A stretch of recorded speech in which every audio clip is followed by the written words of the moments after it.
All right, everybody. I don't know if we're back live again, but apparently I can't figure out how to use the streaming service I have. It says I'm live, but I'm going to try to log in here and see if we get some people back into the live stream and see if we can go from there. Until then, I'm going to keep on talking for just a little bit and see what happens. But Okay, yeah. So I oh, just I had to see some go. chats. I see some chats. I see a few more people popping in. Anybody that's popping back in, I apologize. I do not know what happened. I am still relatively new to this streaming software that I have that I'm using right now. Something popped up and said we were having an issue. So I'm going to give it just a moment. Oh, good. I see some chats coming back in here. Okay, yeah. I apologize, everybody. Jeff, since you were the first one that I see on the actual stream on my other computer here, are we on the same stream that we had just started on? Oh, that's a good question. See I if he. apologize, folks. Hopefully everybody can jump back in. Yeah, whether it's the same, I wonder if I can see that looking at if it's the same link or if it changes that. The picture is different. It is listed as a new stream. Okay. Okay. That's my fault. I don't know what happened there, but we'll see if we can get some more people in here and I can update things. But I apologize. I'm not sure what happened.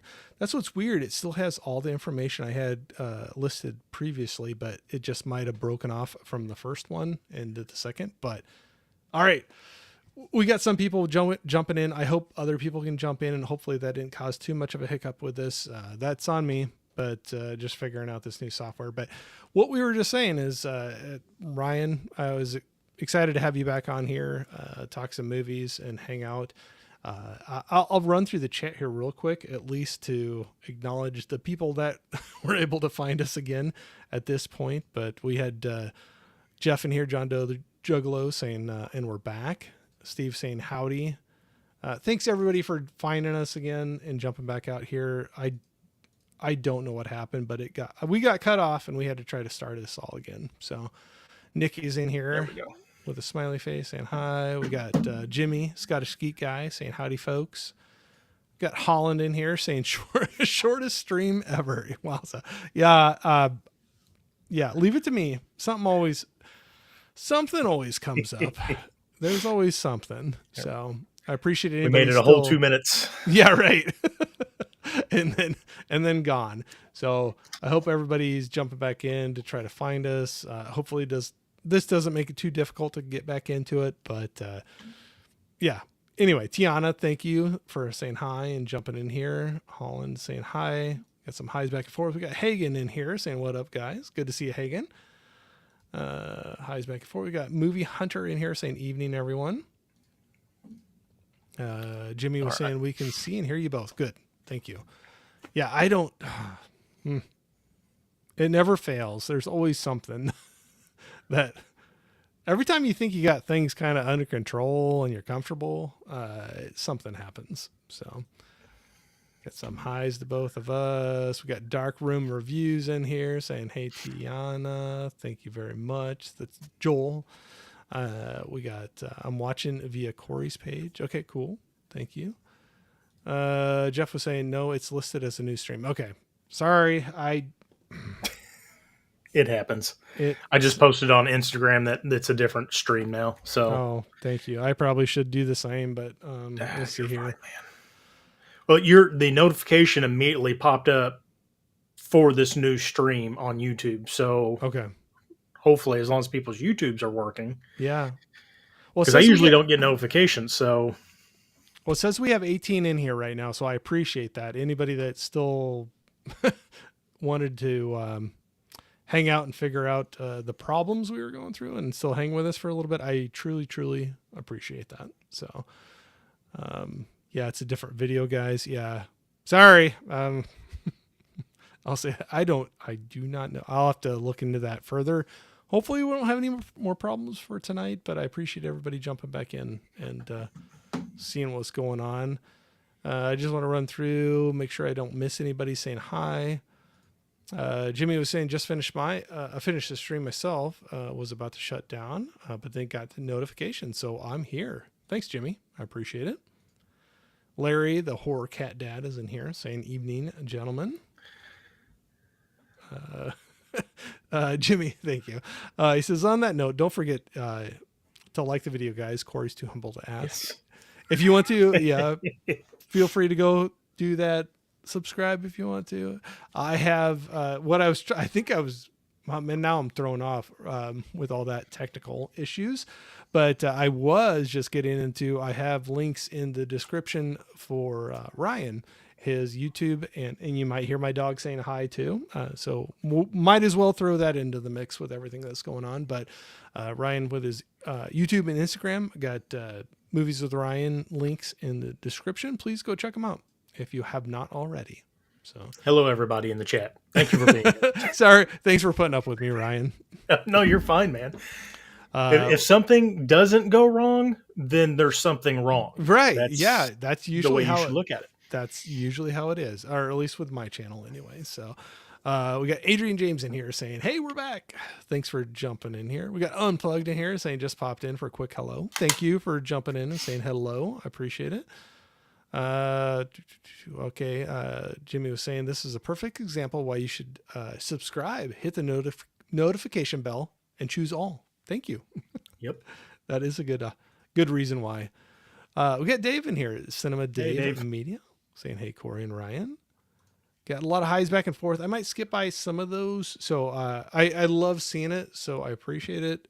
I don't want to hang you up too much more because of our little hiccup that we had to start off this. So Ryan, before my little snafu or somebody's snafu, whatever, thank you for jumping in here again. No, I appreciate it. We can just revert back to what we're saying. Thank you for doing this on a Monday. Yeah, right. Exactly. I greatly appreciate it because it seems like it's the only day besides Sunday I'm available. If you see me looking to my left, I'm looking at my laptop so I can kind of keep track of the chat because he is using I better not say this because this is when it blanked out the last time.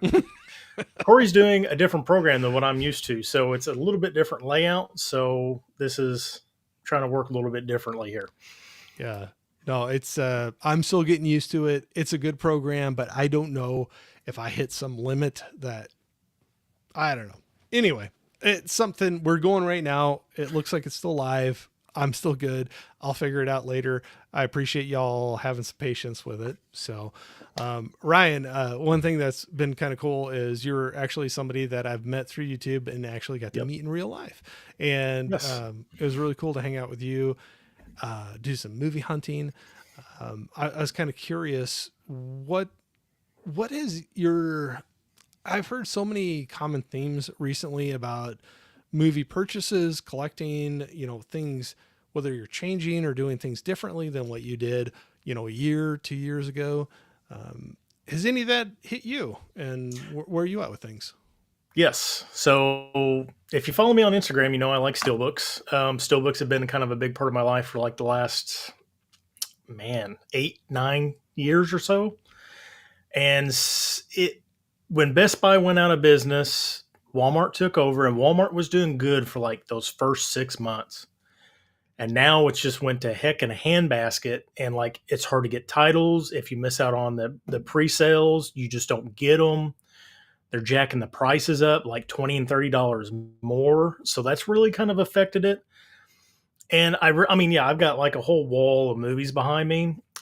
In the last probably 3 or 4 months, I've purged my collection down probably like 100 titles. And I became more cautious about what I'm buying. I'm not blind buying nearly as much as I was. And I'm kind of curating in a sense, as like I'm looking for the best versions of movies now when I do buy them. Right. The other issue we're having, The Substance, just came out. I have not watched it. It is a movie I want to watch. I was going to go buy the 4K. 3 weeks later, they're putting out a 4K steelbook. So it's like, I would prefer to have the steelbook, so it's kind of getting hard to say I want this movie, but am I going to have to wait for the best version, or am I going to buy this movie and then 2 weeks later a better version is going to come out?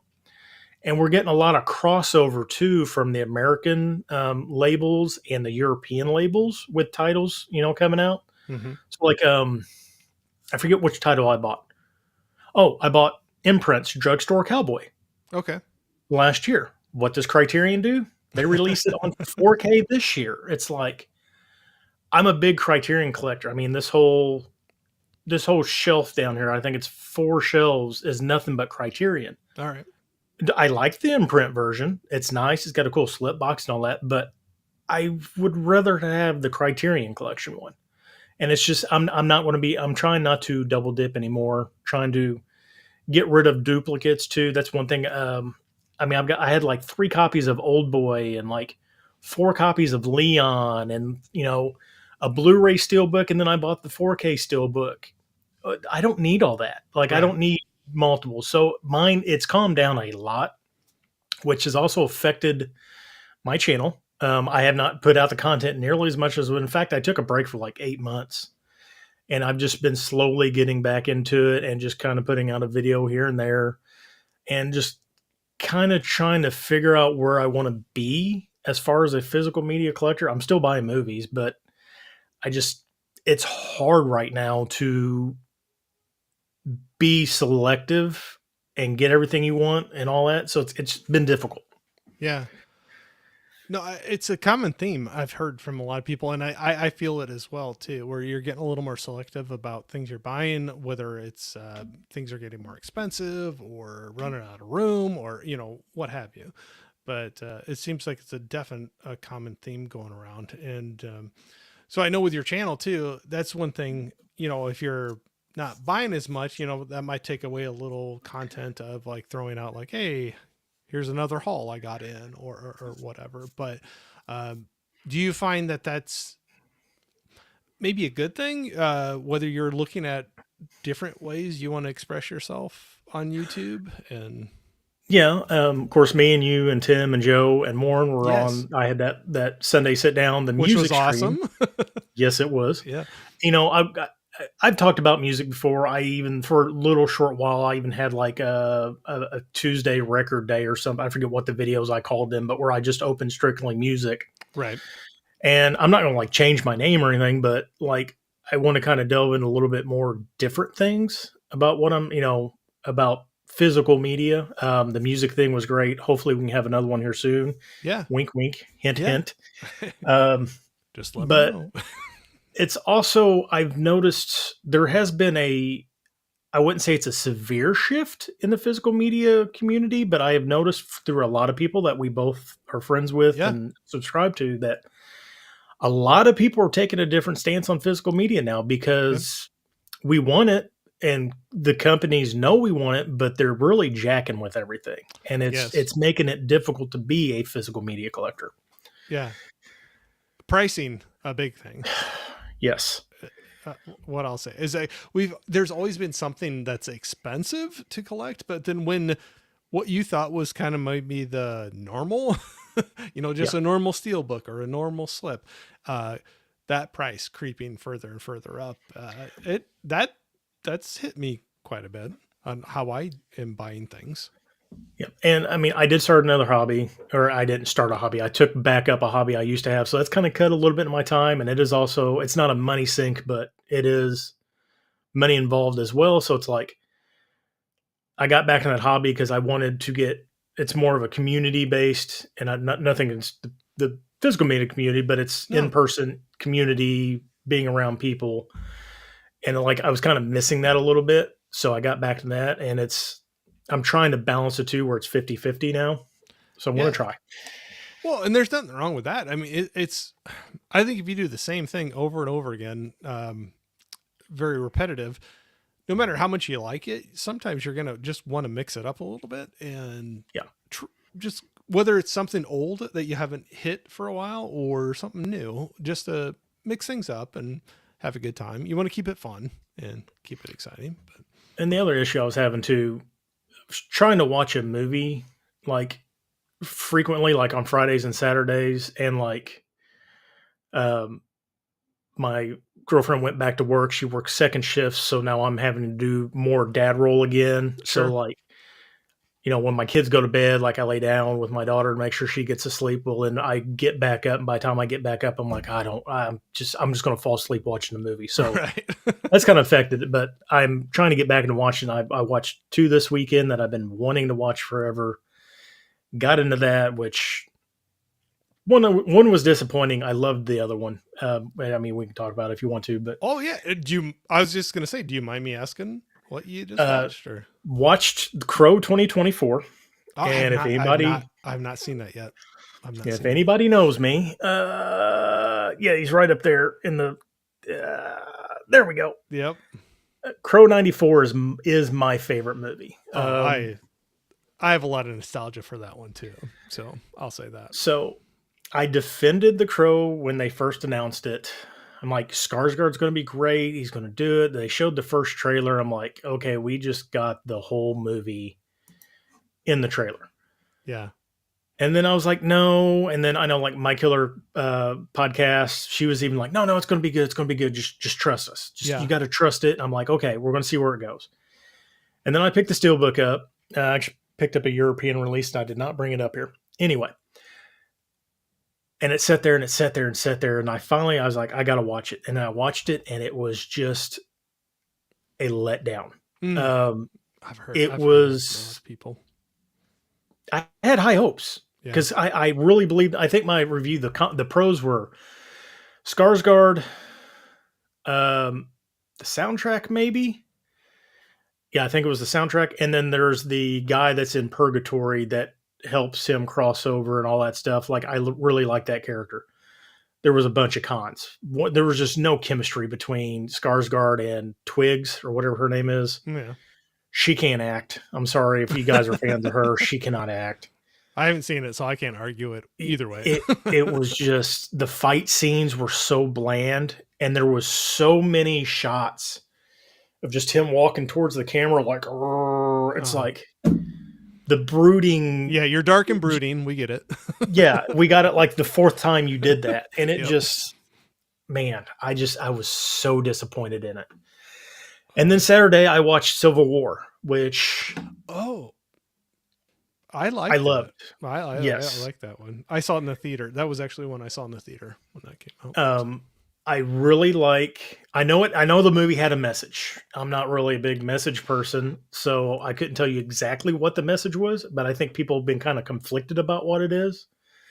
Well, and I think some people are almost mad because it didn't lean into one. Not to go into the whole thing, but like, it didn't lean heavily into one message or the other, but it brought up some conversation pieces. It brought up relevant stuff, but I think that's where they did it good, because Kirsten Dunst's character is very line.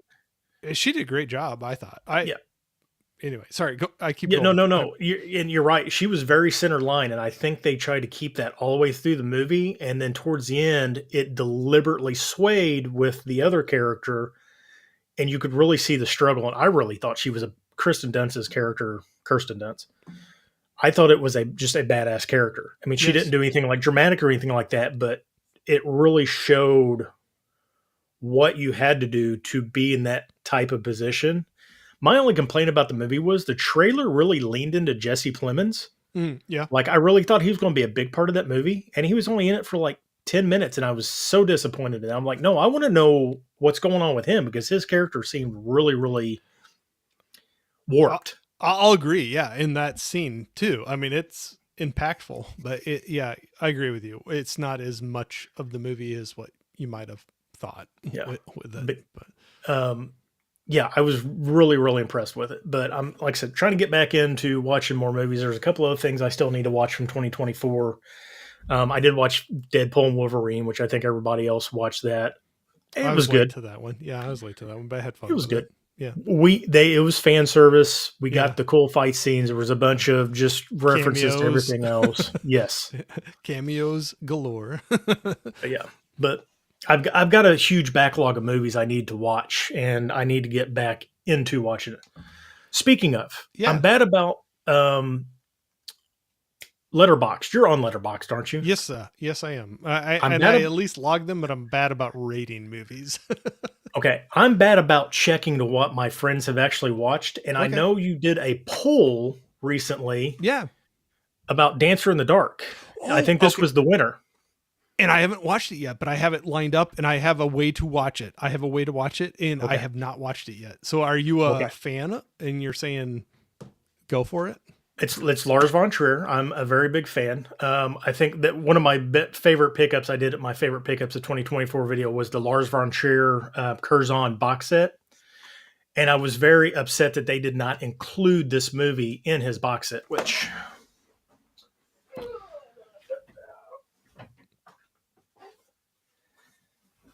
I mean, this thing's a Oh, massive that's thing. nice. It's got I think 12 movies in it, and it's got all of his stuff. I mean, it's crazy, but they didn't have That's Dancer in thick. the Yeah. Dark in this. Oh, And it looked like it was pretty highly rated for underrated movies, kind of a thing that I had seen. yes, But I love Bjork. She's mhm. probably one of my favorite female singers of all time. She does Gotta love her. almost If you grew up in the night or with, if you were in your teens in the '90s, yes, you gotta know a little Bjork, right? yes. She wrote almost all the music for it. Lars, I think, helped write some of it, and it's a very stressful story Yeah. because a lot of stuff's going on with her. Then a series of events happens, and the ending of it is very, very dark. And this has Blu-rays. I think there's a Japanese one and a German one. It's New Line. I don't know who owns New Line anymore, or is New Line still around? I think they're purchased, but I could be wrong. I'm definitely not the expert That on. may be why we didn't get a Blu-ray in that box set. But Yeah. you need to watch it. It will leave an impression on you. It's a I'll very good movie. I'll put that on there. That's what I was kind of digging. I can't remember if those were ones that were going to be 25 years old this year or not, or what it was. But I was like looking for things at that year point that were lesser known that I hadn't seen to see if anybody else had seen them and had any recommendations. So, yep, I saw that was up there, and I gotta give that a watch for sure. Yeah, it's a good movie, and it's got the Lars von Trier darkness to it, but it's not as messed up as some of his other movies because he's done like Antichrist, the Necro, not Necro. Oh, what the heck is it? He's got some messed up movies. Yeah. The House That Jack Built, is that one of them? Oh yeah. Well, I know that is a movie, but I guess I don't know if he's the director of it or not. But Nymphomaniac 1 and 2. That's the ones I was thinking of. That's all kind of crazy, and then so this one might be a little more accessible. yeah. So let's see. Manderley, the boss of it all, Antichrist, Melancholia with Kirsten Dunst, Oh, I have heard things about that. Yep. Nymphomaniac 1 and 2. Oh man, this box set's huge. Curzon's one of those labels I love too. I've got, I think, three. Yeah, three box sets. I've got his TV series trilogy, the Kingdom trilogy that they did a box set of. Now I got the Bong Joon Ho box set too. But what else is in here? Watch me open this up and Dancer in the Dark actually be in here, and I just overlooked it. That's how it goes, right? Just like The my Omen of stream Crime. ending and Yeah. having to restart it. Epidemic Europa, which is a like kind of an entry point. Breaking the Waves, which is on Criterion. The Idiots, Dogville, and the Five Obstructions.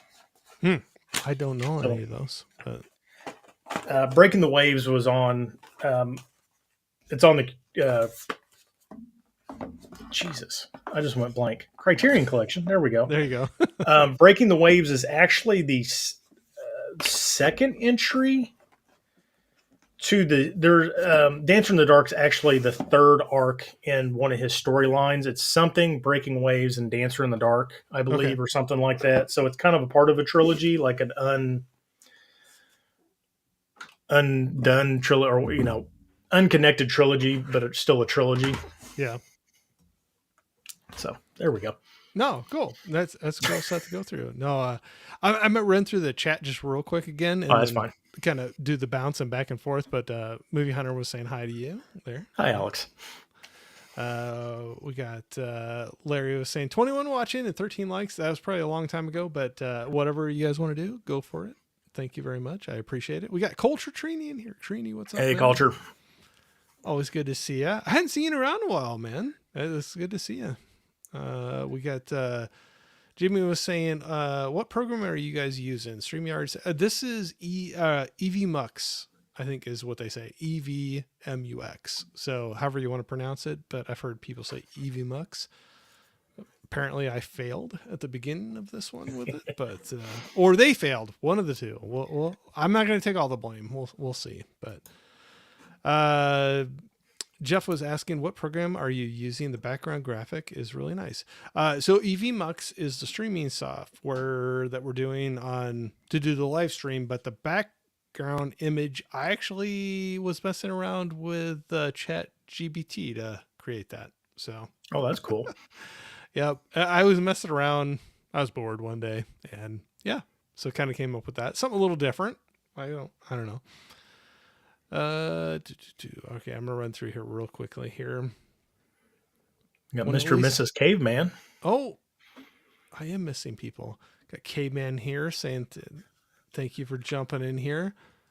If I miss Caveman, I am sorry. Say hi to Ms. and Mr. Caveman. Yeah, she's getting ready for the snow too. Oh, there you Mr. go. and Mrs. Caveman's about an hour 45, 2 hours away from me, something like that. Okay. So they're like in the same direction as the storm's coming As this through. storm's coming. Yep.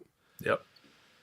It's weird. We're about a day behind you and we're west of you. So that's kind of weird. But I don't know if it's coming out of the south or if it came down like out of like northern Illinois to us or where it came from. Or well, maybe and it's sometimes just they do a Iowa at weird, all. sometimes Yeah. it does a weird little loop sometimes. But so Mr. and Mrs. Caveman, good to see you. We got some highs back and forth.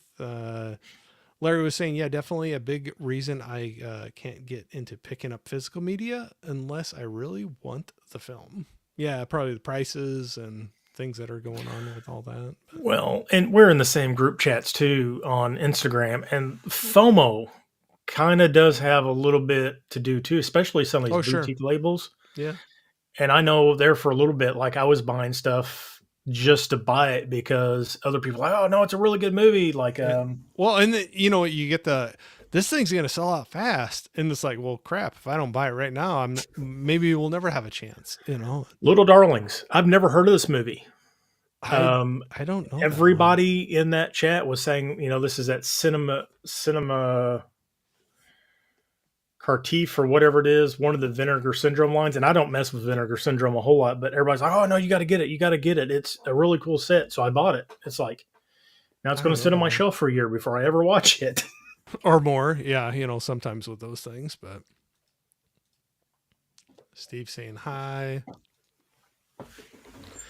Everybody, I appreciate so many people jumping in here, especially with the little hiccup we had at the beginning of this. So if I skip anybody's, it's not on purpose. I'm just kind of running through. I at least want to say hi to everybody, but keep the chat I seen going. Prince was in here. Happy Oh, Crotimus. Prince.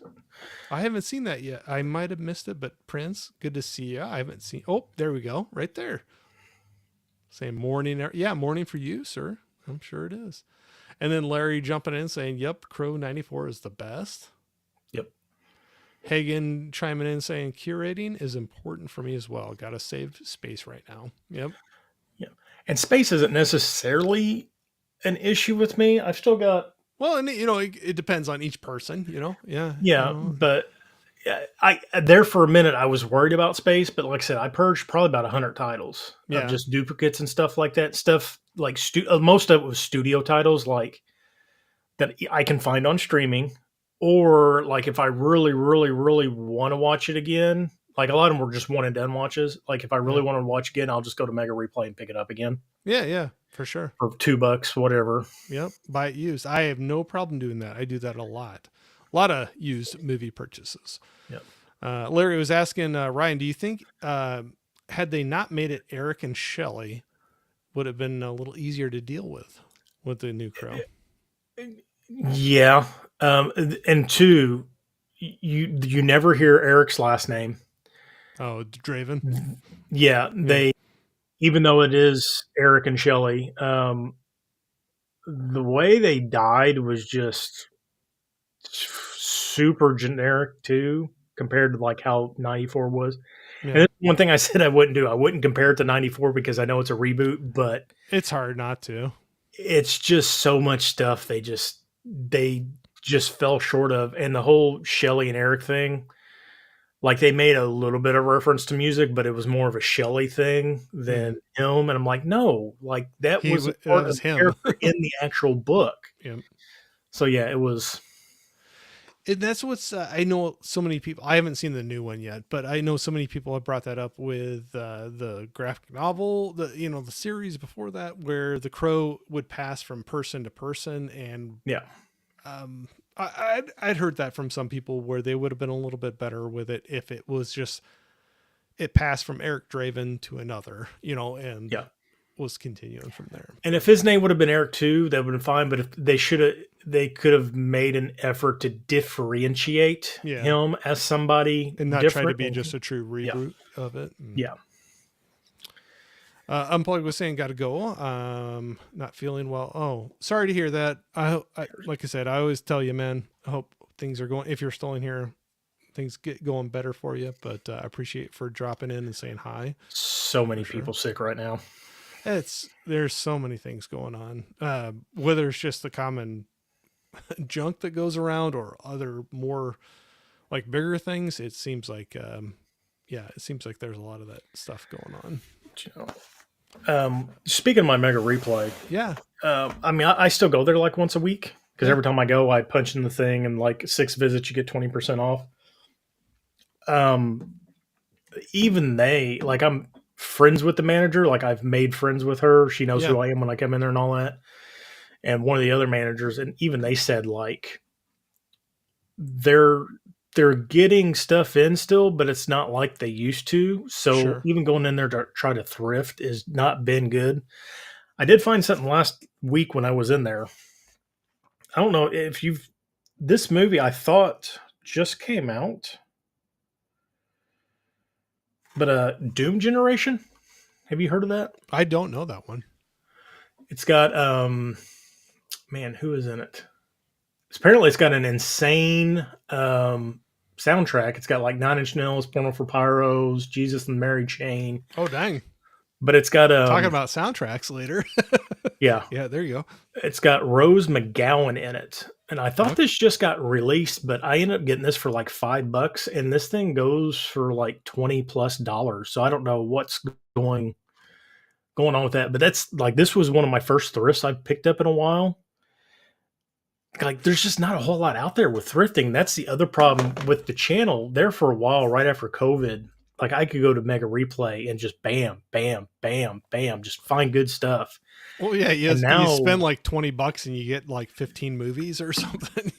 yeah, and like good stuff too. And Yeah. people, a lot of people were. I mean, I hate to say it, a lot of people were hawking their collections because of money needs, because people were out of work because of COVID. Well, and some Times were a little people, hard. but some people dove into the streaming thing too, and were like, Yeah, let's get it off the shelves, get shelves out of here. I mean, I So would say probably half my Criterion collection I got at Mega Replay for yeah. cheap because people were just getting rid of stuff. But that's the other thing that's happened to the channel. Like I just couldn't do out and abouts anymore because like my couple of vendor malls just were dried up. Nobody was ever getting new stuff in there. Mega Replay was drying up. Our Coconuts, which was the FYE affiliate, last year they had switched over to FYE. Like FYE finally just fully bought them out, and they completely flipped over to the um, culture store, whatever the current culture store, whatever it was. Yeah. Where they were like not dealing with movies and music, but just trinkets and shirts and pops and whatever. Pop culture store. There we go. There you go. And they just closed down like about a month and a half ago. Like just shut the doors. Like one day it just popped and said, "Hey, everything's 50% off. We're closing." I think it was like January 28th. I'm like, "Oh well, that didn't last long." And I All right. guess FYE's been shuttering stores across the states apparently. Hmm. So Oh, I don't know that one for sure. Uh, we Hey, got Mika. Mika. And we'll say hi to Kira too. So Yes, Kira. thanks for but usually that one it's me. That tag is usually Mika, but Yep. it's good to see you. I'm gonna run through and just say hi's at least to anybody I haven't seen jump in here yet. So, Got Steve Mayers, Jamie Hart. Those are oh, two that I've seen. Jamie and Steve, thanks for jumping in here. I think I hit Steve, but if I didn't, but we got Jamie right there. There we go. And we got Maria in here. Maria from. Uh, I always feel like I'm bad if I say it wrong, but Mandarino Adventures is what I'm going to say. But Maria, if I said that incorrectly, I apologize. But I'd love to see you in here. Thank you very much for jumping in and saying hi. I want to at least run through some of those. Larry was saying FOMO for me was The Keep on 4K. Yeah, apparently that sold out quick too. Yeah, I don't even know what the super keep was, fast. and like it was gone. Well, Larry was telling me, I think we were talking about that, and then a few other people were like, it's worth checking out. And that was one, I agree with you, Ryan. I think that was one that sold out super fast, and I was like, I don't even know what it is. So I missed out on that one. But Jamie was saying Little Darlings was a rite of passage movie when I was growing up. It's worth watching. Yeah, I think there's another comment after hers that was like "Little Darling sucks." But you know what? Anytime we talk about, okay, if you talk about Yeah. movies or music, it does not matter. You could say like one title of anything, an album, a movie, whatever. Somebody's gonna be like greatest ever, and somebody's gonna be like, you're stupid, that sucks. You know, it's like I'm not saying they were saying that about her, but you know what I mean, where it's like it's all subjective. Oh yeah, It's all over the you like what place. you like. Yep. Hey Jim, how's it going? Jim's Hey movie Jim. channel in here saying hello, Corey and Ryan and everyone in the chat. Okay, I'm gonna try to speed run through here. See, Mares was right there saying hi to everybody. I'm good at falling behind on these, so Ryan, thanks for putting up with Oh, me you're fine. on this. I like to at least say hi to everybody. I might not be able to hit every comment, but we'll probably put a pin in there right now. And so we were talking about movie collecting, how that's changed. Do you think over, like the year, 2 years, whatever we've kind of been known each other, um, what about finding new movies to watch? And it doesn't matter whether it's buying it or streaming it, or to me, or going to the theater. How are you finding new things to be excited about and go out and watch? Is Um, that a good question or a bad question? really, no, because there's not a whole lot that I'm looking for as far as like older titles that I still need to pick up that I Hmm. know exist, but like I like seeing other people's excitement whenever like Vinegar, even though I don't like Vinegar Syndrome themselves, I think I own two Vinegar Syndrome titles, but like I like the partner labels. But then like Second Sight or somebody, they're like, "Oh, we're going to redoing this movie," and then I kind of see like the little buzz in our chats, and they're like, "Oh, this movie's great." And I look at it, I'm like, "Okay, this is something I might actually enjoy." Like new movies coming out in the theater, I really haven't been excited about a movie. I hate to say it, I was excited for Deadpool and Wolverine, Oh no, um, that's nothing wrong with that. Huh? but I haven't been excited to like see a movie in the theater. Like I was excited to want to go see The Crow, and then I just never went and seen it. I actually don't even know the last movie I seen in the theater. Now that I think of it, I know I seen Bullet Train when that came out, which I enjoyed thoroughly. That's been yeah. That's been. I'm not saying it in a judgment way, but yeah, that's been a little while ago for that Yeah, one. that's been 2 years ago, I Yeah, think. Pull up my letterbox here, actually. I was actually trying to think about getting out to the theater a little more this year. I've only been out to two at this point, which is a good start for the year for me. But it was Wolfman and Companion, and I don't know if you heard or know anything about those. Not to go into spoilers or anything, but if you're, Both of which I've heard has been good. I've seen a lot of people giving them good reviews, positive reviews on Instagram. So I had there's a stuff lot I'm of probably going fun. to look into. I had a lot of fun with Companion, and there was actually that was a fun theater experience for me just because It was our theater. Some theaters do this where it's a mystery movie night where it's like $5 and you don't know what the movie's going to be, but they tell you the rating of the movie, the kind of genre it is, and the approximate runtime. And it ended up being Companion, and I had a really good time with it. I was really surprised. It was actually a pretty full theater for that one, and I was really surprised with the laughs that I got. From, I mean, some of it's dark humor, but it was a surprise for me, and that was one that I was wanting to see anyway. So I had a good time So with that. Spider-Man Across the Spider-Verse was the last thing that I went see in the theaters because I took my son to that. Oh, that's So yeah, that was June of 2023 was the last time I've been to the movie theater. oh. So okay, no, and like no joke, but so is that a purpose decision in one way or another about either price or dealing with people or just the drive to the theater and all the hassle with that, or what plays into you? You're obviously watching a lot of movies, but maybe just more at home. Yeah, no, it's more at home. I just don't, got two young kids. It's kind of hard to Yeah, say, okay, you watch the two kids. I want to go spend 3 hours at a movie yeah, theater yeah, yeah, and by myself. And like me and my girlfriend just do never have time together to go do that, together. So I try to make an effort to stay at home as much as possible. yeah, That way, I just buy everything. yeah. No, believe but me, I I completely understand because there's like that's one of those things that you can spend all the time with them you want, and everybody goes to sleep, and then usually I'm the one that's stupid that doesn't go to sleep and stays up and watch another movie or two, and then go to bed. yeah, At that point, but yeah, and that's more the reason. And like I got an AMC here, and it's comfy. It's got the nice big reclining seats. It's not super expensive. It's never packed unless it's like like a Marvel movie on opening night. But I've never had a problem going there. It's not that far of a drive, so it's not really those issues. It's just the fact of getting out and just being by myself for 3 hours, kind of thing. uh, that's kind of one of those things. I always joke with people where it's some of it is like, oh, I got to put on real pants and like go out and like talk to people, or I could stay at home and have like my sweatpants or gym shorts on or whatever, and like and just watch a movie and do whatever you want. And but that's the truth.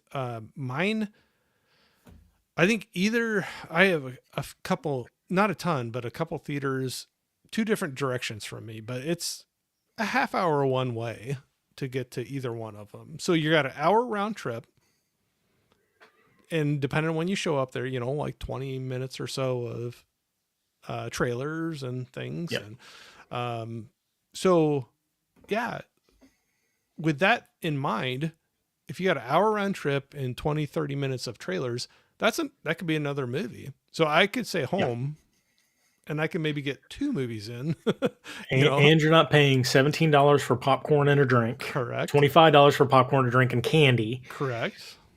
So yeah, no, and it is. And I've made exceptions. Like I took my son to Spider-Man Across the Spider-Verse. I really wanted to see Bullet Train in the movie theater, so I went and seen that in the That would have been a theater. fun one. Yeah. But it's really got to be something that I think I'm going like really super enjoy in the theater. Like I wish I kind of would have seen Oppenheimer in the theater, but I Mm, didn't. I didn't And either. what was Tenet? Nolan's last movie. I would have loved to seen that in the theater, even though I heard there was a bunch of audio issues with it. But watching it at home, I just don't feel like I got the Nolan experience out of it. Yeah. He seems like a good IMAX watch for a Yeah. lot of his films. But I'll admit, I the IMAX around, I got to go ways for an IMAX for me. So we also have Showplace here, and they've got several. And I've always boycotted Showplace after I had an issue with them, but they have an IMAX screen, and the only movie I've seen in IMAX was Spider-Man 2. Is that the one with the Green Goblin in it, or is that Yeah. one? Uh, I think that I would be think it's two. one. When he's going through Well, the both. alleyways. Because I isn't think there it's like part the two. green? There's Green Goblin, but then there's the Hobgoblin, kind of the son. Yes, it's Uh, part two. But yeah. my issue was we got there late, and my buddy wanted to see it. It was like three or four. They wanted to see it, and the IMAX was the only thing available. The only seating was like second row, left side of the screen. Oh, So we were like this the whole time, and and you had to go to a it was horrible. chiropractor after. Yeah, it was horrible trying to watch the whole screen and all that. It was a bad experience. Yeah, I can't get in the front rows. I got to be towards the back, but Yeah, I'm like upper deck center is yeah. my preference. No, I was going to try to get out to more this year. Our theaters around me, the one I really like to go to that has like the reclining seats and stuff, where you got a little more room and you don't have somebody's. There's enough of a stadium seating that somebody's head is not in your way to watch it. That one, they have a cheaper Tuesday night movie, so I was going to try to get out a little bit more on the Tuesday nights to get some of those. But like I said, just two so far. Actually tomorrow I was going to try to go out to see Hard Eyes. I don't know if you heard anything about that one. I've seen the trailer for it today. I was watching something on YouTube and it came up, and I've seen mixed reviews on that so far. I'm not big into horror or slasher movies, so it's not something Yeah. that I would probably watch. I heard that one has a lot more comedy in it as well than what I was thinking. But anyway, I don't think I can get out to it tomorrow, but I wanted to try to get out a little bit more this year. So we'll see how many I end up getting out to. But Um, I don't know. I do appreciate. I know people forever made fun of Barnes and Nobles. Oh, you only shop there when they have 50% off sales. They've really, really, really picked up their physical media sections. I don't know how yours are out where you're at, but mine's got all sorts of stuff. And they've been carrying the A24 stuff. Zone of Interest. Have you seen this one? yes, I have. Yep. I just last year I saw that. Yeah. Okay. Because I seen it. I heard good things about it. I really liked just the synopsis on it. And I had points, plus they were running, I think, 20% off A24 at the time. So I picked this up. And I love A24. I've loved a lot of the movies that A24 has put out. That's So the just make sure I'm thinking right. That's the concentration camp. yes. Yeah, Yeah. yeah. Okay. So Wow, there's some subtle creepy things with that movie. I'll just say that. okay. They- Well, they- I'll like, probably, like take in the sights and the sounds. Like just there's some crazy, this subtle things in the background that come off. It's haunting. I'd say, but yeah. But I've been finding myself going to Barnes and Nobles a lot more, and it's been like it's just nice seeing because they carry the man Arrow, um, not Warner. What's the other one? Maybe it was Warner.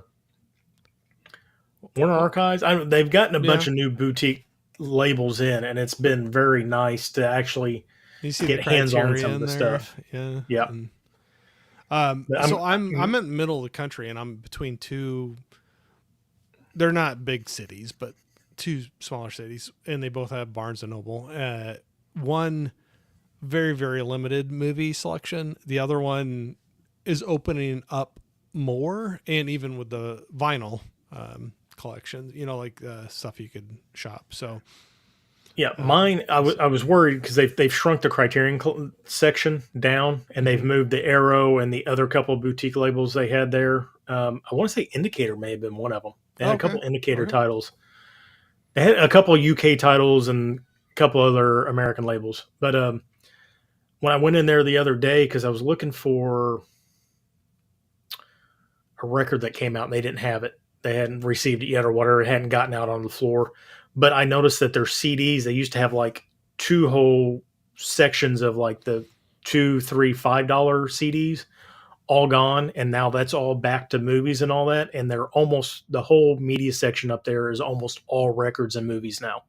So I think they're really hopefully filling the gap. Of course, my Barnes and Noble is the only one.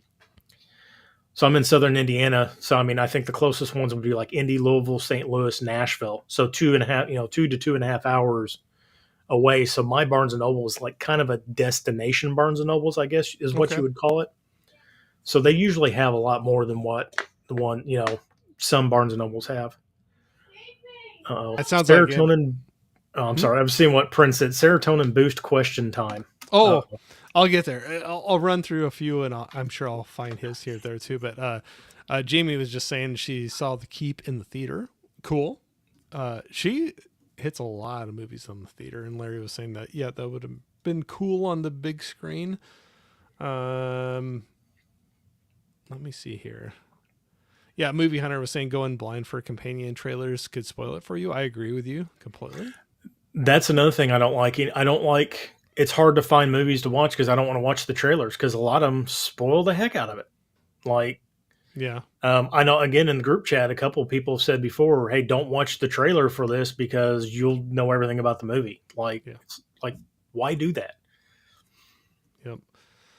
Jeff was saying Spider-Man Part 1 and Amazing Spider-Man 2 had the goblins. There you Okay, go. so it was Spider-Man 1 then, is which one I watched because I'd never watched any of the Amazing Spider-Mans in the theater. Okay. Yeah, here we go. Prince was saying serotonin boost question time. And this is one, Prince, first of all, thank you very much for jumping in tonight. It's been a little while, but this is a great question that he always likes to throw out there. And it's kind of asking like a movie you like to watch that is your serotonin boost, like that can get you in a good mood if you're down or want to get going a little bit, like what's something you can throw in and just have a good time with. Well, You might have something right there. I might have something right here. Actually, I do. This movie I don't think gets any love. I mean, I know it gets love. I've talked about this on KB's channel before. I love this movie. Um, Sucker Punch. Oh, yeah, I've heard you talk about that quite a few times. Yeah. Yep. Um, and of course, I because we and you kind of had a couple ideas what we would talk about, and one of the things was like some of my favorite editions or movies. Sucker Punch. If I want just a turn everything down, watch a bunch of people just kick a bunch of ass and just all that, I want to watch Sucker Punch. I love this movie, and I love this edition. This is, man, I want to say Manalab. I don't quite remember, but I mean it's got all the cool You stuff in you have here, some crazy, yeah, some and crazy then releases. the nice, super nice high gloss steel book. It's got the mech on the back. I love the bunny Nice. suit mech. But I love this movie. I think it's really, really good. Um, this is the extended cut. Oh, I've watched the extended cut before. That's right. The extended cut only adds like 2.5 minutes on it. There's a little I was little going to say you're sing going to and find dance, something you song got and to watch dance. tonight after we're done. Nah, but no. Like if I just want to shut down and watch a bunch of people kick ass, I'll watch this. Another choice with like John Wick. I'll watch throwing the John Wicks into. I get kind of the same serotonin boost with Oh, that. sure. But those two movies, I would definitely get a little boost out of them. No, that's cool. Yeah, Prince, that's always a good question. So thanks for throwing it out there. If I could talk. Dark Room Reviews saying still in the chat. Oh, sorry if I missed something. If you did, you asked a question, throw it back out again. I try to keep up with it, but if I miss something, I apologize. Jeff was saying Barnes and Noble is also rotating through several Yeah. 50% off sales nowadays. And I like because you remember they used to do the Barnes and Noble's 50% off, and then they would overlap the Arrow like at the end of the month, so you'd have two Yeah. sales going on like for about Yes. a week and a half, and Yep. now they've completely separated them, so that's nice on the wallet. Mm-hmm. Yeah. I remember that happening before with me. So, guy was asking Ryan, have you bought anything from Lionsgate Limited website? No, I went to go buy the Kill Bill 1 and 2 steelbooks. Okay, so my first two steelbooks I ever bought were the original Kill Bill 1 and 2. The one I think everybody's saying that it's black where she's just holding the sword, where it's just the sword, Mm-hmm. and then two's gold with the sword with the list through it. Those were my first two steelbooks ever when I was transitioning from DVD to Blu-ray. And even though I haven't heard the greatest thing about the 4K upgrades, they're still an upgrade, and I really, really wanted those steelbooks. So now I'm going to have to find them secondhand because I missed out on the. I didn't realize that was a way you could get them was through the Lionsgate Limited website. So I'm going to have to start checking that a little bit more frequently because I missed out. And apparently they've got some other good stuff coming out on that website. Oh, very good. I'll say hi to Gizmo. I might not bring that chat up. You always test me out on these things, but good to see you, Gizmo. Always fun to have you in here, testing me out, pre-reading comments before I put Hollywoodland? them out. You didn't like Hollywoodland? Which one was? Oh, I might have missed that. That's the one with Han Solo and what was his name? Josh Hartnett, isn't it? Oh, I know what you're talking about. I don't know if I've seen that one. Movie Hunter was saying Sucker Punch artwork is Yes. He's got the artwork that's on the front of this box. There was a San Diego Comic-Con special edition steelbook that is actually this cover. The steelbook is this cover, and okay. it's like super super rare. I think there was only like 250 or 500 of them made, and he's got one of them. So I wanted it for a long time, and then I found this edition on eBay for like half the price. I was like, no, I will just get this because I love the whole thing is cool. But Oh, nice. yeah, he's got like the super rare, super super rare steelbook. Nice. Prince was saying, wait. Sucker Punch over Watchmen? I like Watchmen too. Um, I had a bad experience with Watchmen though. I took a girl on a first date and we went to go see Watchmen after we went and had dinner, and then we went and seen Watchmen. And halfway through the movie, there's a gigantic blue right in the middle of the screen. I'm like, well, this is making me inadequate. So yeah, no, I like the Watchmen. I'm not a DC person at all. I don't really care for DC stuff, but Watchmen I love. Sucker Punch I didn't think was DC, but I will watch Watchmen over any other DC movie though. Oh, very good. Movie Hunter was saying Lionsgate limited new titles on their site March 4th. Okay. All right. Well, I'll have to check it out again. That out. Yeah. Some highs back and forth. Caveman says if this video gets 100 likes, Caveman and Ryan will meet in real life. So I live like an hour away from Owensboro. He lives like an hour away from Owensboro, like Okay. the opposite direction. And we've been talking about it for like the last 2 years. And we've just need to actually try to get a time where me and him can actually go to the same town at the same time, which I know he's had some health issues lately. He's recovering, and Yep. hopefully he gets feeling better soon and we can get that done. Because I'd like to meet up with him, do some movie hunting, because they've got let's see, there's half price books over there. There's a Mega Replay, and they got a couple of good vendor malls over there too. Nice. Prince respectfully disagrees and says Watchmen, but that's okay. That's okay. Everybody things hit different for everybody on these things. Gizmo's bedtime. Thank you for jumping in here and saying hi. I appreciate it very much, sir. Steve saying hi to Gizmo. We got Laren in here. What's up, Laren? That's Hollywood Homicide. The Hartnett Han Solo one is Hollywood. It is? Okay. What's Hollywood Land then? I don't know. We shall find out. So Laren saying hi. Remember, we got all this technology in front of us and we can't I know. If only I had a device I could type a question into. Oh, Adrian Brody and Ben Affleck. Mm. A detective examines the mysterious death of George Reeves, a star of television series Adventure of Superman. 6.5. All right. That's not bad. When did this come It could out? be okay. 2006. So yeah, Laren is correct. Hollywood Homicide is what I was thinking of. All right. So we were talking about our channels, and I know you were talking about some changes in collecting and purchasing, and even just doing YouTube stuff. And I know everybody takes breaks from time to time, and we jump back in. It was fun to, like we were talking about earlier about that live stream we did with a fun group talking about music that we enjoy, just something a little bit different. What do you see coming up for your channel? Do you want to? Are you good where you're at? Do you want to dive back into it more, or no pressure either way? I don't know where. How are you feeling about YouTube? I guess at this point. So I've been doing it for 3 years now, Yeah. maybe going on 4. No, I think going on 3 years. And I mean, I've seen some progress, but like I've been in a stalemate for like a year and a half now with like Yeah. as far as numbers and that go, which, I've always said, I know I'm not the most charismatic or the most over the top YouTuber or anything like that. I'm very, anybody's watching my videos, I don't edit.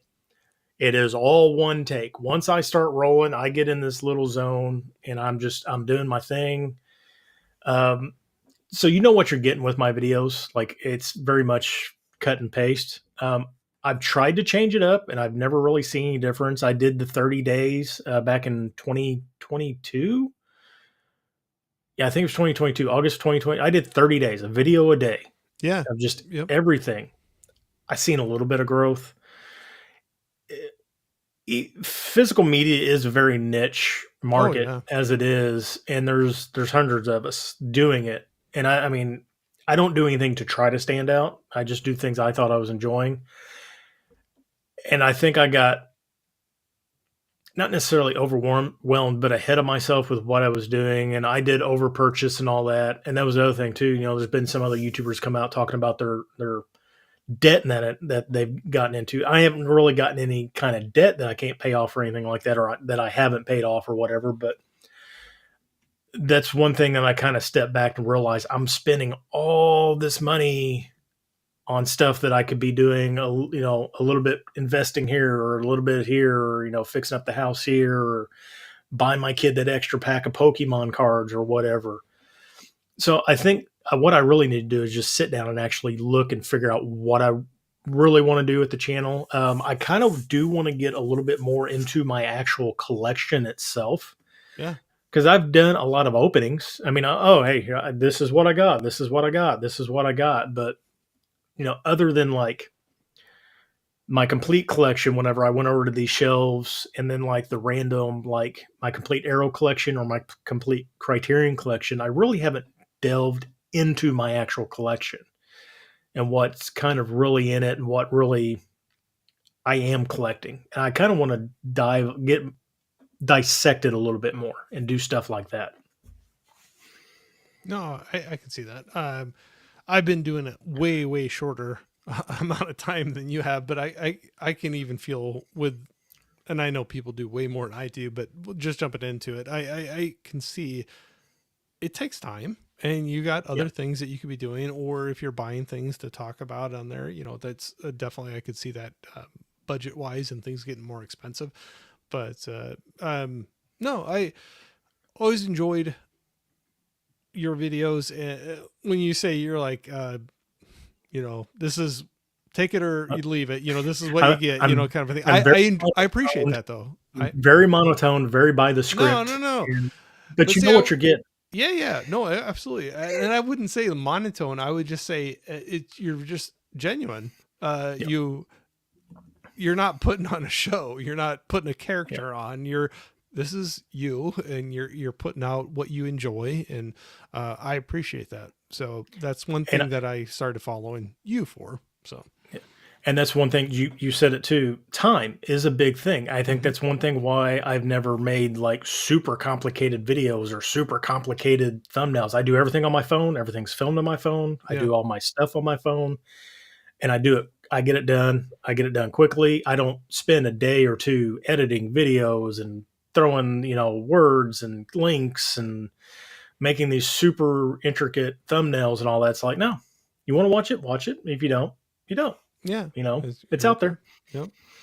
Um, like what you were saying too, the movie collecting, movie kind of sphere is kind of a small niche. Yeah, What you do you have any desire to branch out into any other interests? I know music we've talked about, and that's a yeah. little bit different than what we.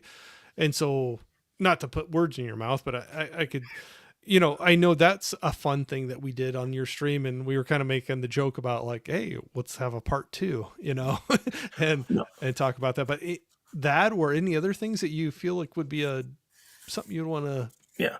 No, stretch. and that was my goal for 2023, I think, was I wanted to do more live streams than I think in 2023 I did a total of 3 on my channel.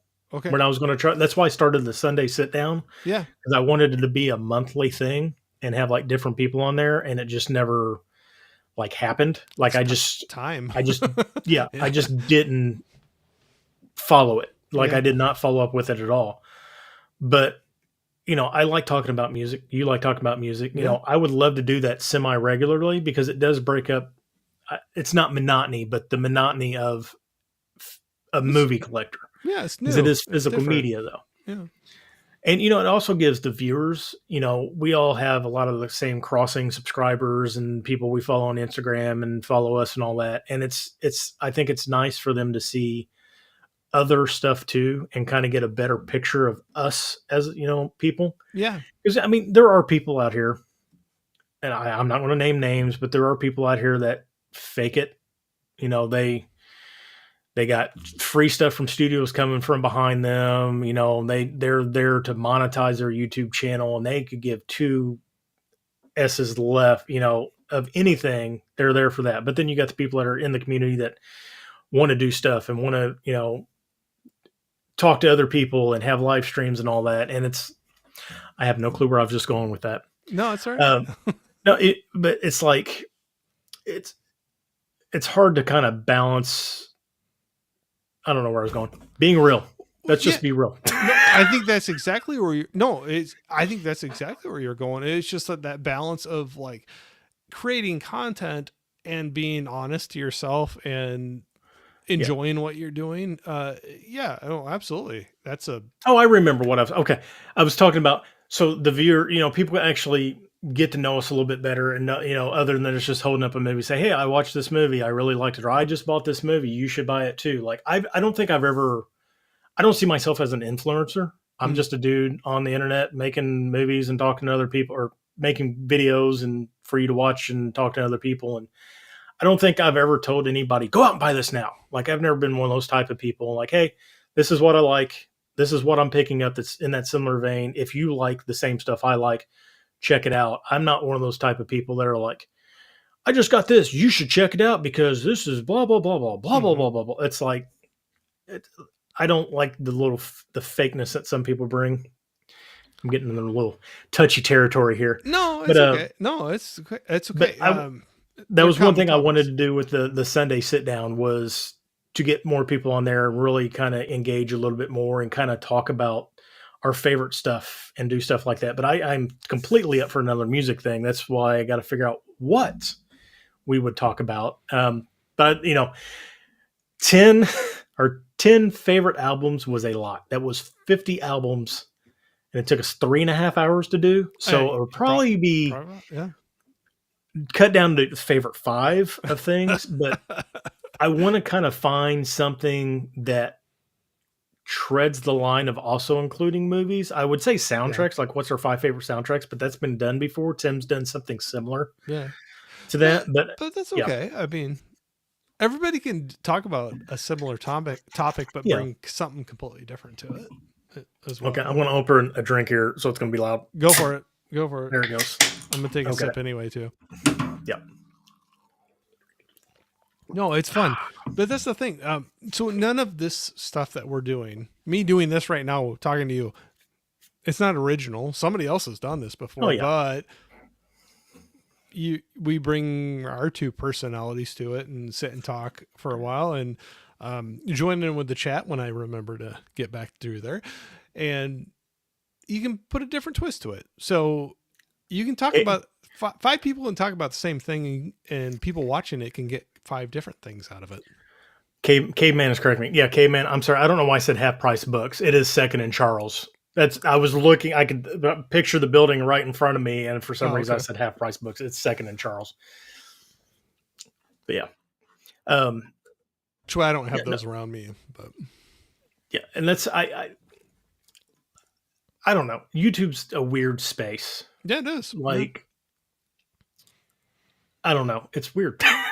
But no, I do. I want to kind of. I do want to do more live streams. I like being able to connect with people and talk to people and all that. But I also want to show off my collection a little bit more. I need to kind of figure out like, actually sit down and actually template a video style to show off my collection or something. Because one thing I'm bad at is shorts. I've never done a I, short video in my life. I'm not. Mine are all. I think when I did my 30 days, I think I may have had one or two that clocked in around like 8 or 9 minutes. But like all my videos are whatever the runtime is. That's why I don't edit. Yeah. Not that I don't know how to do it, but doing it on my phone, it's harder to cut and edit videos because you got to be a lot more precise versus doing it on an actual computer. And yeah, that's one of the reasons I never edit. I think Laren said something about my videos too. Well, It's one thing I like about your videos. I'll get back down through that, but Yeah. I'll say maybe that's why I connect with yours. That's I probably have leaned towards that as well, and that's one thing too. I've dove way more into doing live streams and not pre-recorded, but live streams, you don't have the editing, you don't have the cleaning Yep. it up. It's just you're getting me, and if you like hanging out with me and having fun doing this, awesome. I'm having a fun time doing it as well. You slept but on my couch, Corey. Of course I like you. yeah, exactly right. Can we? So if people don't know, me and Corey had met last year, Yep, last yep. March. We Bob from Bob's Blu-rays was setting up a YouTuber meet, which would be the second one I'd went to. Me and Bob, Oh, you Tim guys and did his an wife, awesome one in St. Louis. yeah, Yeah. KB, Fish, and Nathan Jones all met in St. Louis. That was awesome. And then when Bob was like, "Hey, we're going to be doing it in Knoxville. You want to go?" I was like, "Yes." And he goes, "Yeah." I was like, who's invited?" And he said, "Your name." I'm like, "Corey lives in Iowa. That's like a 13-hour drive." Yeah, I'm not And smart. I remember messaging. I was like, "So you're going?" He's like, "You're like, yeah, I'm going to have to leave out this time." I said, "Just I'm like on your path. Like, how far Yeah, out of the way is it? Just drive here, and I'll drive the rest away because there's only like 5.5 hour drive for me." yeah. But yeah, so yeah, Corey came down. He slept on my couch, and then That's we got up. We went to Nashville and met.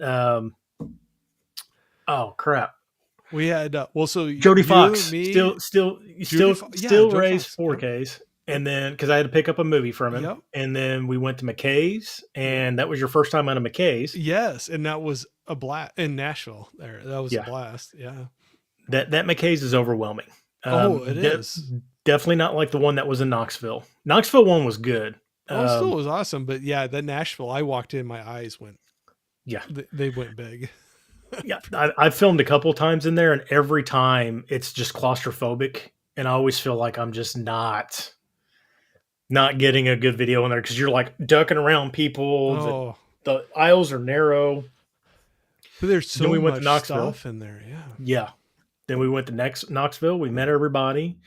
We went to Asheville. Got to meet Dell, which was cool. That was awesome. I'll say that there's so many. There's other highlights of that too, but I had so much fun with you and Dell hanging out for a while at Orbit DVD. That was kind of cool. I mean, the rest of it was cool with everybody else too, but then sometimes you get little pockets when you're hanging out with a huge group.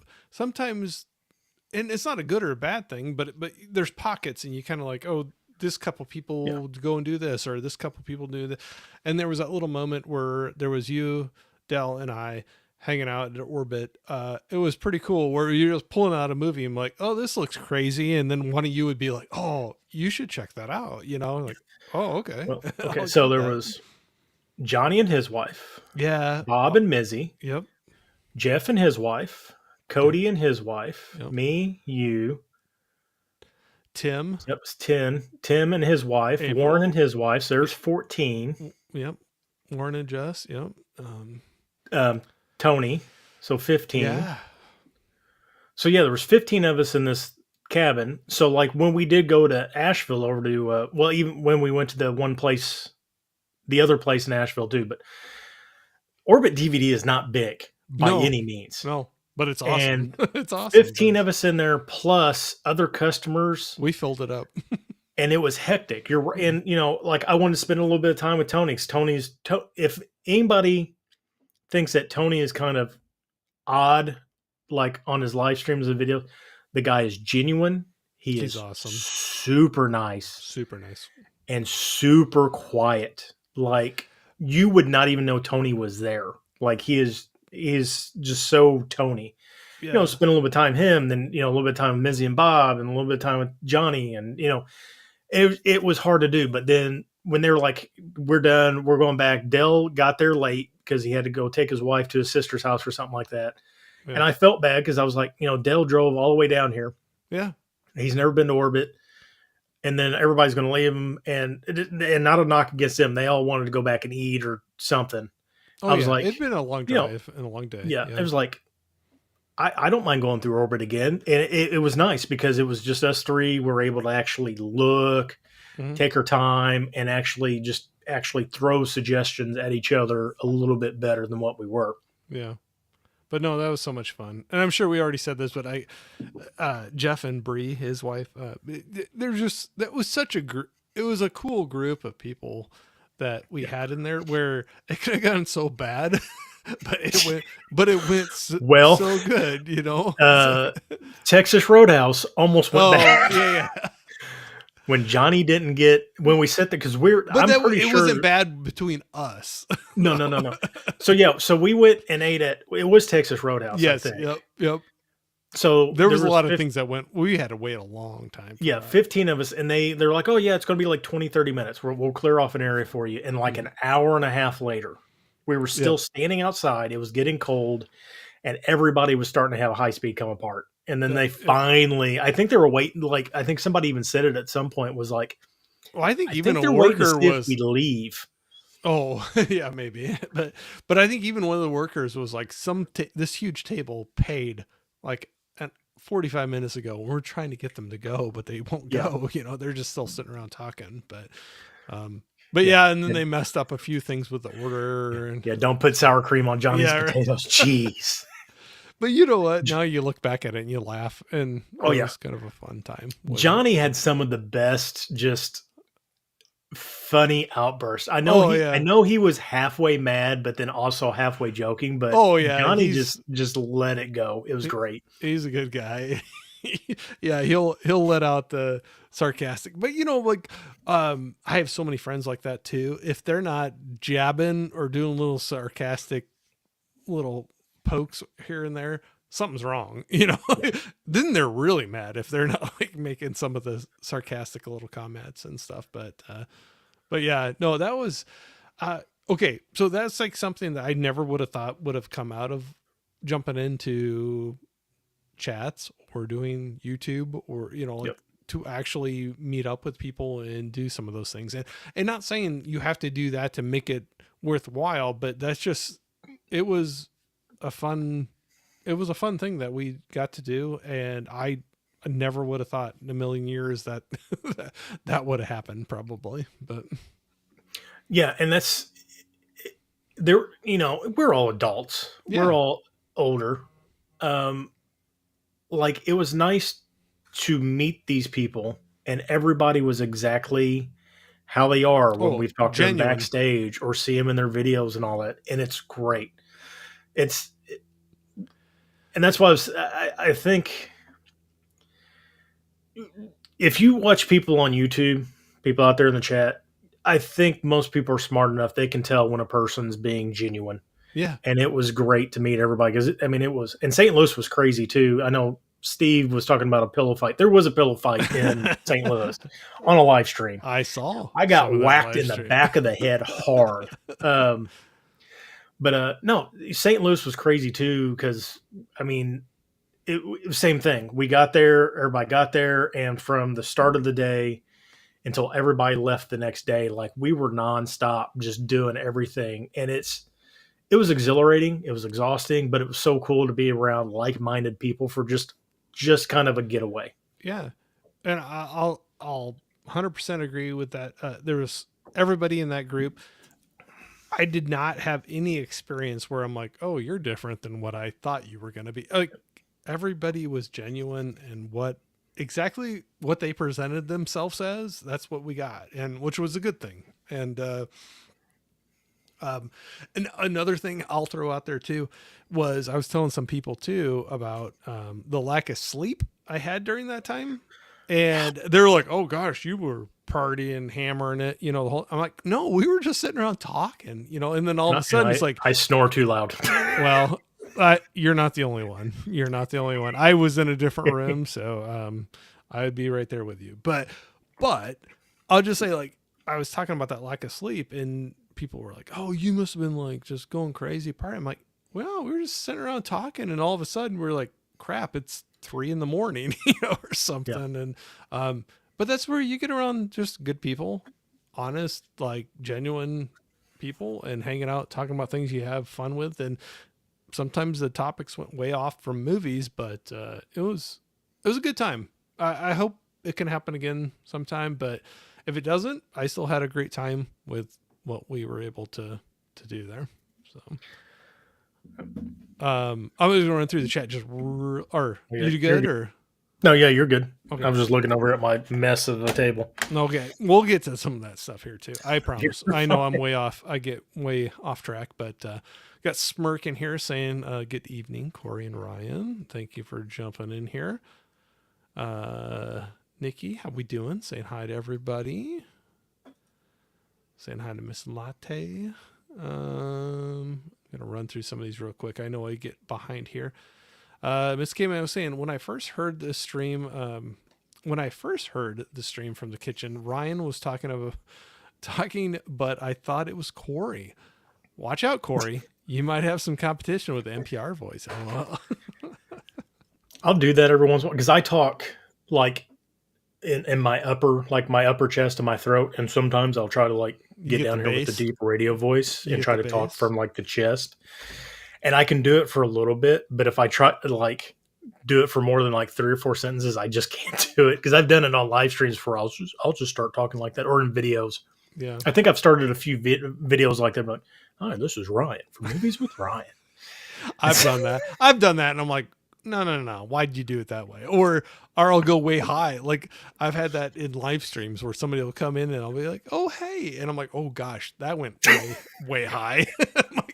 I'm like, let's balance it out there, Corey. But Maria, I agree with you completely. It said soundtracks can break or make movies for me. Yep, it can tie you Yes. into a lot of those. Maybe we'll eventually get to those, some of those, because I don't shut up and we keep on talking about other things. But we're having fun. You having a good time still, Oh Ryan? yeah. Okay. Um, Laren, that effing sour cream. And then Movie Hunter, don't put sour cream on Johnny's potatoes. Johnny's Yeah. gonna hear about this secondhand, and it'll come back to me like, "Why are you talking about the effing sour cream?" I Don't love make you. I love you, don't Johnny. accidentally fall down. You're gonna fall down. Yeah, right. Oh, you're gonna. Don't get me upset. You might accidentally fall down here in a little bit, but.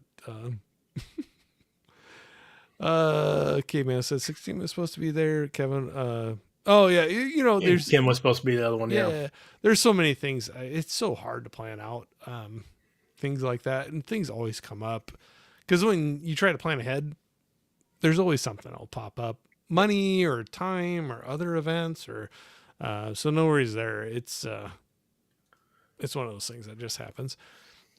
See, yeah, sour cream don't hurt. Yep. Leonard was saying, "I'm a sour cream freak. Make no mistake." I like my sour cream in moderation. I love Yeah. it on baked potatoes. Some butter and salt, pepper, and sour cream. Yep. Yeah, I'll take it on certain things. So we'll get some highs back and forth. So, um, well, I don't know if we want to dive into other things. I know I kind of am going all over the place, but I know we talked about a few different things we'd maybe talk about tonight if I didn't shut up about just talking about things. But I don't know if you want to dive into any of those or. Well, let's. I know you put up a picture the other day of some movies you picked up, Oh, and okay, I want to see if you watched one of them because this is one of my favorite editions. okay, Actually, I've got two different movies from this company. They're the Blue Collection, which I want to say is Plain Archive out of Korea. And you picked this movie. This is one of my favorite movies. I've got a poster up there on the wall. It's up there somewhere, I think. oh, Yeah, it's up there. Um, so I've said this before. I was in the medical field for 15 years. 14 of it, I was in emergency medicine, emergency room, working ambulance, volunteer firefighter. My last year, I was in critical care, and we dealt with patients with lung cancer, basically. I've been around a lot of death. I've seen a lot of stuff. I've seen murder, suicide, natural death, beatings, muggings, dog attacks, car wrecks, everything. So sometimes when I say I like certain movies, people are like, "Man, that's kind of a hard movie," or Mm, why you like Requiem for a Dream's a good one. mm, I try to watch Requiem for a Dream at least once a year, mm. and the majority of people I talk to are like, "I thought one and done. Why are you watching that movie?" I'm like, and I was sitting there thinking about it the other day, actually, b- because of my medical experience and the stuff that I've experienced. It's harder for me to be emotional. So when I find a movie that really makes me kind of emotional or like, oh, holy crap, or hits me, like I latch onto it. And that's what like Requiem for a Dream. That movie is effed up. And because I've had a Oh, that's medical rough. background, I know what's going on. I Hmm. understand the processes, and they did a really good job showing the different issues in that movie. But you picked this movie up, and I love this movie. So I found this edition. There's an even better edition, but it's like super rare. But Manchester by the Sea. I have not seen that yet. I just recently bought, not to go off, but I just recently bought the regular Blu-ray of that. Yes. And so that's what you're saying. You saw me throw that out there. Yeah. I have And not I watched it yet. but it's it's not nothing like super expensive, but it's got a nice booklet in it. It's got a bunch of pictures and kind of story in it. But I love this box set by the Blue. It's awesome. This movie really touched me. It's a hard watch. I heard get the tissues ready for that one, but Yes, it deals with marriage. It deals with loss. It throws you a curveball in the middle of the movie, and again, I latched onto it because I could connect with it, and I recommend this movie. Like I know people have a problem with Casey Affleck. He's kind of an a hole. I think he is an extraordinary actor. yeah. I love Manchester by the Sea. So, but the other Blue one that I have is A Ghost Story Mm, with Rooney Mara and Casey Affleck. So, if you've never seen A Ghost Story, I have not. um, it's how did I describe it? It's not nothing happens in this movie except for you get to see how boring it is to be a ghost, and you get to see Rooney Mara destroy a pie for like 15 minutes. Okay. She sadness eats a pie, and but this movie again hits because it makes you think about afterlife. Me and you both are older. We both have kids. Significant others and all that. And these two movies really make you think about life and the way things could have happened or could happen and stuff like that. But if anybody like Casey Affleck and have not watched either one of these, check them out. A Ghost Story and Manchester by the Sea. And these are just those cool little two of my favorite movies in my collection, and some really cool Those are nice additions. releases of those. Like I said, Manchester by the Sea, like you said, you saw, I just recently got that. And it was the regular release of it. I have that one, but A Ghost Story, I have not, I don't know that one. So I wrote that down. I'll It have is to an check. A24 movie. It came Okay. out, man. Actually, does it even say on here? 2018. Uh, Not to go off track, but Yeah. one nice fancy set you let me know about that I keep on thinking about and I have like on watch lists on eBay. So when we were on our trip where we met up together, not at the Nashville McKays, but the Knoxville McKays, we Yeah. were hanging out there. I bought a DVD because you were like, "Have you seen this?" I'm like, "Nope." And you're like, "Buy it." And it was Rudderless, Yeah. Yes. and you were like, there's a crazy set of that one out, that right there, yes, yes sir. And So, I keep on watching that on eBay, and I keep on like, oh, do I? Oh, so um, the soundtrack too, yeah. yes, I ended up having to import the soundtrack because you can't find this. It's a UK release. Gosh, And that we were movie going to is talk so about a little good. bit of music. So this was the Mhm. perfect intro for it because There you go. I've touted this movie for the last couple of years. I've gotten several people to buy it, and I've I yet was to hear somebody one. not like it. Oh, it's so good. And there's a Um, curve in that too that I was not yes, expecting. So there's not really two curves. There's the one yeah, towards the end with the group, and then there's also the big curve. I agree. Yep, I But can. Now that you say that. yeah, so yeah, we only had this in DVD. Mhm. This is plain archive again out of Korea. Same kind of thing, box with just the regular standard slip. Of course, it's got Anton Yelchin on the back. Yeah, you got Um, Yelchin. You got is it Crudup? yeah, Or Billy Crudup. yep, And it's got a Selena Gomez, and it's got the bassist to an alternative rock band is the main. He's the yeah. bassist in the band too, but I forget what his name is. But like I said, I've been touting this movie for a couple years. I know you bought it. Ben Buster bought Because of it. you too, like I said. Yeah, But I loved it. it's one of those again one of those movies. It will make you feel stuff. So yeah, it's got like art cards in here, but it's also got a pick with Yep. rudderless on there. So if people don't know this story. Basically, Billy Crudup's just a washed up man. He's just estranged from his wife. Kind of has a connection with his kids. He lives on a boat, basically, or his Mm. kid. Something happens. Um, he starts using this music that he finds. I'll leave it ambiguous. And he It, starts it singing. and even for me, not to go too far, but like dealing with grief and finding outlets to deal with Yeah, grief and and he starts doing like kind of this show at this bar, and then Anton Yelchin and this bassist guy, I forget what his name is, show up, and they start doing stuff, and they become a band called Rudderless, and they explain why in the movie, and then other stuff happens, and it's just a really good movie. It's William H Macy's first directed movie. which I I didn't realize that at first, and I found out from you as Yeah, well that was him. well, But he's in the movie, like yeah, he's a right. major He was the character in the bartender movie. in Yeah, the place. But I was like, that's a good for a yeah, debut. I enjoyed yeah. it. But the soundtrack, I mean, I wanted, as soon as I watched this movie, I was on the hunt for the soundtrack because everything is sung by Billy Crudup, Anton Yelchin, Rudderless is what they actually banned her.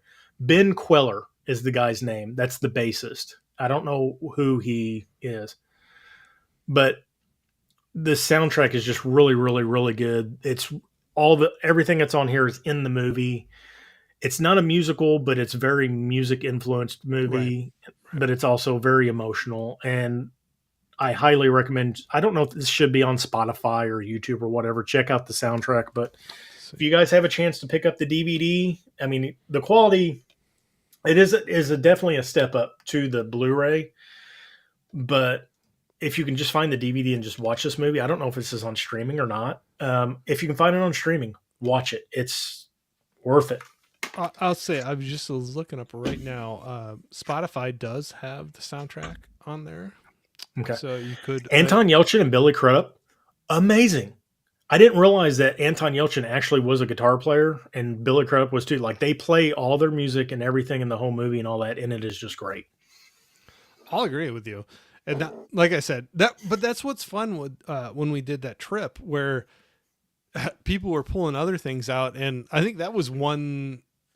And this happened multiple times, and other people did things too. But I think this was one that you pulled out, and you're like, "Corey, have you seen this?" And I'm like, "No." And you're like, "Put it in your hand," Yeah, you know. And I appreciate you did that. I enjoy it. I have it right there, but I know on our drive back you were like, there's this crazy set that's, I mean, well, you were just showing it, but yeah, there's a deluxe set that you can find and on eBay, and so I have that. I've still been watching that one, but I haven't pulled the trigger on that. But I did buy that DVD that day, and um, I I don't regret it. That was like one of those movies that I didn't hear anything about.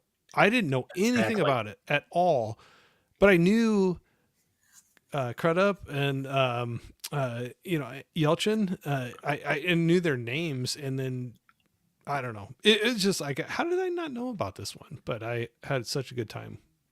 Yeah. Well, when So I say good time with it, it yeah, was a very good movie. It was.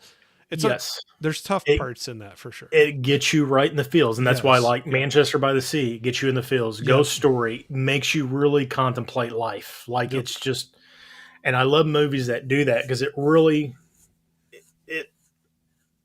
I mean, I can go like I said, I can turn my brain off and watch a John Wick or Sucker Punch or stuff Oh like yeah. that. But movies that hit me in the feels and I do cry, it makes me want to cry and all that, and like it makes you think about life. I love those type of movies, and that's why I always say I like watching stuff that's kind of a hard watch. And then I fill it in with like I Saw the Devil and Old Boy and Uh, Audition and crazy Japanese like autoerotic like torture movies, crap like that. well, and I eventually I was going to maybe get to that too. I had not maybe not. I haven't seen all of those, but I thought it was funny, and I think you joked about it before too, where you would dive into some Asian cinema, and that's not the only thing you watch, but it kind of came up in a few different live streams, and then you were like the Asian cinema. And the Asian cinema guy, Yep, yes. right. Which is not a bad thing, but you enjoy more than that as well. But I thought it was cool that you dove into that, and there was even a live stream. I still remember there was a live stream on your channel where it was Asian cinema, and you had a panel on talking about. I know there was KB on there. There was KB and Dell, yeah. uh, uh, oh gosh, there was more than that too, and I'm like completely blanking right now. But I Oh, just Hard Copy Blues, Vin. yes, Vin. That's what I want to say. But I remember watching that one, hanging out, and talking with you all, and I was in the chat with it. But I wrote down quite a few movies and watched quite a few from that, and really You, enjoyed it. you did And watch I Saw the Devil, right? yes, I have. Yep, That's in my top I five I of all bought it. time. I did stream it first, but I did end up buying it. And yeah, but that's where I'm like, man, they push some things, Yeah. some of those movies, but And, that's a very and good that, one. and that's one thing people have asked me. Like, I mean, I do watch like Criterion Collection has really expanded me beyond just Japan and China and all that. Because I bought French movies and the Iranian movie Cherry or Taste of Cherry. If anybody's never watched Taste of Cherry, please do. It's just a textbook walk through somebody trying to kill themselves. And I know that sounds horrible, but it's a grapple with right and wrong and making a decision. Anyway, so the one thing people have asked me, well, why do you like Asian stuff? Is one, they're brutal. Two, I really have always been intrigued in like samurai and Japanese culture. I mean, they've got a long history. Japan was one of the only countries that Genghis Khan could not conquer. Mm. Like they one because of just geolocation, but two, samurai stood up to Genghis Khan and was like, nah. And of course, just the interfeudal. I mean, they've had a long history of just being separated in different states, different warlords, and just fighting and all that over the years. But the one thing I like about Asian cinema and a couple other countries, country directors from other countries do it too, but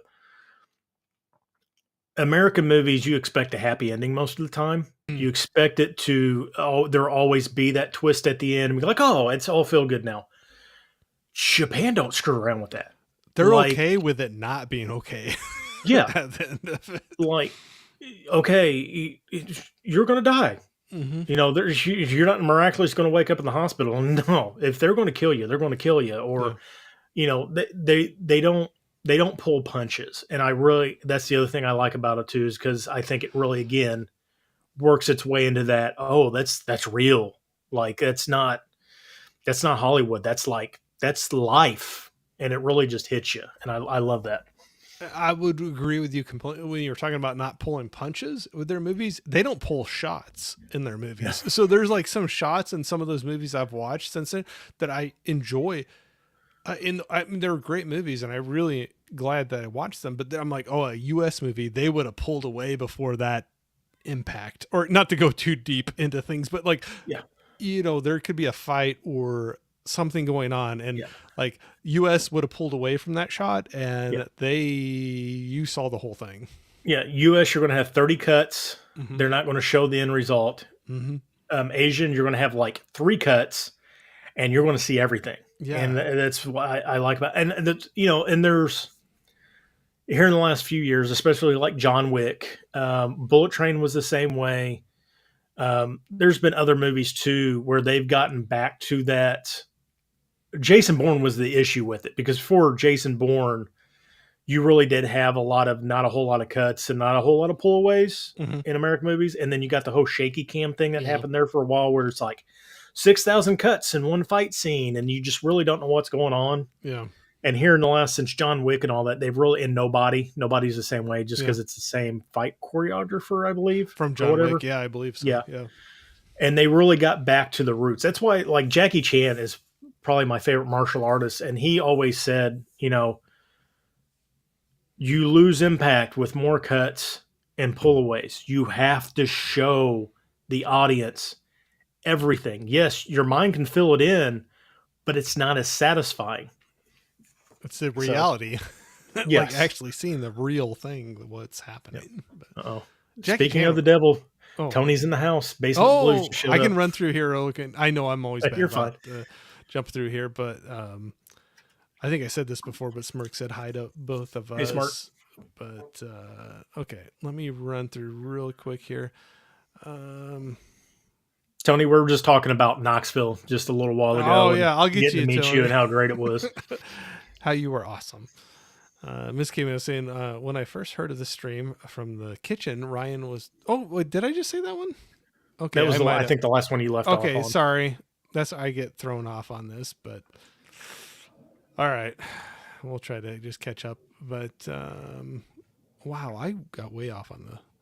All right, we'll just say Basement Blues. Tony said good evening. I'm going to go to that one since I know for sure we had you brought that up. But yes, Tony, we were just talking about our trip hanging out, Orbit DVD, Tennessee, everything, and how awesome that was and how cool it was to meet you. So a couple above that, Colin had a couple things, but oh, the go big for it. curve in Rudderless was that you Was were promised Selena Gomez and she was in the movie for just a minute. oh, there you She go. was in for a little bit more than a minute, but yeah.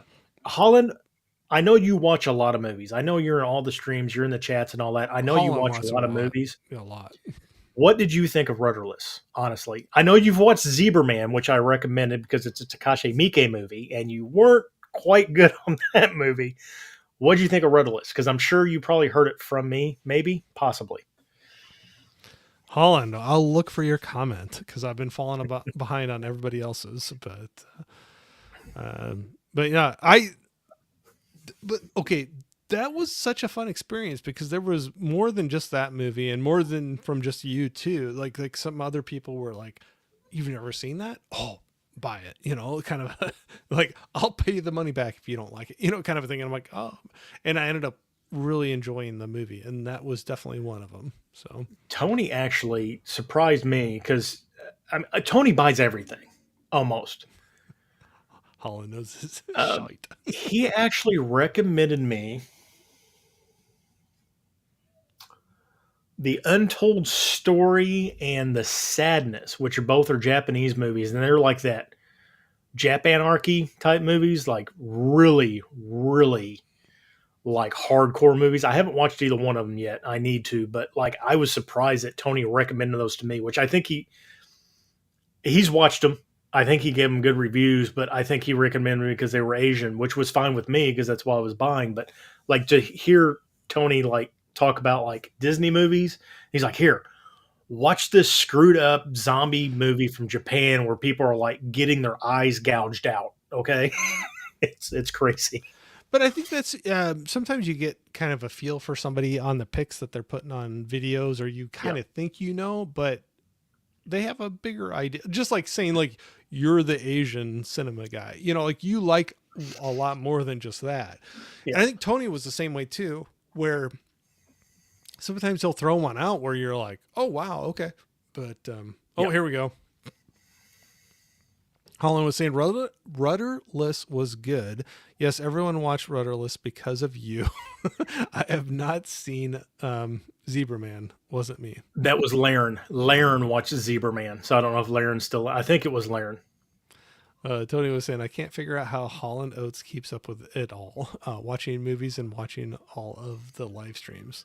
He's got like 6 screens going at once. He's a multitasker for sure. There's no other way. He's got to have a lot going on. And Tony was saying, I like all kinds of. I agree, and but that's what's cool. I think a lot of times maybe some people see some of your videos and you talk about maybe some movies that fall within a little bit of a category, and they think that's all you like. And it's like, well, no, I Yeah. also like this and that, and there can be some pretty drastic different Yeah. movies that you like. And Tony gets crap too, because I mean he buys a lot, and people always talk crap about that. But But he he watches 2 movies a day or that's something what I'm like gonna that. say. He watches a lot of movies, so it's I'd say his ratio of buying to watching is probably way better than what a lot of us are. So, yeah, no, So I'll never give him any grief because he watches just to way put more these than I out do. here, Oh, there's the this is Zebra Man. Zebra Man 1 and 2. Oh yeah, So Takashi Miike it did audition. Old not old boy. 13 Assassins. He's done a bunch of stuff, but this Zebra Man is a manga, and it's basically this dude that's dressed up in this zebra costume, and you probably can't see it, but yeah, he fights crime, and it's based on a Japanese manga. I have It's not. just I've crazy. never It's seen that one. Takashi Miike is one of my favorite Asian directors, so he's got some weird stuff. No, that's all right. Got to mix it up a little bit once in a while, right? Oh man, the uh, camera really does add like 20 pounds, don't it? oh, my camera adds like 40 pounds to me, but Holland was saying, learn watch Zebra Man without me. Come on. And Larry was saying 3 extremes. Yeah, he did 3 extremes. It's 3 horror J horror video movies on one, and Mike did one of them. Then Ichi the Killer, that's the other one I was trying to think of. Holland just said, but Takashi Miike has like 115 or 116 directing credits to his name. A lot of them are based on Japanese manga and stuff like that. But then, like I say, he's got Audition, Ichi the Killer, Visitor Q, 13 Assassins. I don't know what else I got. I don't think I have any other Takashi Miike stuff hanging up. No, I don't. I know this I, is. I'm good at going off. I got my 13 Assassins poster up Oh, there, and I got the nice. ghost story I too. like that. Yeah. So if you guys want to see part of my room, yay! Getting behind the scenes look at Ryan's room. I know this is going a little off path, but I'd seen a recent Arrow release that's going to be coming out. Is this V Cinema Essentials, Bullets and Betrayal? Have you heard anything about that one or know anything about it? No, I seen that was released. I'm going to pick it up. I've got almost all my Arrow collection is Asian cinema. I'd say Yeah, probably 90% of my Arrow collection is Asian. Same thing as my Eureka. Because those two Arrow, like UK Arrow and then Eureka, the majority of their stuff was Asian titles. So I tried to pick up everything. I've fallen a little bit behind on Eureka because they've been putting out some just kind of weird, yeah. really obscure old Japanese stuff. And again, it's just do I need every Asian Eureka title? Do I need every?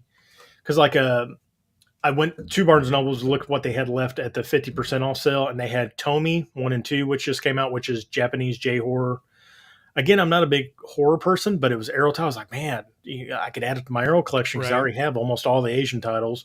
I was like, no, I don't need it. I was going to pick up. They had a Kenji Fukisaka, the Threat that just came out, I think in January, and I almost picked it up, but the slip on it, the slip box was messed up on the back of it, so I was like, Mm.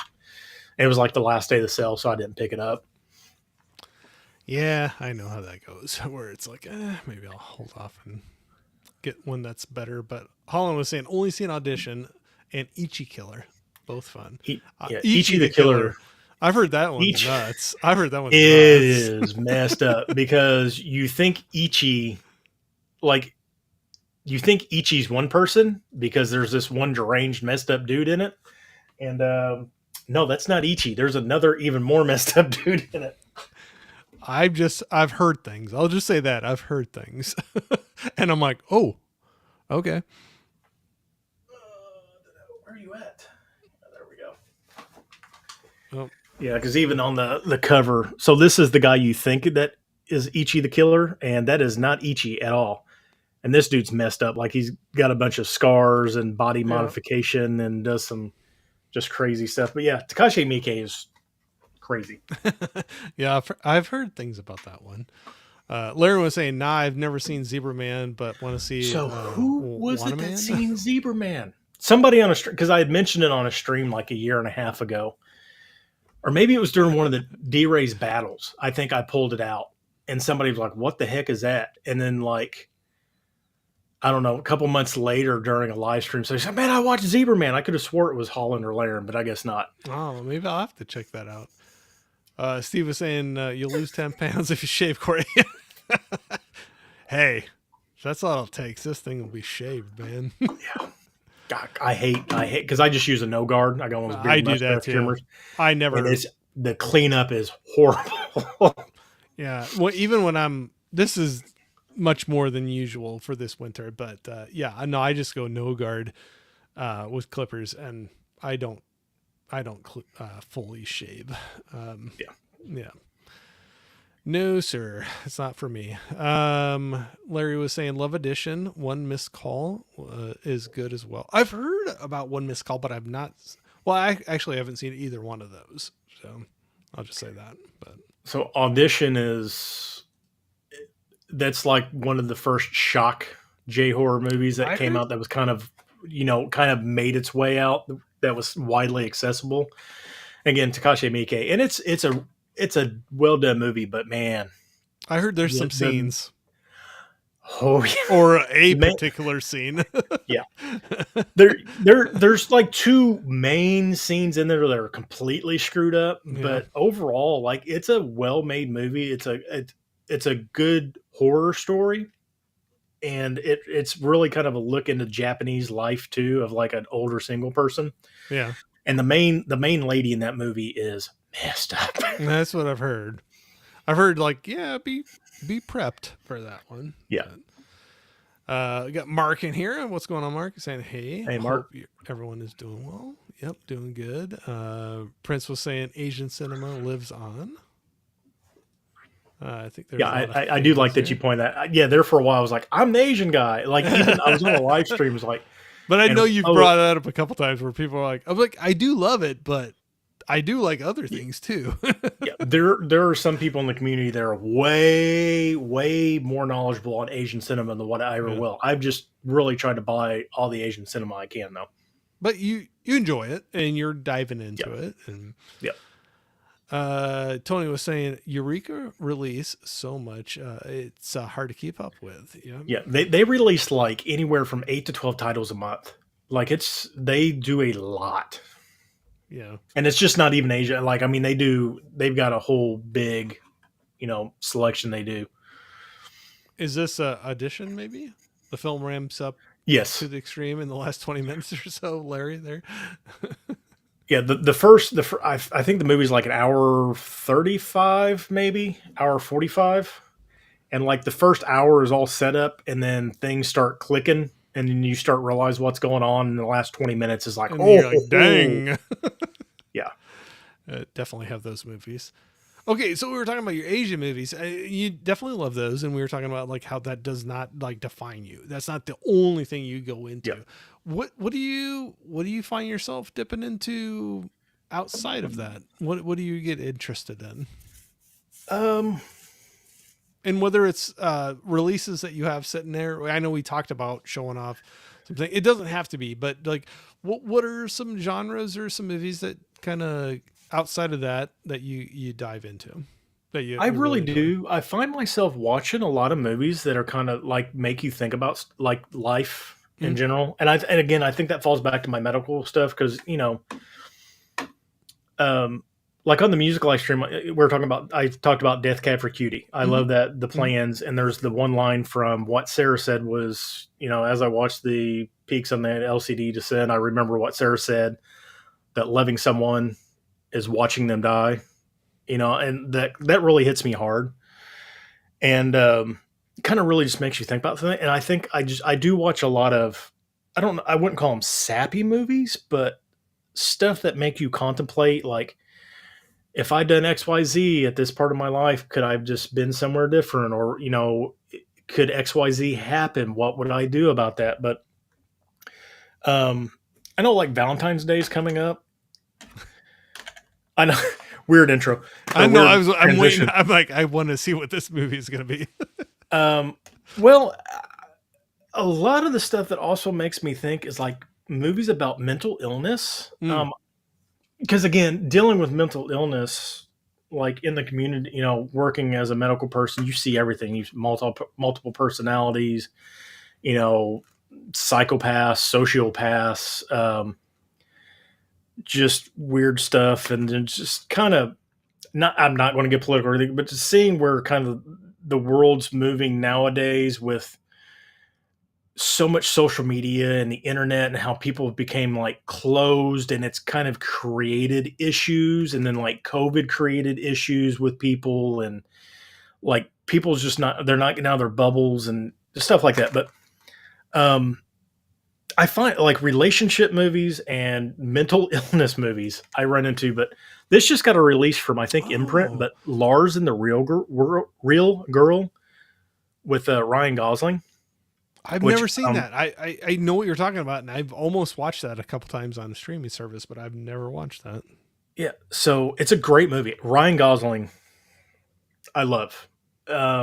He's one of my favorite actors, but this movie, he's really dealing with a personal issue and relationships, and that, and he ends up getting a doll, and that's his relationship. And his sister and brother-in-law try to break him out of it, and this does really, really, really well about dealing with the struggle of mental illness and this disorder. I forget what, there's an actual disorder that's associated with it. But if people haven't watched this, watch Lars and the Real Girl. It's on streaming. You can find the DVD or Blu-ray fairly cheap, or if you want to splurge for the cool set from Imprint, get it. Lars and the Real Girl. That just reminded me.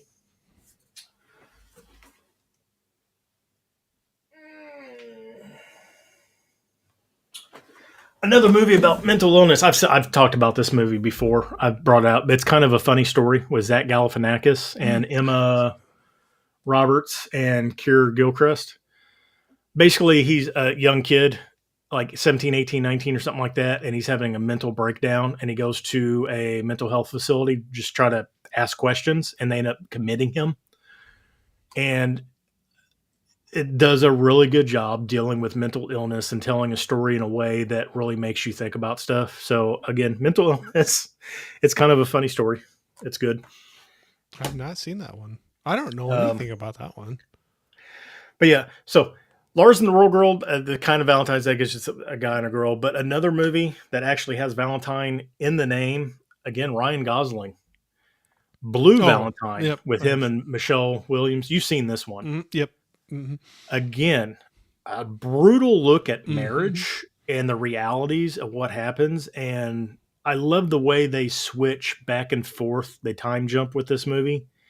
And this steelbook, this was back in the days of Zavvi, when you could go on Zavvi and find like 50 different steelbooks, and they'd all be on sale for like $15 because nobody was buying them because nobody knew what Zavvi was. Yeah. And Or I don't know. wanted, or wanted steelbooks or whatever. Yeah, yeah. And I've never looked this up since I've bought it, because I got it for like, I think $15. I'm sure it's probably worth money now, because Oh, this was a limited edition one. I'm sure it But is. Blue Valentine, if nobody's watched this, Ryan Gosling and Michelle Williams. Michelle Williams, again, she was in Manchester by the Sea. Spectacular actress. She has done so many. Yeah, she spread her wings since the TV show. I'll say that. She has got some acting chops on her, and her ability to cry on command is impeccable. Mm-hmm.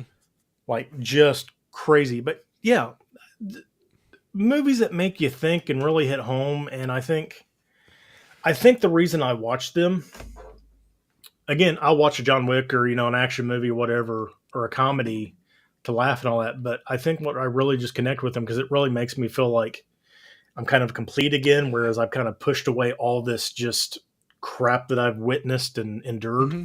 Hmm. Well, it So makes you feel. It makes you feel something, and that's. I guess that's a sign of a great movie. Where if it just makes it. And how do I want to say that it brings an emotion out of you, and it makes you feel something, and that's a cool thing. I'll throw one more No, out here, go and then for it. we'll Go for talk it. about some other stuff. Again, I was a volunteer firefighter. I'm still certified in the state of Indiana. I'm still technically a firefighter. If I want to go join a volunteer department, I can do it right now. But um, Joaquin Phoenix is again one of my probably Gosling, Phoenix. I couldn't even give you probably a third actor that's my favorite right now. But uh, Ladder 49. Have you ever watched Ladder 49? I have not. I know what you're Um, talking about. I have not seen that. John Travolta, Joaquin Phoenix, great cast. And the soundtrack is amazing too. It's very on point for a very heavy movie. Like they do a really good job of mixing the soundtrack. Really enforces the movie. But Backdraft came out in 88, Mm, 89, I think. Backdraft was good, but they really dealt. It was more of a thriller, yeah. like investigative thriller type thing. And they did good with like how the fire acted and all that, but Ladder 49 really puts you in what it's like to be a fireman inside of a fire, the things they deal with and all that. So like,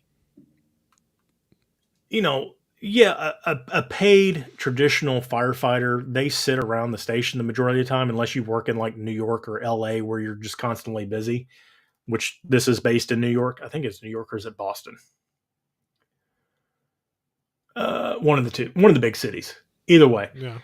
watch this movie, and it really gives you an insight to what firefighters deal with. It really deals with the family aspect. It really deals with the brotherhood. It really shows what firefighting like. It really gives a good first person view of what it's like and the things they go through.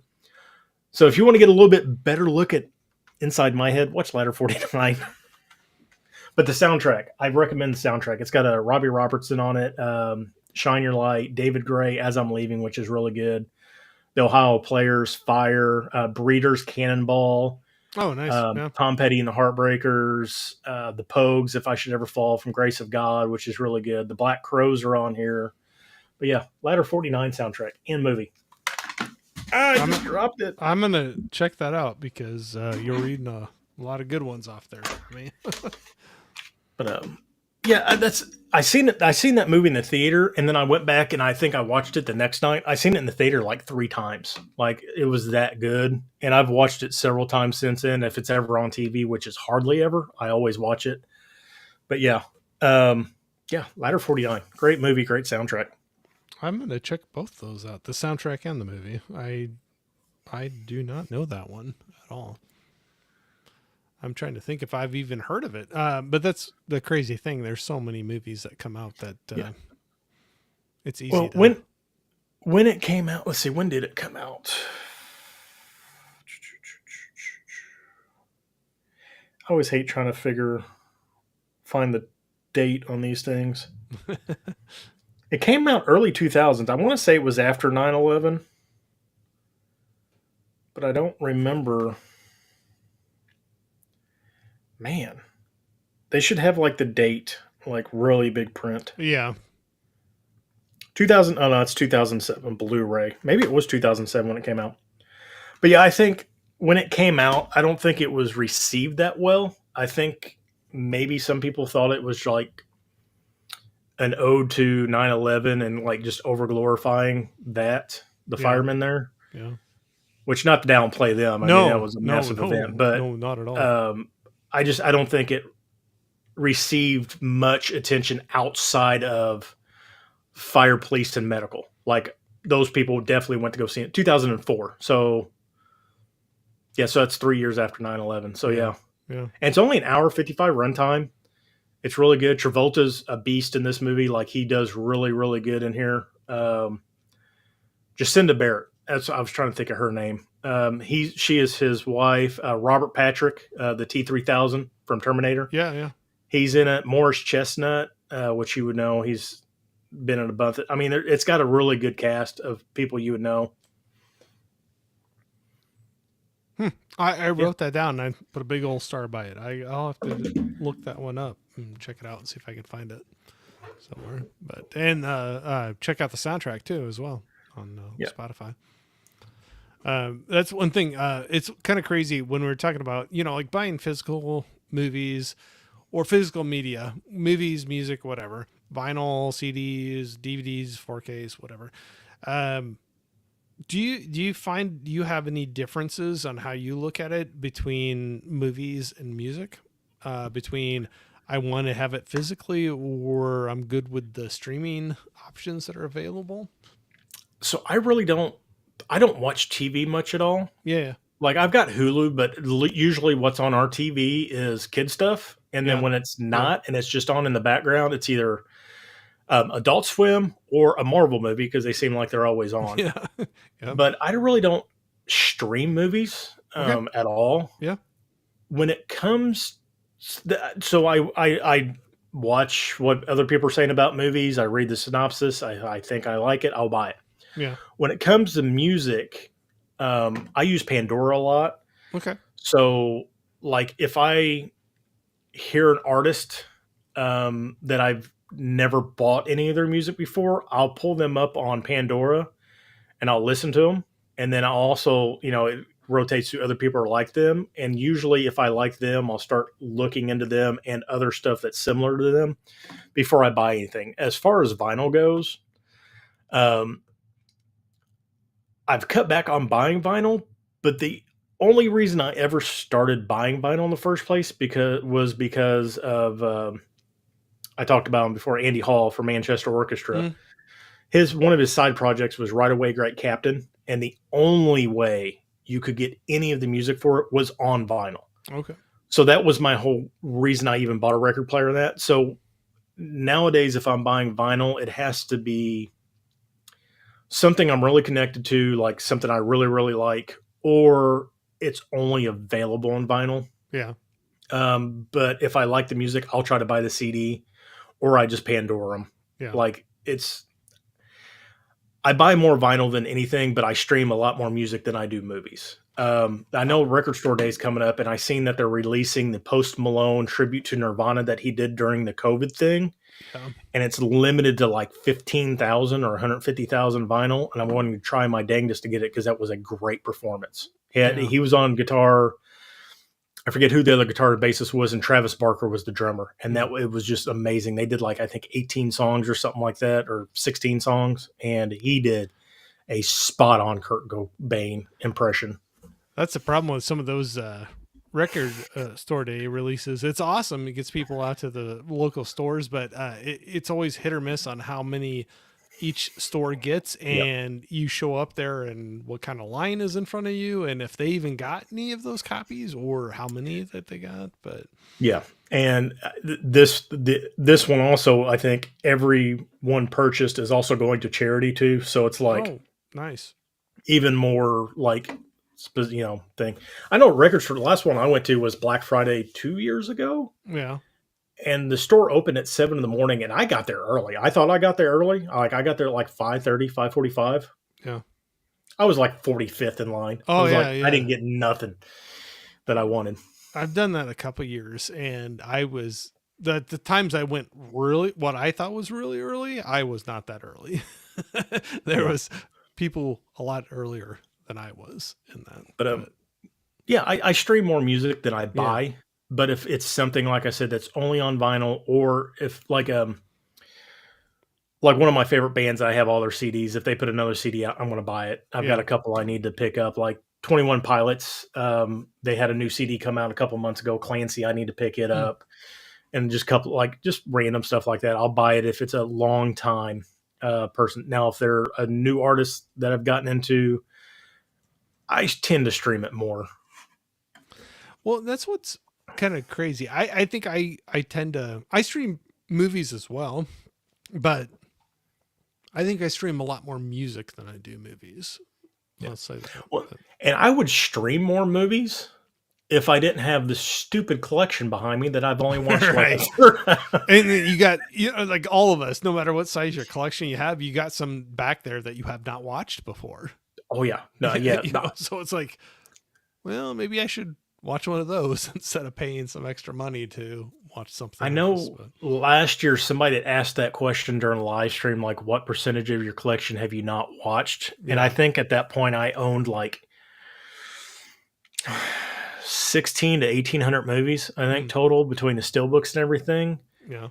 And I figured I had probably watched maybe 500 or 600 of them. So it was about a third of the movies. I'd say you're doing good compared to a lot of people that I know that are collecting. So, Yeah. but yeah, that's where you're like, okay, am I going to stream something or hit that other 2/3 of the Yeah. collection I haven't watched yet? Um, I just had to hit these really quick. Holland said that's good. Movies, Lars and the Real Girl. It's Like a that good one. movie. They do a really good job of dealing with the mental illness of Ryan's character.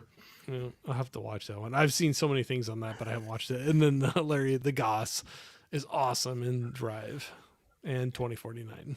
I love Drive. I've got that nice edition. I wanted that steel book. I did not get that. I just have the regular Blu-ray of No, I've Drive. got the second sight. Oh, the nice box. Yeah, yeah, Yeah. yeah, yeah, yeah. Oh yeah, they put out some good stuff. Yeah. I was Yeah. the only thing I was disappointed in that I think everybody was is the scorpion wasn't embossed on there. Oh, Yeah, but I but that's a Second nice Sight set. That's is a like nice set. one of my favorite boutique labels. I mean, their hard boxes are super sturdy. You get a ton of stuff in these things, and the transfers have been really, really good. Well, and that's one thing we were talking about, some things we talk about tonight in like just to have things if, certain things don't take as long as we thought to talk about some of our I don't have any super crazy releases, but I have a couple from Second Sight and I like one of them I have sitting over here. They put out some good stuff and they're not cheap, but it seems like they give you a lot for the dollar that you're spending on them. Yeah, and really, Second Sight for how much stuff you get in there and how good they are. The limited edition box sets really aren't that expensive. When you think I mean, about they're the taking same everything price into as account. a standard price 4K Criterion. They're like the Mhm. same price, Yeah. which is messed up. Yeah, yeah, no, I know when you start thinking about that. So when you were showing that one, I'll show. When we were talking about like maybe, who knows what we'd get to, but releases or movies that we really like. But so like one of them I grabbed. I don't have many from them, but one that I enjoyed the movie. But I got the It Follows I got that one too. set. Super nice. But what you're saying with that set too, it's like they pack so much into that thing that in the boxes. I mean, it's not like little tiny thin cardboard. It's got No. some. Yeah, They like put some love su- into that. yeah, I'm a super big fan of Arrow box sets. Like I always thought they were good, Mhm. and then when I got my first Second Sight box set, I'm like, oh, these are like better. Well, yeah, the box. That's what I make. I know some people will be like, whatever, Corey, but like when you can do a little knock on that thing, and I'm like, you take the stuff out of it, the movie, the book, all that stuff's cool in there, but you take that out and the box still holds its form well. It's not like Yeah. a little tiny, thin, flimsy thing. No, it's they put some nice packages out. I'll say Yeah, that for sure. and It Follows was one of those impulse buys. Everybody said it was a good horror movie, and that's when I was not. And it's not that I don't like horror movies. I just don't like your traditional like Freddy and Texas Correct. Chainsaw Yeah. Massacre, Yeah. Jason, all that.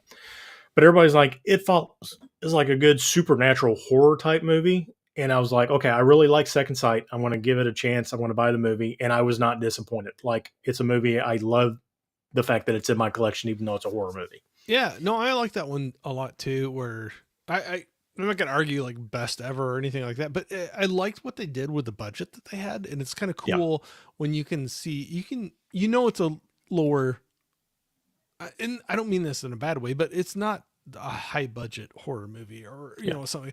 But I love to see how creative they get with the budget they have and how they stretch the dollar and do some things with it. And I think they did a really good job with that one. But And that's the other thing. I think I've talked about it before. The reason I don't like slashers and stuff like that, and like all that stuff, because of the medical thing. I'm like, oh, that's not real. That yeah, wouldn't happen. it And would the I even blood do wouldn't that with splash like, like that. yeah, I even do that with like shootout movies and stuff like that. You know, somebody gets shot in the shoulder and then they just drop dead. I'm like, you're not dead. Yeah, you're Like like, no. they hit you in the left side. There's no major artery, or if they would have hit you on the right side, they would have hit your subclavian, and you could possibly bleed Yep. out, but you're not dead. You're going to get up, and you ain't going to be able to use your arm. You know, and that's the same thing with like slasher movies and all. That's like, no, you're technically still alive. Like I Yeah. just, and I have a heart like some medical shows like. House is the only medical show I would ever watch just because he's a deranged lunatic, and they really didn't dive into like the Grey's Anatomy and the Scrub stuff where they're physically doing like I guess ER, not Scrubs. ER and Grey's Anatomy where they're physically working on the patient, all that. Like I watched one ER one day and they're like doing CPR on this person in the emergency bay. I'm like, okay, the E2 tube's not even in the guy's mouth. That's the wrong rhythm on the heart monitor. The IV's not even dripping. Like I Just takes you that's out of it. yeah, it takes me right out of it. So no, Laren, I'm not a doctor. I Um, haven't got to that comment yet. it just popped up. I just, Oh, okay. no, and it does kind of take me out. And again, that circles back to the Asian cinema where they don't pull the punches and they don't cut and they really go for it. I'm like, okay, this is more realistic. Yeah. No, I'm gonna jump in real quick here. Liv was Liv, hey, how you doing? Saying, hey, Corey, Ryan in chat. I'm so late to the party. How's it Hello. going? No, you're just in time. Thanks for jumping in here. Movie Hunter is saying, I got rid of all my vinyl and tapes in the early 80s and upgraded to CDs. Now I regret that decision. I think a lot of us have some similar type of regrets. Or at least I do. I've had some times where I was like, streaming is the answer to everything. And I started I was clearing about to stuff say out. it's And the same way in the movie. You know, people, oh, I got rid of all my DVDs and I tried to upgrade to Blu-ray and only like half of them are on Blu-ray. Now I can't get all those old DVDs back. Or I got rid of my whole collection. I went to streaming. Now yep. I can't find half my movies. So now, yeah. Yep. Oh gosh. Yeah. I that's a common, yep. I think a lot of us have that going on. Liv was saying it follows as a masterpiece to me. Saw it in the theaters and it's still one of my faves. And the score. Sorry, I just did that right in everybody's. I thought I muted, but I apologize for coughing right in your mouth or in your ears. Sorry. The score is fire. So yeah, if I didn't blow everybody's ears out, you're still with us. But Ryan, are you a doctor? That's your quote here. No, I was an EMT, emergency medical technician. I did go to paramedic school and I got all the way through it and I was doing my clinicals and um, the housing bubble of 2009 hit Mm, and everything kind of went to crap. And the ambulance service I was working for kind of let go of a few people. And I was like on the lower tenor because I'd only been there like for 2.5 years, something like that. So I was let go. And they were actually paying for the class at the time. So they're like, either you don't finish it or you finish it and you pay us back. I'm like, right. no, you fired me. I'm not paying your crap back. So I Right. just never finished. So then I started working at the hospital and I was at the hospital for 8 years in the emergency, well, 7 years in the emergency room. And then my last year I was at critical care doing pulmonology, dealing with lung cancer patients and black lung and stuff like that. And seen some crazy stuff. I was gonna say that's yeah, you got a lot of stuff going on there. What I should have done, what I really should have done, um, when I went to the hospital, I had a chance to actually go to nursing school, but like I Oh, was yeah. 30, 31, 32 at the time, and I was like, man, I want to be like a 32-year-old with some actual real world medical experience with all these 18 and 19-year-old girls that I'll lose my crap. Yeah. Like I would not be able to sit in a class with that. So I was like, no, I'll just do what I'm doing, and then that's it. No, I know. I mean, that's life. I mean, there's so many Yeah. things I look back at too, where I'm just like, I could have done this or could have done that, but hey, where you're at, and you can go with it. I'm grateful for everything I learned. It helped me kind of shape who I am, but it's also, I know, mentally affected me. And like we've talked about tonight, like, I'm watching some weird crap to kind of, you know, um, evoke some sort of feeling, and I shouldn't Mm, have to do that. mm. But, you can only see so many hangings and self-inflicted stuff and not be a little messed up. Well, or just it. Well, even just the trauma of the job when you're out in a truck You for got to 12 block hours a it day out with at you and some your point. partner. Yeah. Yeah, yeah. I mean, I've seen crazy stuff. I could do a whole live stream on I could write a book on stuff I've seen, but like, it's therapeutic to talk about it, but it's probably not stuff that's good for like a live stream. Right, right. Yeah. We'll do that on your channel. No, I was kidding. Yeah, I'm totally joking. No, I've got some funny stories, and then I've got just some like holy crap stories. But Well, and that's part of the job too. Like, I mean, I know there are people out there in the medical field who are like, oh no, I'm happy and everything's fine. I'm like, no, you must be getting some really, really, really good therapy or some really, really, really good drugs. yeah. Because if you can't push it down and repress it and just keep moving on, you don't cut it in the medical field. Like, I mean, it's hard to say that, but it's the truth too. Sometimes Well, you got to be a little cynical. yeah. No, I knew some people that were just beginning stages of learning and whether they were going to be an EMT and going to some of the stories they said just yeah, it surprised me. Yeah, there's like it's Yeah. amazing what you can see in at noon on a Tuesday, Oh at a yeah. stoplight and the car's not moving and it's like, okay, what's going on here? And yeah, some of those stories, and this is a very small area around here. It's not like anyway, there's a lot of stuff out there. So I can understand that. Like if that's something you have to kind of desensitize yourself a little bit so you can do your job. I could see where sometimes you got to probably hit some movies to bring some feels out a little bit more. But Let's talk about one. How yeah, about go for it. the Secret Life of Walter Mitty? I don't. I have the regular Blu-ray of that. Okay, Uh, go th- for it. this It's a good is. movie. I'm gonna be honest. I think this is Manta Lab. Also, I could be wrong. You have crazy releases, man. Well, I bought this one specifically because I love the back Mm, of this movie. Have you seen this movie? yes, I Okay. enjoy it very much. Yep. It's a beautiful movie. If Yep. nobody's ever seen this movie, Ben Stiller directed it, and he works for Time magazine, and he kind of lives in a daydream world where he thinks he's like the hero or the main character stuff, and he'll like when he's getting yelled at, he'll just go in this other world. Movie is shot beautifully.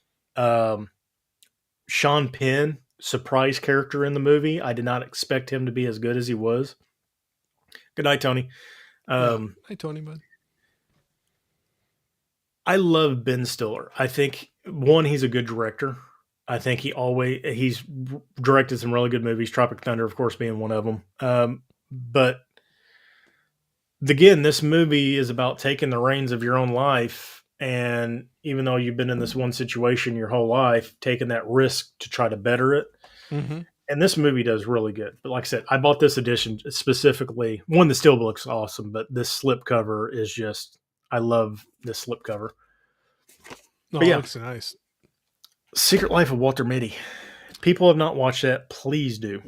I saw quite a long time ago, but I just recently bought a used copy of the Blu-ray to have in my collection. I hadn't actually owned it, but I had seen it a couple times before then. But uh, You had a picture of that on your Instagram recently, didn't you? yeah, not too long ago. Yeah, Yeah. that was a used I grabbed a group of, I don't have them right here at my desk, but I grabbed a group of used movies, and that was, yeah, that was Yeah, in there I where, think at the same time you had the Manchester by the Sea group. yes, yeah, Yeah, I think it was in that same group where I had a lot of comments in that stack that I showed because on that, on MIDI and then Secret Life of MIDI and Manchester by the Sea, that was a couple of those got quite a few comments of like, um, great movie or like grab the tissues or, like things like that. But we'll throw up one more thing real quick that I no, think is go a for it, beautiful man.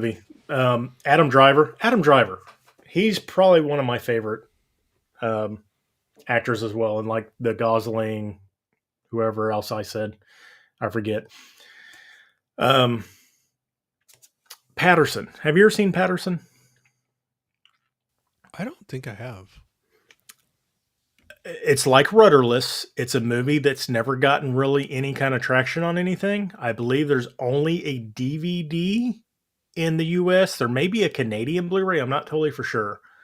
But Adam Driver's in Patterson, New Jersey. His name is Patterson, and he drives a bus for the Patterson line. So that's what the front is. This is the bus. That's him driving it. All that Okay. stuff.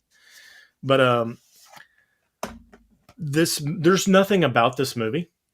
There's not really a story. Him and his the steelbook is fucking beautiful. It's purples That's and nice. blues I and love the colors. neons. Yeah. And he's got a dog. He lives with his girlfriend. He writes. They both write poetry, and the movie's basically about his life interacting with these people, getting on and off the bus that he sees like every day, and he's writing the story. And the movie doesn't really do anything. There's not like I know that it sounds boring, but it is very, very good, and it's beautifully shot. Actually, I forget who the director is. It may be. I'm gonna have to look it up. Because I'm almost certain it's one of my favorite directors, and now I can't even think of who it is. Patterson. I'm not Da, da, da, da, thinking of that da. one. Jim Jarmusch. Hmm. But it really reflects on like just everyday life and the simplicities of life, and then add the poetry in there, kind of makes you think about things, and just the beautiful, simple scenery and shots in this movie is just fantastic. But yeah, Patterson again, a Hmm. special edition. I think this is Plain Archive or somebody. Yeah, this is Plain Archive. But yeah, I ordered a lot of stuff from Korea. I know, and that's the one thing I've always loved about you've had some crazy videos showing you're bringing in, and not that that's the only thing you do, but you have some unique items that you bring Yeah, in to your collection for sure. and and a lot of the stuff, it's purely for the packaging. Like other than the steel books, like the blue, the Manchester by the Sea, the Ghost Story, and what was the other one I showed off? It's right there in front of me. Oh, Rudderless. Like Yeah, it's just repackage. Like yeah, that's all it is. But it's nice to have that little bit better looking package. And again, this swings back around to collecting and the way I'm collecting now. I want that. I want a little bit more out of what I'm buying since it's costing me a little bit more now. sure. So why not buy the little bit nicer package from Korea if it's going to cost me $5 more? Stuff Sure. like that. But Patterson, I mean, I've touted that too. I know some of these movies I've touted before on live streams, but again, these are like my favorite comfort movies that I always recommend to people. I know like Laren and Holland have both watched a lot of the stuff that I've recommended. I'm sorry, guys, But they but can join in and be like, yeah, I agree. But, yeah, um, um, yeah, no, it's cool. Like I said, I've seen some very unique sets that you've brought into your collection. yeah. Things that like I said, it's out of the ordinary of what we'd find on a shelf around Oh us, yeah. in a store. But And that's one thing I'm glad to see a lot more boutique labels popping up here in the last few years because we're getting better packaging options, but it's not like what they do overseas. Like, I mean, they do like heavy, super nice, packaging. Like, Da, da, da, da. Like this movie. I love this movie. You could find this at Dollar Tree for a dollar forever. And I don't think a lot of people picked it up, but I really love this movie. It's got Dom Hill Gleason, Maggie Gyllenhaal, Scott McNairy, and Michael Fassbender in it.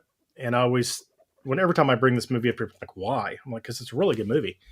But Frank, Oh, I've never seen that. I know what you're talking about. That looks yeah, so interesting, but I have not watched that one. great movie. It's about a band Yep. that loses their guitarist, and so Dom Hall Gleason comes in as a guitarist, and the lead guy wears this head that's all Yep. mic'd up and all that because he has issues. And a really cool collector's edition of this movie that I really really like. Yeah. I know it's funny.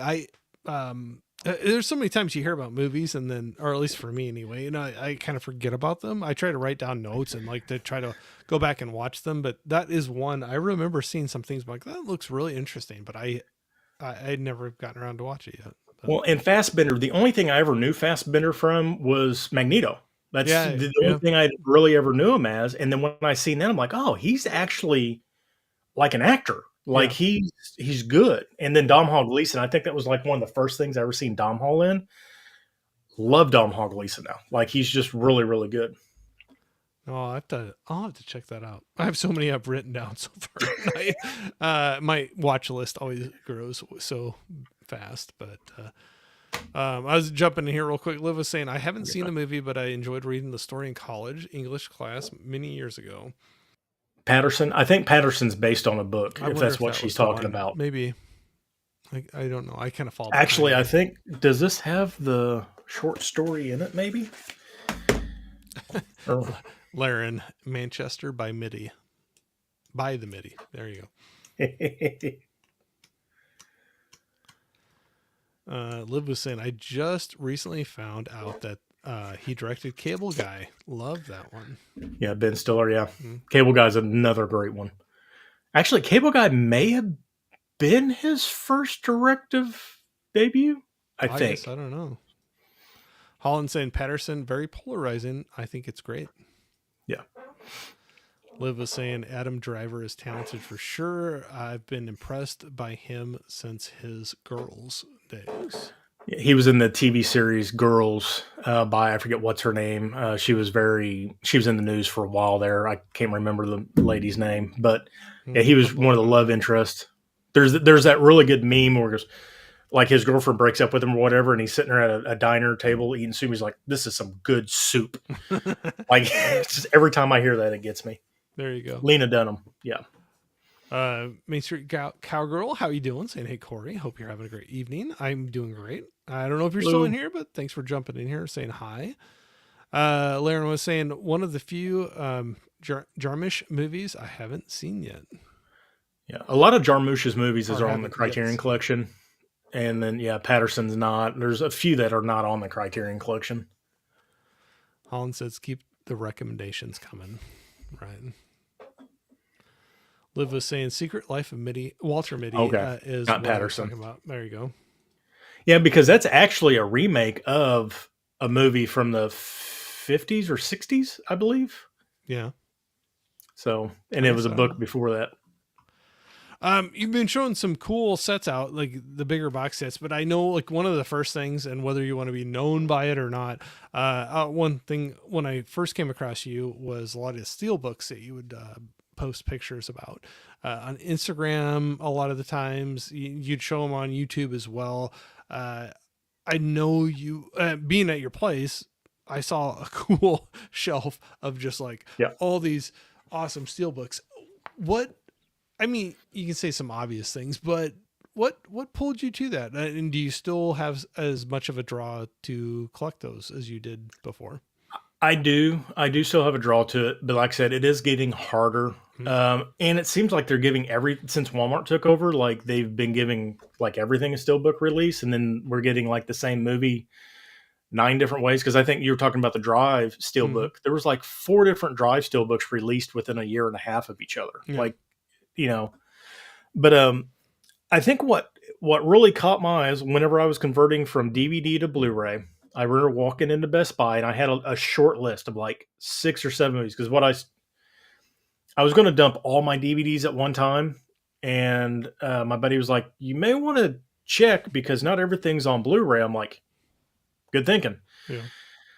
So like every check, I had like 4 or 5 titles that I wanted to upgrade to Blu-ray, and the first, like maybe the second or third batch that I had, I walked into Best Buy and Kill Bill 1 and 2. Like I had the Tarantino movies on my list, and I walked in, and like I said, the Kill Bill 1 and 2 steelbooks had just came out, and they were only like $9.99 or Yeah. $12.99 or something like that. And I was like, "Awesome! What are these?" Mm-hmm. And I, looked at them like, "Oh, cool! They're steelbooks. They're like collector's edition." So I kind of Googled it and looked, and they're limited edition, special art. I was like, "Cool! It's about the same price as what I'm going to pay for a Blu-ray. Let's buy it." And Right. then I went down the rabbit hole. I started to look. I was like, "Oh, these things are made worldwide." That's when I found Zavvi. Like that was Mm-hmm. like 2017. I found Zavvi in like 2000, late 2018 or maybe early 2019, and that's when I like Blue Valentine and Yeah. Minority Report, like a bunch, Lost in Translation, which is a super rare steelbook. I get crap because I have that steelbook because it's limited to like 1,200 and it's ridiculously priced. But I found all these steelbooks on there, so I started ordering steelbooks just left and right because of the art. And I've always liked art. Not that I'm like some art connoisseur or anything like that, but I've always liked stuff that differentiate from just the normal mainstream stuff. Again, Sure. that's why I like the boutique stuff because you get different packaging and all that. Yeah. But yeah, I went down that road and I started picking up anything I knew was available in steelbook that was on my list. I picked up in steelbook. And that's just kind of how it's been ever since. And I went back and bought stuff that I had missed. And Movie Hunter can attest to this. It gets expensive Oh yeah. for some of that stuff, but if you can stay up on it, it's pretty good. Yeah, but that cabinet downstairs, I'm looking for something different because I've already ran out of room on it. I was gonna say I was pretty impressed. I remember coming in there and like oh, I just stood there and kind of looked through there. But that's the thing when you were talking about when you start diving down that rabbit hole. There's like, oh, these are only released in Europe or only released in Japan or oh, which one's that? The Neon Demon. So this Okay, is I love that it's Winding Refn, the one that did Drive. I love this movie. I've Like heard this is that's crazy out there movie. that's been recommended to me. I have not seen that one yet. This steelbook is rare. Um, I mean, I paid a bill for it. I think I paid like $90 plus shipping for this to get it, and I had it on eBay. I had an alert set when they popped up. If it was too much, I didn't buy it. This one popped up for $90. I mean, I could probably turn around and sell this thing for 200 right now, but I'm not because I love it. But Yeah. I love this movie, and I wanted this steelbook. Like this steelbook is just beautiful. I mean, it's not nothing super extravagant or anything like that, but one, it's rare. It's a Coke Media, I think is what it is, Okay. which is out of Germany. Yeah. And the 4K was released only in Germany as well under the same label.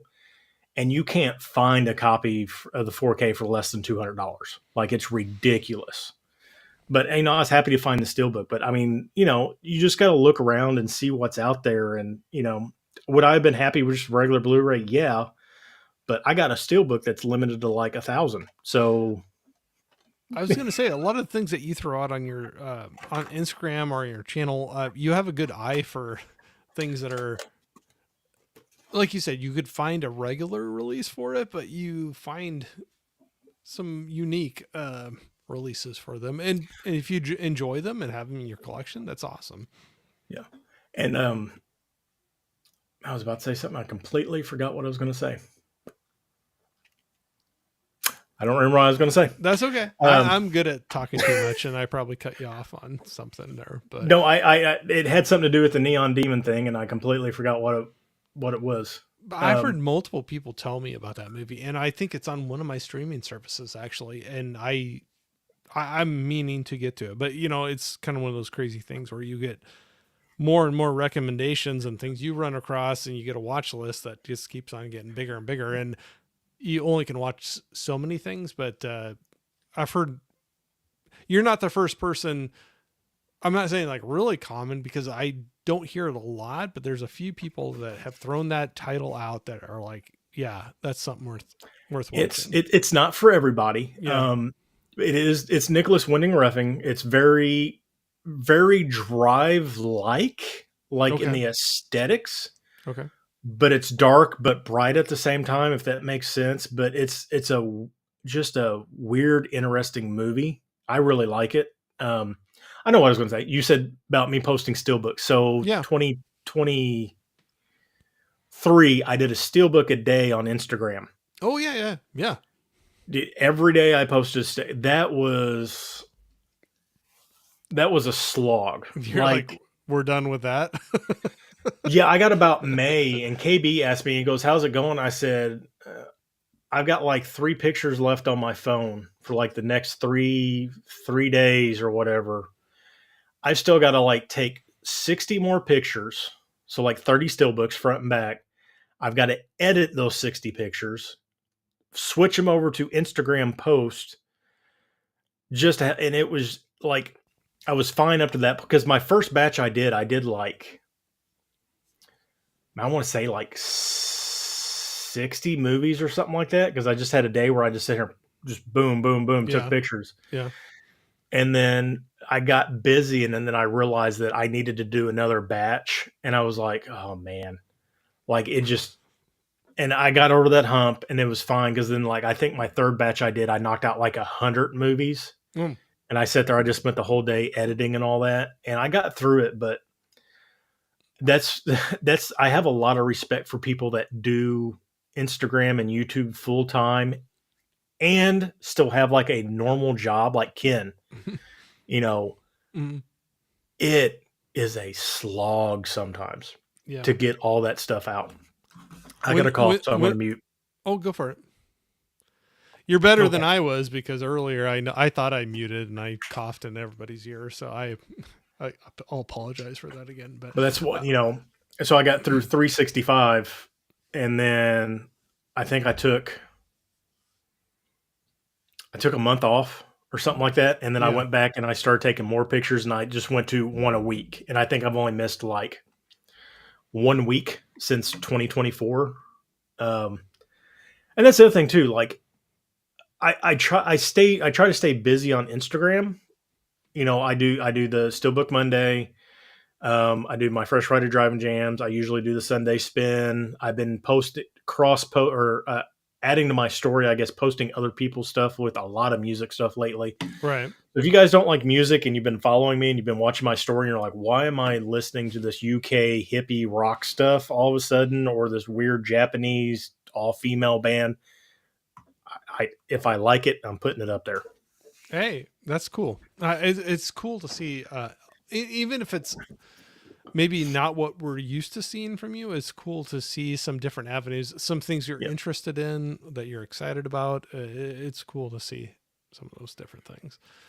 Um, I was gonna jump here quick. Uh, Steve was just chiming in about It Follows and just said needs to give it a second watch. Many claim to be a horror masterpiece. I thought it was overrated and mediocre, but that's okay. I can agree that there's a lot of times movies can get hyped up really big before you go to Yeah. see them, and maybe you would have liked them better if you would have heard it nothing beforehand and just gone into it. So I can understand that. I can work it up. It can build too high of a pedestal Yeah. for it, and then And two, like coming from my lane, since I don't really watch a lot of horror and people had spoke highly of it, mm-hmm. it made my watch of it more enjoyable because it was out of my realms of my expectations of what I thought it was going to be. Right. Is it a super great movie? No, No. but it's very good and it's very effective at what it did with what it had, and that's why I do like it. Yeah. Movie Hunter is saying steelbooks. Got the steelbooks in there. Every single US release As far as I know, he should be still updated, and I don't understand how you get all your pre-releases done, Movie Hunter. Like, are you up at midnight when pre-releases drop and you're just ordering everything now, or what? Because He's got I'm them having all. issues. Yeah, he has every single U.S. released steelbook ever made. Wow. As Wow. of I think like 2 weeks ago, he was still concurrent. So or current, Whew. I'd say wow to that for sure. yeah, and it's a Um, lot. I knew he I had a want to lot, but I didn't say know it's like all. But Movie Hunter, you may want to tell me. I think it was like close to 1,800 steelbooks, maybe if not more. I'll have to get down here. Laren was saying he's seen Neiman, Neon Demon in the theater. Movie Hunter was saying I have paid 100 for a single steel, but I regret it one bit. I don't And regret it one bit. Sorry. yeah, and I don't either. I mean, Oh, if there you it's go. something Still you up to really date. want, okay, good. I have He a has a whiteboard. whiteboard, and I don't regret any of my purchases. I mean, have I had buyer's remorse before? I mean, I'm going to say so because I showed that Little Darlings. I mean, I wouldn't call it buyer's remorse because I'm going to watch it. And then if I don't like it, at least I know that edition there was limited. I'm going to be able to get my money back on it. Right. Right. As far as steelbooks go, yeah, I've paid money for some steelbooks, but I love them because I would like Neon Demon, that Sucker Punch, Patterson. I've paid good money for those things, but I wanted them in my collection. I'm willing to part with that money for them. Yeah. Speaking of steelbooks, Speaking of Spielberg, have you what do seen you got? Legend I have, yes. with the Does McRaes, yep. Tom Hardy and Tom Hardy? And Tom I Hardy. love this movie. I didn't know this had a steelbook, and then I was looking around on eBay, and the simplest thing, just type in steelbooks on eBay and just doom scroll. And I seen this on there. I was like, oh, it's a UK release. It's Mm-hmm. awesome. I love this movie. I think Tom Hardy is brilliant in this. Tom Hardy, definitely my top 5 actors that are working right now. Yeah. Yeah. My favorite part in the bar scene. I watched that clip where I came here for a proper shootout, and he goes out and he's like, "Can I tell you a joke first? A psychopath walks into a bar and hits the dude with the hammer." Yep. But I love this movie. I never knew anything about the McRaes. I knew this was based on a true story. I loved Yeah. it. I bought. Let me see.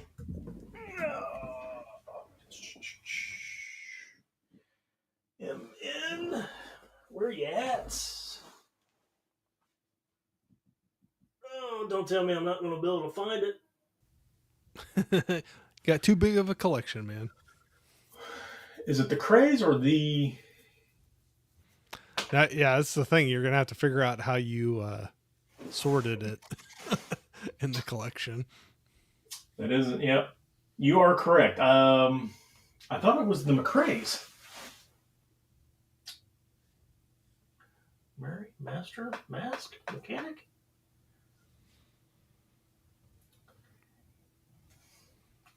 Anyway, I bought a Indicator release, or maybe it was Indicator or somebody. It's in the collection somewhere, but it's the craze. It was by somebody else. I was gonna say I really quick. Huck popped in here saying, "Hey, movie peeps." Huck. Hey, Huck, how you doing? Well, it is only like 6 o'clock California time. I know. California jet setters. Crazy West Coasters so early on, but some of the things I see you were showing a few things. I'll show. I don't have any too many crazy collections, but you're talking about steelbooks and some sets. One that I did end up picking up was the Nightmare on Elm Street UK, the box set with the steelbook in there. And that was one that enjoyed having that. And I loved the artwork that they had on that one. So on the steelbook, Yeah, but yeah, I love the original poster art on mm-hmm, that. mm-hmm. If I had to go with like out of the old school three, Texas and Freddy and Jason, I would go with Freddy. I think, Yeah, like, I mean, Jason and Texas Chainsaw Massacre could happen in real life. Nightmare on Elm Street delved into something that was more psychological and really really scared you because you could be like, could this actually happen? Yeah. Like it's a different twist on that horror, and I really did like that aspect of it. Yeah. Huck was saying he loves the movie room, Ryan. Thank you, Huck. I found it. I found it. Oh, it's second. Is this second sight? I guess it is second sight. The Craze. Mm. So this is the British movie. I forget when it was made, but On the same thing. yeah, it's another. I forget who. It's twins that play it, Gary and Martin Kemp, and it's basically the British version. Well, I guess Legend technically is the British version too because it's Tom Hardy, but this is another version of that story, and this is supposed to be a little bit more in depth than what in Legend was. And I still haven't watched it. I've owned this thing for like 2 years now, and I need to watch it. I forgot that was Second Sight though. So that's one of their just basic additions. Movie Hunter was saying, still waiting for the picture of the Zavi Elm Street steals. Killing me waiting. They're supposed to have that big set coming out. Yeah. Yeah, and they haven't updated the art. The art's still TBD. And for me, I love the series, but for that price, I kind of want to see a little more. Yeah. Now, if it was, because it's going to be each individual steelbook in a box set, right? That's what it sounds like, but we haven't seen pictures. If they do the original movie poster for each cover, that would be really cool. Or if they had some like, I wouldn't say like a Mexi funk, but like an old school artist do like a new rendition across each one where they all match with still that old aesthetic. That would be really cool too. Yeah. That or the original, but if they had all of them in one of those nice the steel boxes with the styrofoam, like all the steel books are slipped in separately. Yeah, it looks like Movie Hunter just said that 7 steels in a metal case. So yeah. Oh, there you go. Yeah, I still want to. That's still pricey enough where I kind of want to see a picture of what you're actually getting. Yeah, right there. That's just the 4, but yeah. Yeah. Those look nice. I mean, it's hard to argue with that, but that's enough where I want to see the thing before I put the money down on it. I for sure got the first one. I would love though. That's the thing. If that price sticks where it's at, if they did individual releases as well, I could see maybe getting a couple others and being fine. But I don't know. I need to see what that set looks like before I just drop the money on it. But hopefully it's a library case. There you go. They could do so many cool things with it, but yeah, that's the thing. You don't know what they're going to do until that. But hoping they get creative and put the steels in a metal boiler. Or the house. Yeah. That would be cool.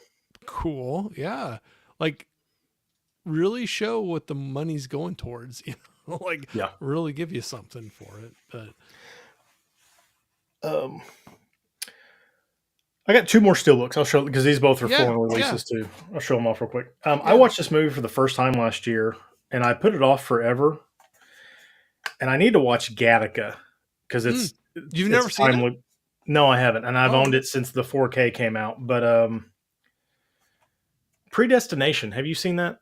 Yes, and I need to rewatch it. I've only seen it once, and it kind of confused me a little bit.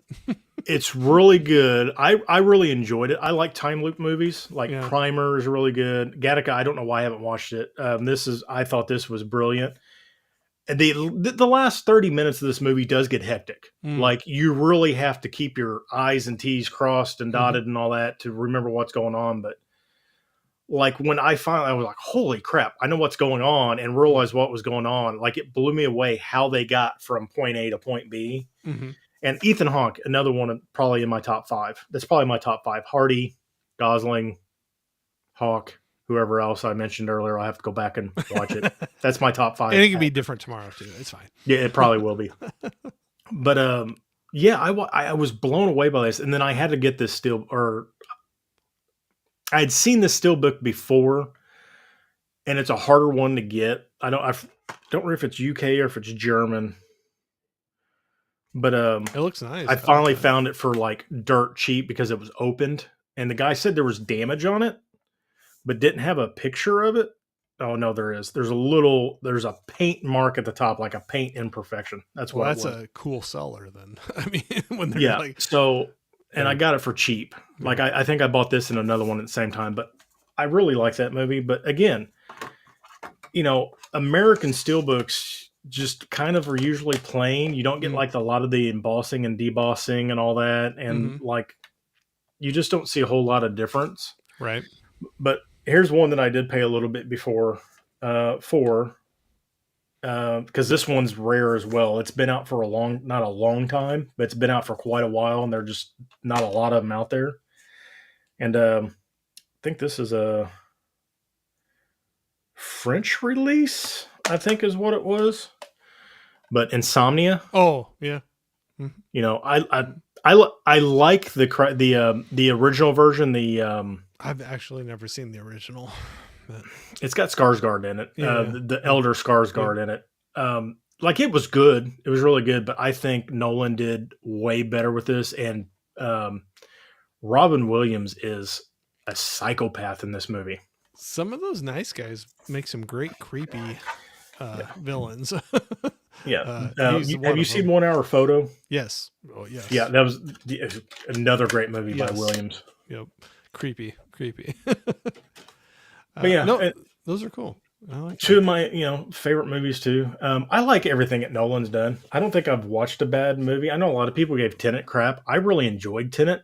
Again, time loop movie. You've really got. Think I was in the right mind when I watched it, and I was Mm, able to keep track of stuff. yeah. But I've yeah, actually never seen it. I've never seen Tenet before. But it's it'll throw you for a loop because I mean it's not even backwards. Like it's front, like you're going forward while moving back and everything is going backwards. Like it's just a weird how he did it was just really really weird. And if you don't the first time you watch it, if you don't grasp the concept of what's going on, you shouldn't feel bad because it is confusing. I You really do have to go back and watch it again to kind of get it. But I think the first time I watched it, I just happened to be in the right headspace and I was able to follow along. And I think that's why I got a little bit more enjoyment out of it than what some people did. But it was a big leap for him. Like, I mean, it was completely different. But yeah, I thought I heard some quotes about that, even from him, where it was like it was meant to be more. You had to watch it more than once to really yeah, get. And that's what made me wonder if it was along the lines of like Memento, like how it flowed, but maybe different. Same but different. Or yeah. I haven't seen it, so I don't know. I It was kind of like Memento because Memento, you got to differentiate from what's real and what's fake with the mm, color and the non-color version, but mm, it is told backwards, sort of. mm-hmm. But like I said, with Tenet, you got forwards and backwards going at the same Same time. time. And then at the same time, those are going forward and backwards that are also going backwards and forwards, if that makes sense. So Yeah. it's like you got to kind of wrap your head around it to kind of make sense of stuff. But I thought it was well done. I thought the sound design was really well on it. I thought Patterson and um,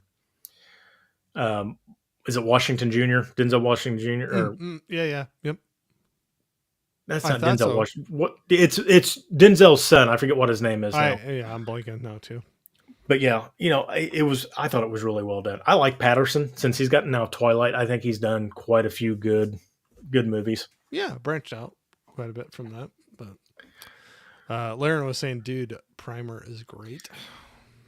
Primer, it's a short movie. It's like one of the first really good time travel movies, and it's sweet to the point. But there is a flow chart out there on the interwebs of how to Try keep to, track of the movie. yep. It's complicated. It's crazy when you got to have something like that. Speaking of that, Laren, one of the ones that he threw out as a recommendation quite a while ago that I watched, had a good time with was, oh, no, was it True Crime? No, not True Crime. uh oh gosh, Larry, now I'm feeling bad. I'm blanking on. There's True a Detective, no, there's a time loop movie. Oh gosh, it's international film. Oh, Laren, I'm The Triangle. nope. No, Um, oh, I feel bad now. I'm completely blanking on time crimes. Maybe time crimes. Is that what it was? Time Crimes. Yeah, he just said Time Crimes. Okay, I've heard of that, and I have not watched it. there you go. Sorry, Laren. Yeah. I was completely having a brain blank on that one, but that one's interesting. Very interesting. So if you like some of that, the complications that come into time travel or time loops, that definitely is one that plays into it, and kind of a thriller too. So, yeah, I had a lot of fun with that one, Laren. Sorry, I completely blanked on the name of that, but time crimes. It's like a Oh, okay. Spanish movie, I believe. Yeah. Yeah. Spanish. Yeah. I'm gonna have to check that out. Movie Hunter said one too. Looper. Looper's really good Oh with yeah, yep. uh I just went Joseph Gordon-Levitt and Bruce Willis. Yep. Um, In the actress in that too.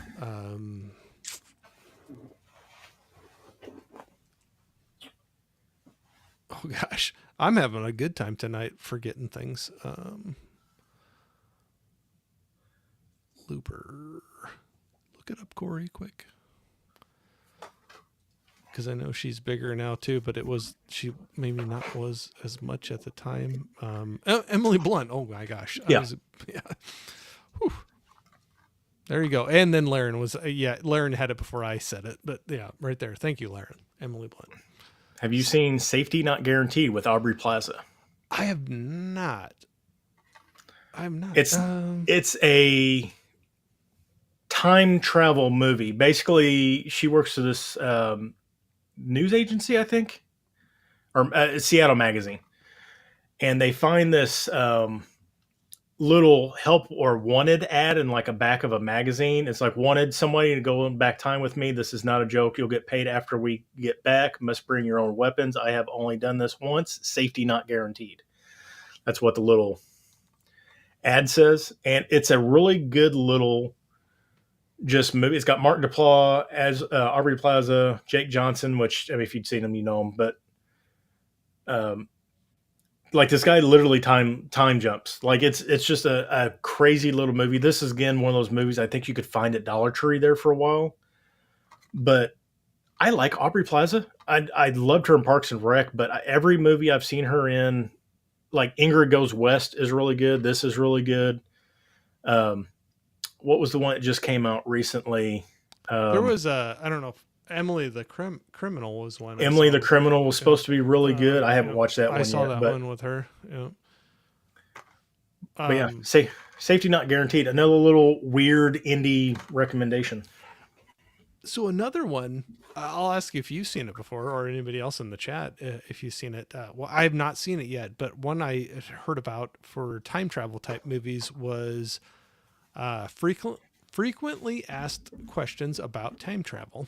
That's the title of the Really? movie. Yeah, frequently asked questions about time travel. That was one I was kind of curious about. That I'd heard some people say some things about, but I have not watched that one yet. Liv was jumping in and saying she loved that one, Ryan. I think one of your picks that you had pulled out there. Movie Hunter said love Time Bandits. Oh yeah, Lauren was saying Safety Not Guaranteed is a fun time travel film. Only saw it once about 10 years ago. Liv was saying I randomly grabbed Safety Not Guaranteed as a secondhand buy for $1 at a pawn shop years ago. It's so fun. That's a good buy. Good job. yeah.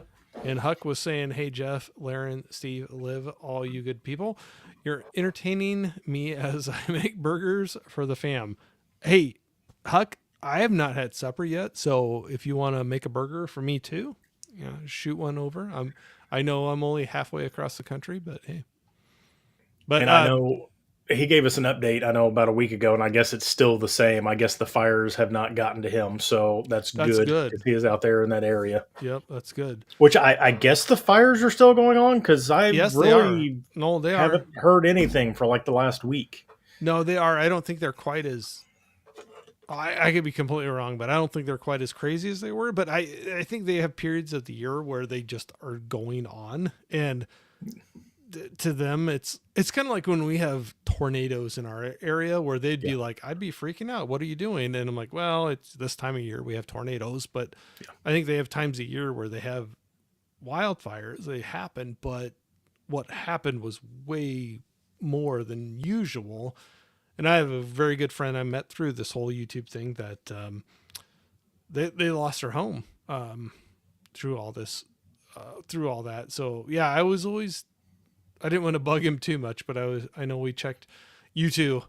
We've checked in every once in a while for Huck to make sure he was doing okay, but it sounded like he was still doing good.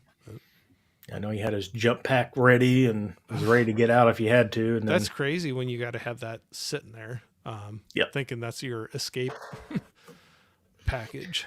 But Um, Burger Night, Laren, yep. yeah. So safety not guaranteed. So few people recommended it. So that's a good one. And Ingrid Goes West. I don't know if you've seen it. Again, another Dollar Tree title. I It's haven't got seen a it. O'Shea Jackson Jr., the girl that plays Wanda from WandaVision and Oh Marvel yeah, movies, yeah, yeah, Elizabeth Olsen, yeah, yeah. and Aubrey Plaza in it. And basically, Elizabeth Olsen is like an influencer, big time, like online star type person. And Aubrey Plaza is basically a stalker. Mm. And it really touches on like the dangers of social media, and it's really well done. Like I really like that's another movie I would recommend for people out there. Again, I wrote mental it down. illness. Yeah, yeah. You're just doing all the fun and happy ones I tonight. No, know. I'm just kidding.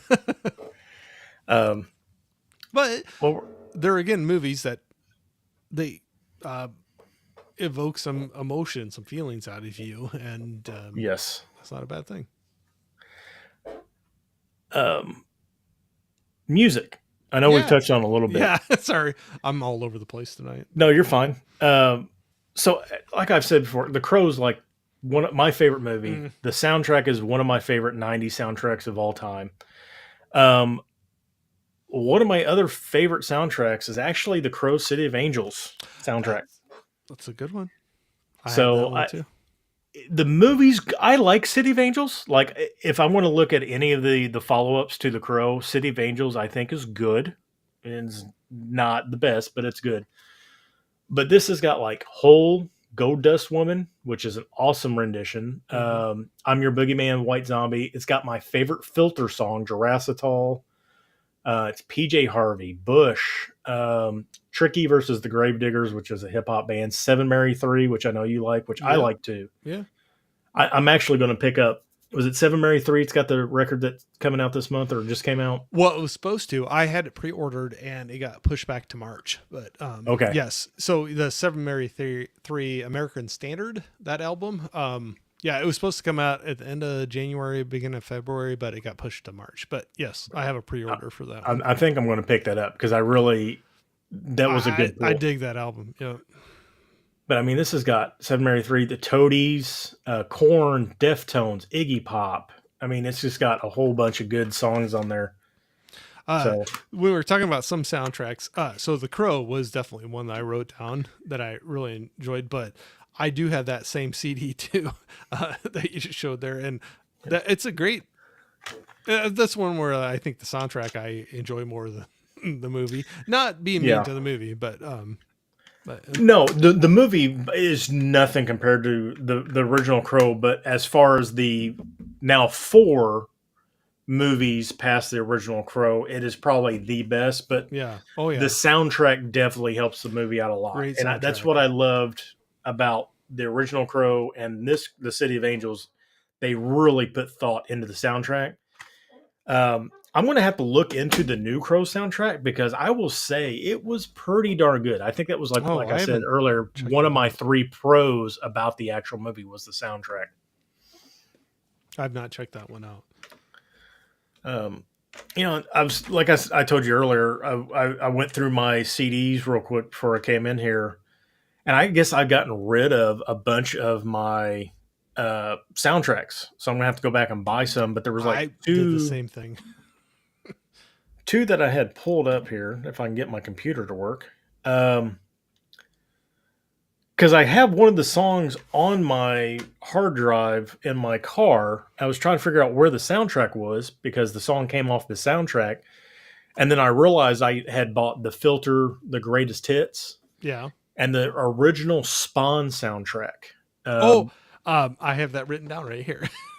so we were talking about some of that late 90s, early 2000s crossovers of hip hop slash metal bands. Yep, I have a few of And those. this has got your metal slash techno dance music, whatever Dubstep, the whatever you want to call it. I mean, Crystal like, Method is called. Yeah, like yeah. So that we got the Crystal Method and Filter, Trip Like I Do, I Long Hard love Road that Out of one, by the way.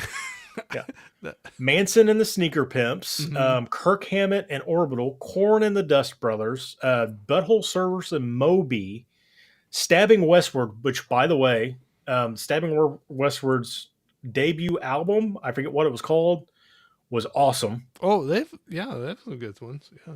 Um, the Prodigy with Tom Morello from Rage Against the Machine, Silverchair, Henry Rollins, Incubus, Slayer, and Atari Teenage Riot, Soul Coughing, and Roni Size, which I love Soul Coughing. I mean, that whole soundtrack for the Spawn movie, which I like the Spawn movie too. I know that's blasphemy to some people. Oh no, I had fun with it, but that soundtrack. Crazy. So I need to pick that up again because apparently I got rid of it. I have that one, but like I said, a lot of them I still have boxed up, and I did not get around to get them. But that was one I wrote down to talk about. But when you're talking about crossover ones in the '90s, I also threw on their Judgment Night soundtrack. Yes. So that was one that had, so that was your hip hop and your heavy metal kind of, or thrasher, whatever. But I mean, you had things like, I was just bringing it up here quick to just remember everybody that's on there. But you got like Helmet and House of Pain. You got like Biohazard and Onyx. You got, I mean, Slayer and Ice T. I mean, Cypress Hill and Pearl Jam. I mean, there was, Yeah. those were some of those that I hit where kind of blew my mind because there's like, I don't know, maybe right off the bat you might think like, how could that mix? But when they come together, I mean, they had some killer soundtracks on those things. But Well, and like the movie's good too. Judgment Night is a good yeah, movie, and oh the yeah, it's good. soundtrack adds so much to it. And you really think about like 88, 89, Run DMC and Aerosmith. Aerosmith. Mm-hmm. Then you kind of really didn't have anything. And then you all of a sudden you had like Judgment Night, and then you had like there was like Take a Bite Out of Rhyme, Mm-hmm. which that came a little bit later in the 90s. But then you started getting like a couple of these soundtracks that were like that were the two different genres mixed together. And yeah, Judgment Night's a really good one. I've got that vinyl. That vinyl is nice. Oh, I have to get the vinyl of that one, but I have I think I still have the cassette of that one, but that's where I have some stuff boxed up. But yeah, you're talking about like Run DMC, Aerosmith, Walk This Way, like, and that was such a huge hit. Like, it's kind of amazing that they didn't try more of that. I mean, because there was a bit of a gap between that and then when you were talking about like anything to like the Judgment Night soundtrack or Spawn, or like, I know some of them might be different mixes, but like trying some different things like that and throw them together and bring some fans together that like both of them, but maybe kind of like introduce you to the other one. But And I love, I don't know if you, there's an interview floating around YouTube, you can find it, but basically talking about the Walk This Way mix. Like Steven Tyler didn't want anything to do with it. He was like, oh, for real? Oh. or was it the other way around? No, What it might have been. It might have been. I'm not like saying he you're wrong. didn't. One of them didn't think it was going to work at all. Yeah.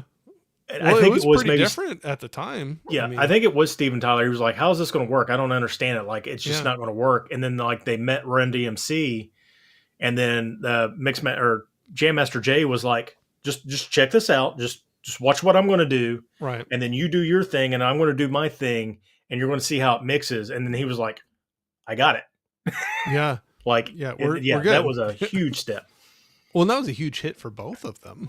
But, Yeah. but that's what's cool. Like, you had different audience bases that got exposed to the other one, for, both sides. And I think that's where I'm surprised they didn't do more of those. But yeah, anyway, when you said Spawn was one I had written down, Judgment Night was another one that was kind of along those lines. 1999's End of Days. Oh, I have that CD. I have that one here. Yep. Um, the Everlast So Long song on here. Mm-hmm. I love that one. I mean, that's crazy. But it's got Guns N' Roses, Limp Bizkit, Korn, Prodigy, Rob Zombie, Eminem, Powerman 5000, Sonic Youth, Creed. I mean, this is another. If people want to pick up a good soundtrack, End of Days is really, really good. I agree with you. That's another one where not poo pooing on the movie, but that's where another one where I think I think the soundtrack outshines the movie, but that's just my opinion. Um, so another one that I got rid of. I like this movie. I think a lot of people kind of poo poo on it because I believe John Woo directed this. Mission Possible 2 soundtrack. Oh, yeah. Take a look So around. yeah, I Disappear, Metallica, Scum of the Earth, Rob Zombie. Man, Rob Zombie was like on everything in Limp Bizkit in the late 90s. Butthole Surfers, The Pimps, Foo Fighters, and Brian May from Queen, Chris Cornell, Godsmack, Uncle Cracker, Diffuser, Buck Cherry, Powderfinger, Tori Amos. Like I the agree. whole CD is a banger. And that's those are ones too. Maybe I think some of them ended up leaning to hate, and then some people came back around to it. But like Metallica, "I Disappear." I think that song rocks. I can listen to that one and get pumped up to it. And then the Limp Bizkit one on there too. And I know people love to hate some of those eras of some of the music, but no, I agree with you. A lot of good ones on there. Um, Uh, I got one more soundtrack. I want yeah, to go say for it. Yeah, this go is for it. also one of my favorite movies. I've talked about this movie before on a couple of different streams. It's my favorite Coen Brothers. But Inside Llewyn Davis, Oh, um, I have not seen that. again, just like Rudderless, like Carrie Monaghan, Justin Timberlake, Oscar Isaac, Adam Driver do a lot of the songs on here, and it's just great, especially the acoustic Oscar Isaac stuff. Yeah. I love this movie. I love the soundtrack. Again, it stands up. I'll have to check It's that got out. Bob Dylan on I've here heard a lot too. of good things about that, but I have not watched that movie. But, we were talking about some other ones, leaning into more of my '90s again too. I just recently actually picked up the Blu-ray of the movie. I don't have it right here, but seeing it in the theater and other times, and I have the soundtrack. I think on a cassette still, but was singles. Oh yeah, yeah. So I you have that soundtrack too. so a lot of your '90s grunge, I was just trying to look it up here to make sure. But you got Alice in Chains, Pearl Jam, Chris Cornell, Paul Westerberg. I mean, there's Soundgarden, Mudhoney, if I could talk, Screaming Trees. It's your '90s Your feels. essential '90s grunge Yeah, album. Yeah, yeah, and that's a good one. I thought as well. And then if you wanted to go a little more pop alternative or mainstream, Empire Records, I think has yeah. a pretty good soundtrack to it. I mean, I know it goes a little. Some people have your feelings one way or the other, but switch from like Soundgarden and Pearl Jam to like Gin Blossoms and some things like that. But I still enjoy it. That's a good time in my life. I think that I relate back to. But I tell you what, I I feel bad. I think I've kept you way longer than you No, wanted you're to fine. for You tonight. you're perfectly fine. I'll run through the chat here just real quick, and then we can start closing her up if you want to. But I know Huck was saying, luckily Ryan, we finally got some rain, so it appears to be contained for the fires. Thanks for Good, keeping us in your thoughts. That's good to hear. good, For good to sure. hear. Liv was saying, love Ingrid. Elizabeth Olsen is also great. Have you seen Martha Gracie May Marlene? I have not. I've not seen that. I've heard about it, but I've never seen it. Elizabeth Olsen is another great actress. I think she's really underrated. Well, that's what's cool when you see some people that get potentially pigeonholed, like with an early thing they're known for, and they break out of that. So that's cool. I'll write that down. Liv, I'll have to try to check that out. She was one that when I seen her in Marvel, of course, as Wanda, it Mm-hmm. was like, man, she looks really familiar. Like, Yeah. who is this girl? And then I realized she was Mary Kate and Ashley Olsen's Yep. younger sister. I'm like, well, that explains why she looks familiar. Mm. And then I thought like that was her first role, but she had some other stuff before that and some stuff since then. Like Ingrid Goes West was independent and some other independent stuff that was really, really good. But she has, not that she's gotten pigeonholed, but I think like having a Marvel contract, you're pretty limited to what you can do outside of the Marvel movies. Oh, I think so. Yeah. Yeah. No, I think that's I've heard that from I think some other things I've seen where people whenever like, okay, I've done this for 10 years. Maybe I can do something else at this point. But Liv was also saying also Silent House is another great one with her. Oh, okay, cool. Liv was also saying I really dig 90s movie soundtracks like Empire Records. Oh, there you go. All right, you said Empire. Oh yeah, and Romeo and Juliet. Yep. Forgot about that one. Oh yeah, that's another great one. Liv, 10 Things I Hate About You and Cruel Intentions. Love the Cardians. Yep. So, um, I don't know if you have Instagram, Liv. I usually do a Fresh Friday driving jams every Friday, and last year I did a little loveful sing along for one of my followers because they said so, because I've got I should have brought it up here. I thought about it. I've got that very limited edition Romeo and Juliet steelbook from Zavi from a long time ago. I love that movie. I think it's great how Baz Luhrmann like incorporated New World with the Old World, and that soundtrack's just banger. I said something about it, and Draculina, she was like, "I love that soundtrack, Loveful Cardigan." And so I was like, "Okay." So my Fresh Friday jam for that week, I was like, "Here we go." So I sung along with it, and I did horrible. Oh gosh, yeah. You don't want to hear me sing with a song.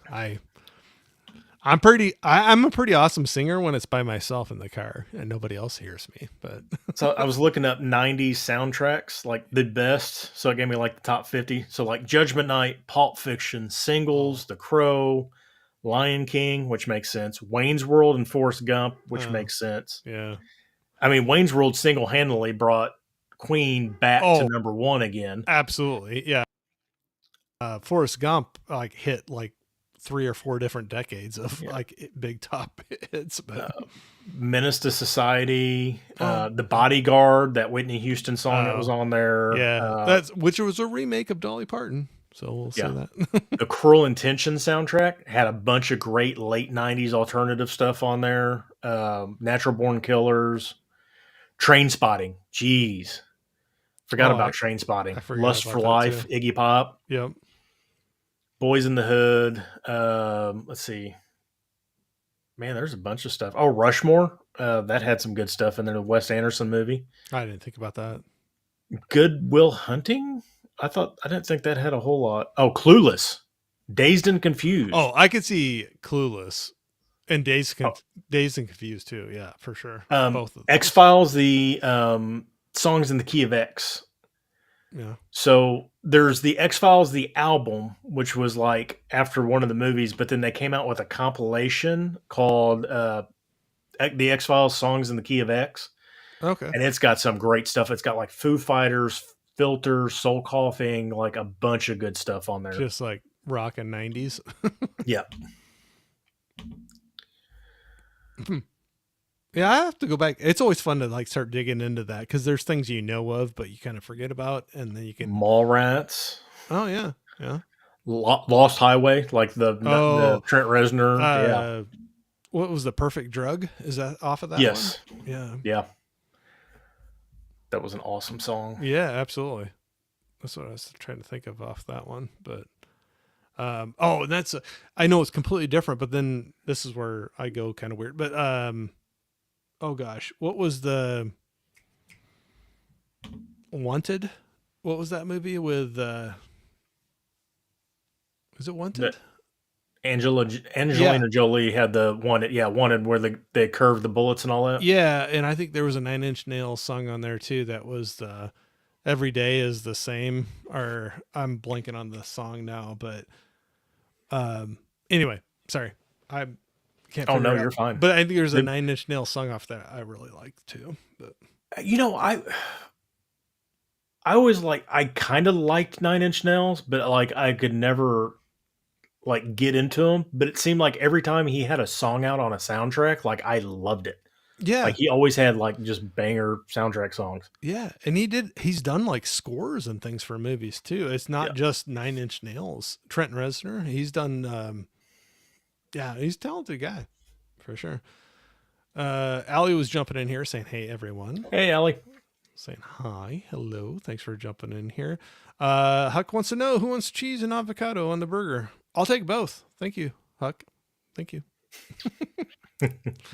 Thanks for teasing us. I got to figure out what I'm having for supper after this. Holland was saying inside Lewin. Lewin. Sorry, I was Or blanking. it's Lewin or Llewellyn. You Okay. can say it either way. Because like in No Country for Old Men, it's Llewellyn, but in this movie, it's Lewin. So it's like but it's spelled the same way. It's I weird. blanked for a second. I figured I'd say it wrong, but he said it's really good.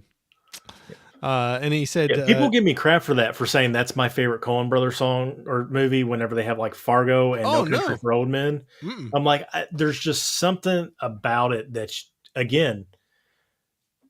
I know you don't know you haven't seen the movie, I but haven't like seen it, but I've heard a lot of yeah, people. I've heard a lot of people, a lot of yeah, fans of it. Oscar Isaac's trying to strive to become this musician, and it's just a big ball of failure, and it's just great how they show it, and the music's great in it.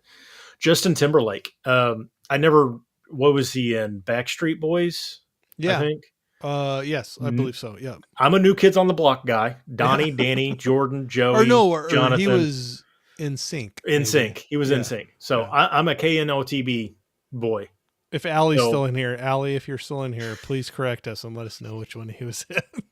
but like In Time, I love In Time. If you've seen that movie with him, I have not, but I've heard. I know I have not seen that. it's good. Like I'm really impressed with his acting, but his in this he's really good. And in is he in the what's the movie with The Rock? Southland Tales. Oh. Have you seen Southland Tales? Uh-uh. That's a fucked up movie. Like um, like to watch or not to watch? no, it is just a trip. So it's got The Rock. Where the heck is my Southland Tales? Laren or Holland's going to give me crap for this. That's all right. I forget things all the time and people give me crap for it. I still love everybody is still in the chat. I still love everybody is still hanging out here. Almost 3.5 hours later. So thank you. So it's got Sean William Scott, Oh, I remember the The picture Rock, for that. Yeah. and Sarah Michelle Gellar. But it's the guy that did Donnie Darko.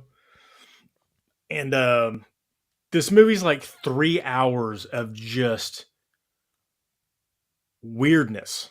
Like Yeah. Donnie Darko's weird, but this is even worse. Like even not worse, even weirder. I love this movie. A lot of people hate it, but there's also like a 3.5 hour, 158-minute cans cut, and there's like Justin Timberlake shows up in the middle of this movie and like does a whole dance number in the middle of this, and it's just crazy. Huh. So basically, let's see. Los Angeles, 2008, as the city stands on the brink of social, economic, and environmental chaos, the fates of an electric set of characters, including the amnesia stricken actor Rock, adult film star developing her own reality TV project, and then a police officer whose identity was split into two, which John William Scott, intertwined with each other for the whole of humanity. It's just a weird movie. It's long. A lot of people are like, it's just too weird for me. But again, I like weird stuff. Southland Tales. I It's remember weird. seeing that cover. I just never seen the movie. I'll have to maybe check that out. Holland was giving me a little support. He said, "Don't be ashamed of Jim Blossoms or Gin story." Blossoms are good. Saw them That in that is, concert a couple times. every time their song comes on, I'm jamming it in the car. Like I love Gin Blossoms. Well, which one? Until I hear it from you, or which one? No, Or what was the big hit from? I think it was. Man, oh I can hear gosh, the guitar part in my head. there's one that I always remember from them, and it was actually a later one. Um, oh gosh, I'm good at forgetting things and having to. Was it new? No, it was on Congratulations. I'm sorry. I think. Follow You Down. Oh yeah, yeah, that's them. Yeah, there was a later one that was like something. I don't know if it was staring at the stars or looking at the stars or actually like, but follow you down definitely was until I hear it from you. Hey jealousy. Hey Jealousy. That's it. Okay, yeah, that's from their second album, The New Miserable Experience. Yeah, Hey Jealousy. I love that song. Mm, that was yeah. We went and saw them in concert after that one came out. I tried to Like, post. I ran across. Um, I was in a bad spot. I had bad reception. I tried to post it to my story on Instagram because it was on one of my things I follow. It was like Rock in the '90s or something like that. mm, And like I was flipping through there and I heard it. I was like, "Oh, it's Sponge." You remember Sponge? yeah. Oh yeah. Yeah. And then I looked Was it down. I'm like, Molly "No, it was or was Sponge when Molly? it was off Wax Ecstatic. Their second album was When I Fall Down. I remember how the beat goes, but I looked down. I was like, that's not Sponge. It was Goo Goo Dolls Mm. covering their song, and it was awesome sounding. Oh, I'm just Oh, thinking of the what got me thinking. Maybe it was "Plowed" is the song I was thinking of from Sponge. actually, I think that is the song. Yeah. Well, I wake up Sunday to drink. Yeah. Say a prayer for me. Yeah, you guys are getting singing from Yeah, Rotting Pinata. Yeah. So yeah, there if you there's get a some good ones off of chance, that. yeah, I love that. That first album's great, but the only Hmm. thing I hate about it, the CD, I don't know what they did with the mix on it. It's very hollow. Like there's Oh no, it's low and hollow. You know how some of those like 90s CDs just had that bad mix on them? yeah. And that's one of them. Like I love that album, but there's just no oomph to it. Hmm. So people out there watching, if you like the Goo Goo Dolls, look up right now, Goo Goo Dolls, Plowed, whack or not wax static, Sponge cover. It sounded great. I'm And gonna I have love Goo. to. I don't even know if I heard that one. I have to check that out. I like both of them. So Yeah, I know we talked about Goo Goo Dolls yeah, during my live stream. I love the Goo Goo Dolls. yeah, I Black Balloon, Iris, all of it. Like yep, all that '90s stuff was great. yep. I saw them in concert one time too. So hit a lot of those early '90s or early to mid to late '90s bands. But Liv was saying, has anyone else obsessed of the green with the Green Garden? Man, I cannot read tonight. Sorry. Garden Garden State. State soundtrack when it came out. I have not heard that one. I haven't seen the movie either. So I'll have to I've write it never down. watched the movie because I'm not a big Zach Braff. Is that his name? Fan? I think it's Zach Braff. But I've heard the soundtrack, and it's again one of those soundtracks that just has a great collection of like alternative indie rock and stuff on it. I'll have to check that out, Liv. Garden State's supposed to be a really good movie too. I think that was actually the first movie he wrote and directed, or something like that. Okay. I've heard good things about it, but I have not seen that. Liv was saying Wayne's World for sure. Also Night at the Roxbury. I can't do it. Yeah, there we go. I forgot how it went. I was I trying to. don't know which direction I need to go, but Larry was saying Did you hit your head on the window again? yeah. Roll it down. Yeah, roll it down. Larry was saying, okay, back, and you guys are you gents are still going? You know, Yeah. for a little bit. For a little bit here. Larry was saying, was really hoping Nine Inch Nails went that direction in the following album as they did with The Perfect Drug. That Perfect Drug was that. So I bought the. I know I have the CD still of Lost Highway, and because I bought it because of that song right there, Yeah. Perfect Drug. Lost Highway. I've watched that movie once when it first came out, and I need to revisit it. But it's David Lynch, Yep, and and it's. that was when I didn't get David Lynch. Like I'd never watched anything by him, so I didn't get the movie, and I solely watched it because of Trent Reznor. I think the only time I've seen that movie was in the theater when it came out, and I walked out confused, and I don't think I've ever watched that movie ever again. So I probably should give it another watch. Yeah, one of these days I'm going to go back through and I literally just have a David Lynch fest and Yep. watch all of his movies again. Just be in the right state of mind. Yeah. Larry was saying he's Reznor doing the new Tron Ares score. Yeah, he's been doing. That's what's cool. I mean, shows how talented he is. I mean, he's Yeah. Nine Inch Nails, his own stuff, doing scores. That's cool. Have you ran across the video of him and his first band when he's playing keyboards? No. They're on some sort of like local talk show, and he's like the keyboardist, and the other band is like this hippie surf band kind of like dudes. Well, they're not hippie surf band, but they're wearing like shirts and like khaki pants and like buttons up and they're Not like playing like for him. Yeah, like flock of seagull stuff. And Trent's in the back wearing all black with a black leather jacket and his black hair, and he's just like rocking out on the keyboard. Oh no, I have not. I have to look that up. Yeah. Hey, It's yeah.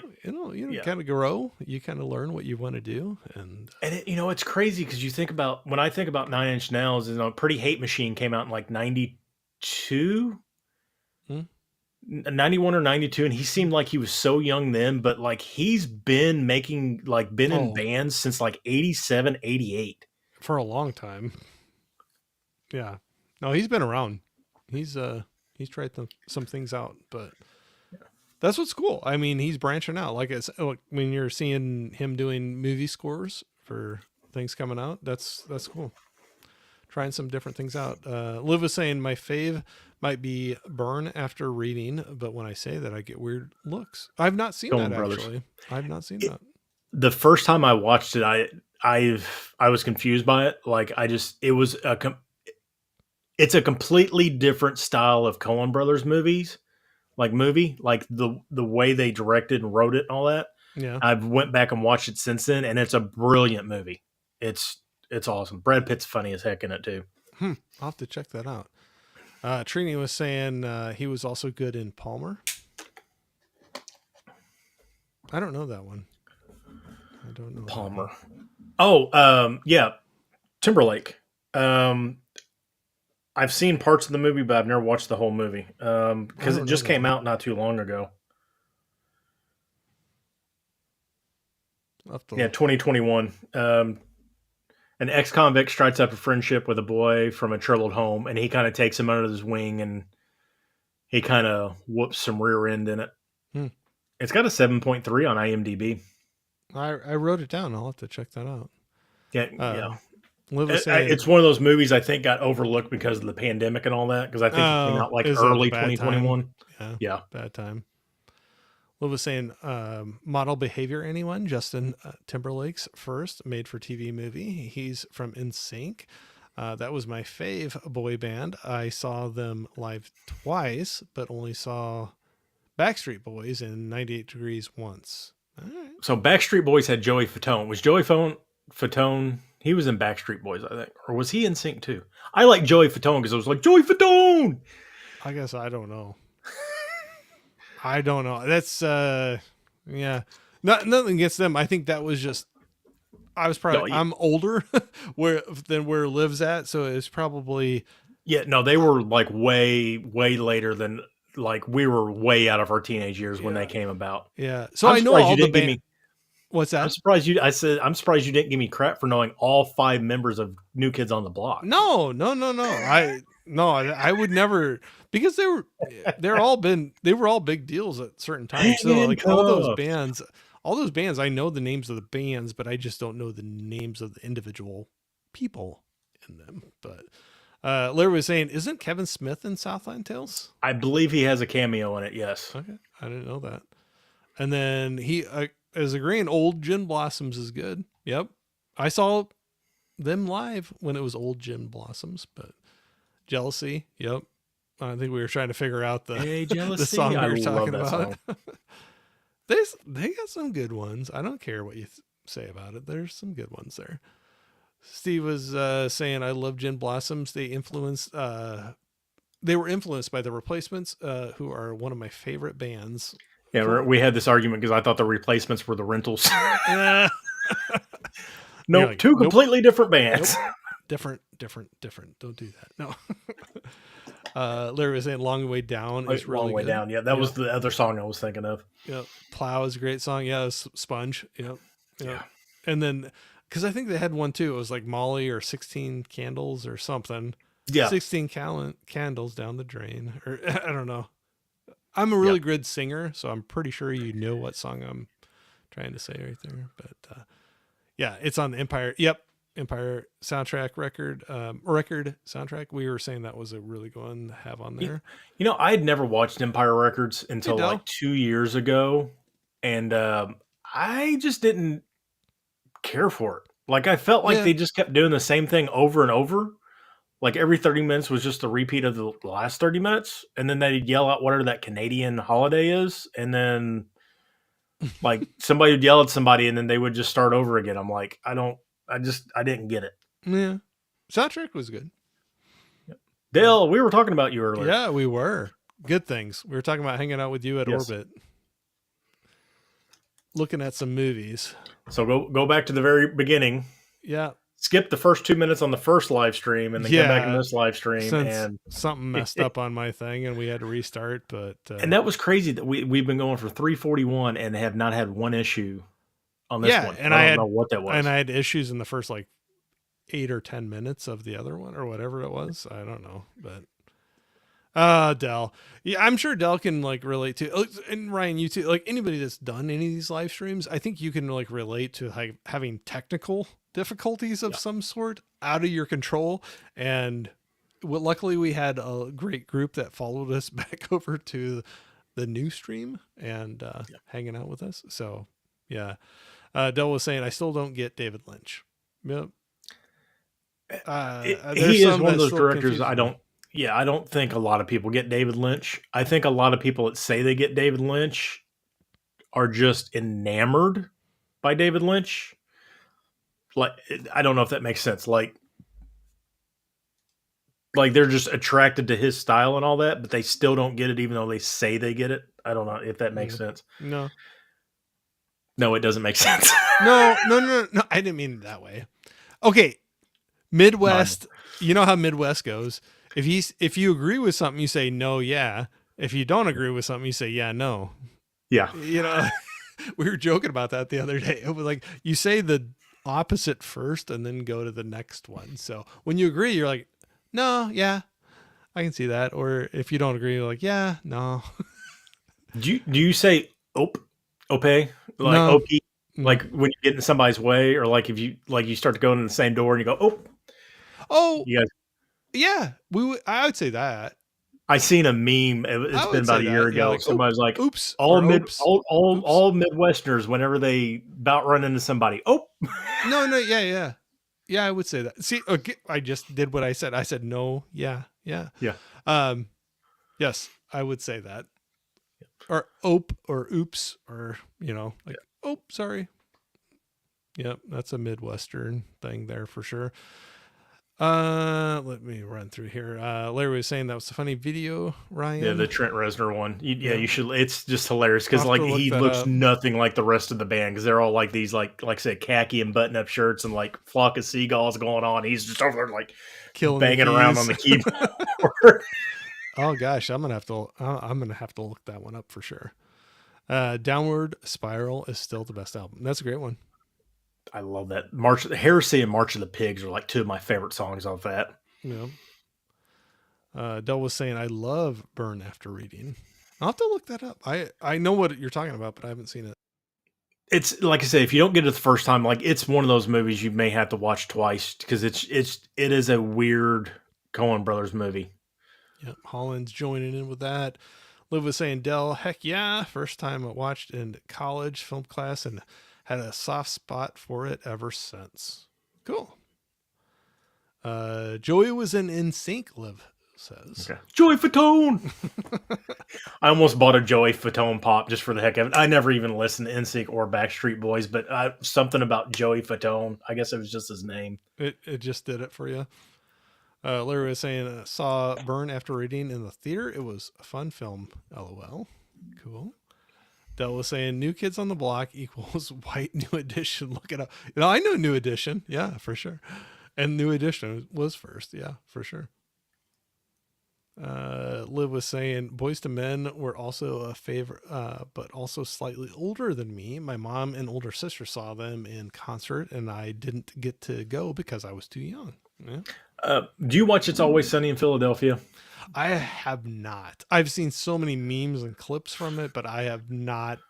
I've not seen the series. There's one episode where the gang tries to they enter a Boys to Men contest, and they always say Boys to Men back again, and they're trying to harmonize and all that, and Yeah. it's hilarious. I know Holland will know what I'm talking about, but I'll have the to one check thing it I out. like about It's Always Sunny, they do have running gags throughout the whole series, but because of the way they do the episodes, you can literally jump into just about any episode and it'll make sense. Like there Oh, might that's a be good some little, series. That's a yeah. good So series then. like there, because some series you got to have continuity Mm-hmm. in it. On Mm-hmm. there, they literally are just 3:30 p.m. on a Thursday, Philadelphia, and then just whatever's going on that day is what's going on, and it's just really cool about that series. Like I said, there are some small running gags like you may not get, but overall, you can You'll jump in get that it. series anywhere, and like almost every episode is a good episode. No, I've heard a lot of things about that. Like I said, I've seen so many memes and like little clips from it, but I've never actually Yeah, but watched as the soon as I series. seen that Boys to Men, that first thing I thought of was them Was doing the that quartet with Boys to Men back back again. again? Dell said he's going to check out the beginning. Trini was saying no such thing. LOL to Dell. I don't know. At Trini, they tried. I don't know. I missed something there. Larry was saying Boys to Men are great. Live. Yep. And also Color Me Bad. Oh gosh, I forgot about them. Trudy was saying they were good. I'll just kind of run through here real quick, and then I know I kept you probably way longer than you were expecting, Ryan. So Well, it's well, almost 4 hours. That's all. yeah, it's That's fine. all. That's all. We'll try to run through here Like I said, I'm quick. just waiting for the ice storm to figure out if I'm going to go to work in the morning or not. Like I said, Wednesday is supposed to be bad for us for here some reason, so it must be circling back around to get us. But Liv was saying I love Sunny, the quarantine episode. Yes. I'll have to check those out. I have not. I think one of my streaming services have them going on. Larry said thoughts on the track "The Becoming." I think it's an underrated song, while I feel Closer is a bit overrated. Um, Gosh, I gotta almost listen to "The Becoming" again just to remind me. I'm bad at titles of some of the songs. Yeah. I'll I agree can't. I with can't. I'll agree with "Closer" being a bit overrated, though. I think, and again, we talked about it during the music live stream. Closer was one of those videos that you've seen nonstop on Mm, MTV. It's a song that you heard on the radio nonstop, and I think that it is overrated. And really, it's honestly just I don't think not a good song. Like it's definitely not one of the best on the album for sure. I'll agree with that. So, Larry, I'll say definitely I agree with you on the Closer. I'll have to listen to "The Becoming" again because I know what the song is, but I just cannot put it to my head right now just off the title. But that's where things started getting ruined. You throw the CD in, you just knew track 2 or track 1 or track Yeah, 3 and didn't know the actual name of the song yeah, sometimes. But yeah. I remember when I got the car I got that had it had somebody had upgraded. I bought a used car and they had upgraded to like some sort of Sony head unit that was mm-hmm. like really advanced, and it was actually showing the track names. I was like, Oh, oh, now I know what these I, are. They I'm weren't just the numbers and the time. that's where you're like, we're in the future now. Yeah, That's kind of funny. Oh no, I'll check that out, Larry. But definitely agree on Closer. Not saying I hate it, but I agree. I think it's a bit overrated. I think the song was a lot of shock value because it's I want to f you like an Yeah, animal. right. Like, you know, what was he going to get away with? At the time, it was pretty shocking. Now it's pretty tame compared to things you get. But Liv was saying, I just watched the 2-parter Super Bowl episodes tonight. So good. I've seen every episode at least 50 times. Yeah, the Phillies go to the Super Bowl Oh, was yeah, it was a 2-parter on It's Always Sunny. It's okay. yeah, I'll have to check those out. I've heard good things. I heard it's got some good, funny, dark humor to it. But like this. yeah, the very. Holland was saying, Corey, you have to at least watch Lethal Weapon 5. So Lethal Weapon, they make their own Lethal Weapon 5, and It's Always Sunny, and On it's the actually one. Yeah, it's series? one of the banned episodes. Like you have to try to find it like on YouTube or somewhere because you can't stream it. Like Okay. It's Always Sunny has like 6 or 7 episodes you cannot find on streaming because they've been banned. And that's one thing I like about It's Always Sunny. They always push the line, but always show it in a humorous way. And they make Lethal Weapon 5 and they do blackface. Mm, They do more than blackface. They do black body, actually. yeah. But they've got a couple episodes and they always make light of as to why it's wrong. Like they don't just go, oh, it's blackface, you know, screw you. It's no, there's a reason why you shouldn't be doing this. But yeah, it's great. Like I said, I'll have to check them out. I've heard a lot of things about them, but Dell was saying you used to be able to jump into any sitcom. Everything needing tight continuity is a streaming era thing. Yeah. I can see They that. don't make shows like they used to. Like 80s and 90s TV shows, even early 2000 shows were just great. Nowadays it's like yeah. Yeah. Movie Hunter is saying we got 2 foot snow yesterday. Oh, oof. We're not So going to get he's that much, but we're supposed to get quite a bit Wednesday, but not 2 Movie foot. Hunter, you're in Yeah, 2 you're foot, right? Yeah. south, right? Like Georgia somewhere? I'll have to see if So I wonder if that snowstorm's moving up from the south up to well, us it and might then be going doing to a you. weird. Sometimes it does a big weird arc. Oh yeah, curl the Great around Lakes thing. effect, Yeah, Coriolis and super Susan thing. I don't know what the heck. yeah, Yeah. that's where I'm like, it's kind of weird, but maybe that's why you'll get it first, and then we're Oh, supposed he's to in get New it York. Wednesday. That's right. I don't know Okay. why I was thinking he was Yeah. south. Larry's saying on that album, it's my least favorite song. Closer, maybe. Closer, yeah, probably is what he's talking about. Plus the video. Yeah. Trini was saying Even the video got edited for airplay. Not even just they censored it, but I think they actually blurred out because there's like nudity in it too. I think it. Yeah, I remember it being that was a big shocker at the time. I think that whole thing when it came out, but Trini was saying Movie Hunter not too bad in my neck of the woods. Another one on the way. Okay. All right, I'm gonna rush through these, and I'll let you go for the night, Ryan. I know you're probably like burning fumes here, but Liv said, I hate that D-Day is banned. There's such a funny, sweet Charlie part in the episode that I think about all the time. Yeah. I don't D. know that. So D is like there's the main character. There's the 3 guys, the main characters. D is the sister of one of the main characters, Okay. and then Frank's their mom or their dad. But they give her crap throughout this whole thing, and then they set up this day where it's all about her, and it turns out to be a complete thing. I can't wait to dive into some of these. Like I said, I know what I know what direction it heads with some things, but a lot of dark humor, a lot of satire, things like that. So we'll have to see. But yeah, Movie Hunter saying like, yeah, getting hit. All right, you're getting it all. We'll see what I end up getting here. But Larry was saying, fun stream, gents. Have a good night, everybody. Thank you. And I think we're probably going to be wrapping it up here pretty soon too, because I know I kept Ryan way longer. But Ryan, before we close it out, is there anything you got coming up you're kind of thinking of? You want to throw out to anybody?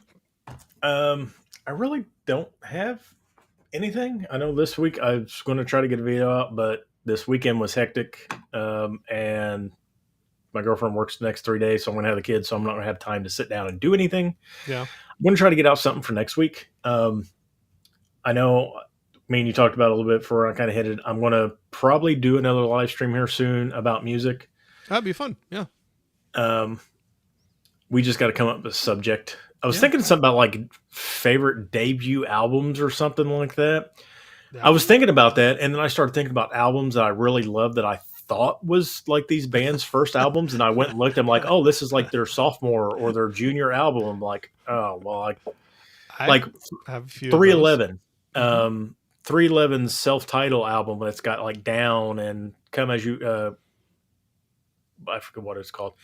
I thought forever that was like their original like first debut. No, they've Hmm. got two CDs before that, Grassroots and some other thing, and then I think I did that with Green Day, Smashing Pumpkins, and Toad the Wet Sprocket. If you were yeah. Do thinking you about the think '90s ones. Dookie is Hmm. like Green Day's first album? No, they had Hmm. Kerplunk and a Yep. Thousand Miles of Stars or something like that. I forget what Not the other only one was. was it not the first, they had multiple before. Like a couple Yeah. others before that. But Well, that's what the thing too. Like a lot of those early '90s bands hit it big in the '90s, but they had been around, like we said earlier, since like the late '80s, like right, '87, yeah. '88, Hmm. '89, and they just had never gotten play because hair metal was still taking Yep. over. And then when grunge hit, like all these bands that had been out for a while finally blew up. Right.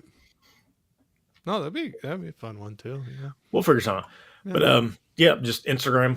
Fresh Friday Driving Jams coming up. I'll have a Sunday spin. I did my still book today. It was the Crow 94. Yes, I saw that. Yeah. I got to take some pictures again because I've only got like 3 left, and I've still got, I don't even know how many, probably like another 2 dozen still books to take pictures of. KB's jumping in here. Hey, Yeah, we're wrapping her up, bud. But thank you for jumping in here and saying hi. I love all the support. Liv, you've been hanging in there quite a lot. A lot of other people too, but Liv, I know I've seen you in there for quite a bit tonight. So thanks for the saying great conversation there. But no, you got some fun things coming up there. Like I said, I have your. If anybody's still checking out some things, I got your YouTube and Instagram links in the description. Please check them out. yeah, And go at from there. Movies with Ryan on both of them. Ryan is spelled Ryon because my mom had to be weird. No, you're spelled the right way. I always like joke about that was as well. I'm Corey, but I'm Corey. So Yeah, it's usually just Y. yeah, right. Or I've seen it spelled so many different ways, but I just decided to say, yeah, mine's the right way. Yours is the I right actually, way. Yours is yeah, the right well, way. I always say that because people are like, oh, you got to spell it right. I said, no.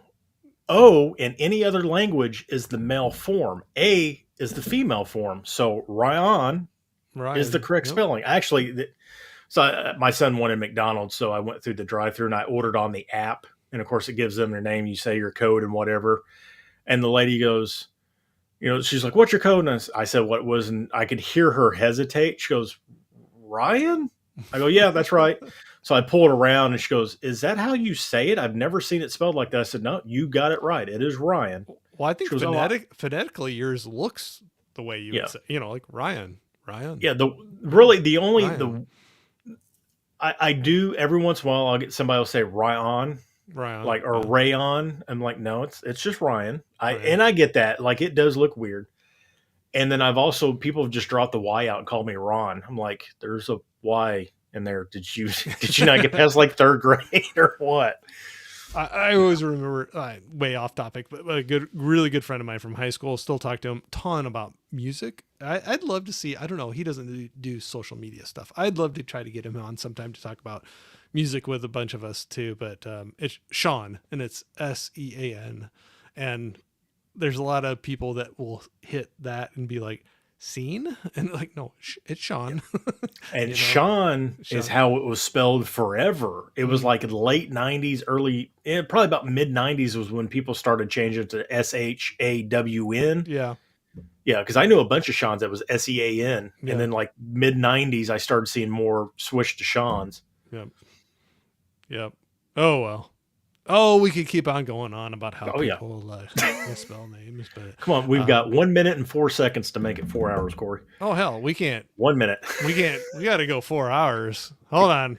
We'll go through a couple more chats. Jeff was saying good night, everyone. Thanks, Jeff, Good for night, hanging Jeff. out. My name's Jeff. My mom, Jeff. That made me think of my name is Mud, but sorry, I know completely different. But I've got have a great my evening, everyone. Sasanta Primus Pussifer Perfect Circle shirt on. There I'm you going to go. hopefully get to see them. My son wants to see Primus, and they're doing Sasanta Tour version 2.0 coming up, and they're going to be in Indianapolis in May. So I'm going to try to get tickets and take him up there. Oh, that'd be cool. And I'm so lucky when I seen Primus back last year in Nashville, Tim Alexander, which has been their drummer forever, except for when he had a brain aneurysm or cancer or something and was out for a while. He decided up in December, was like, yeah, I'm done.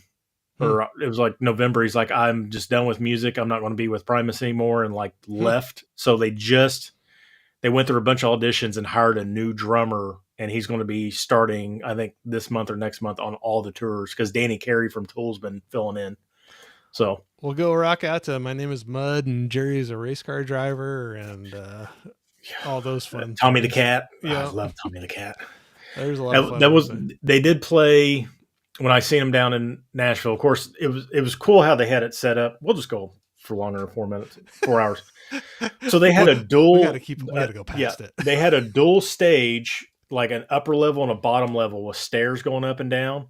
The top was all three drummers from Pussifer, Primus, and Perfect Circle. Oh, yeah. And then all the guitarists and bassists were down, and they had couches on the side. So like Primus would come up, play a couple songs, go sit down. Pussifer would come up, play a few songs.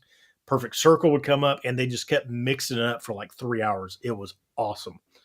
So I can't wait to see that again. But I mean, it wasn't a full Primus experience, but I mean, we still got to hear. I think we heard like 12 of their songs. Yeah.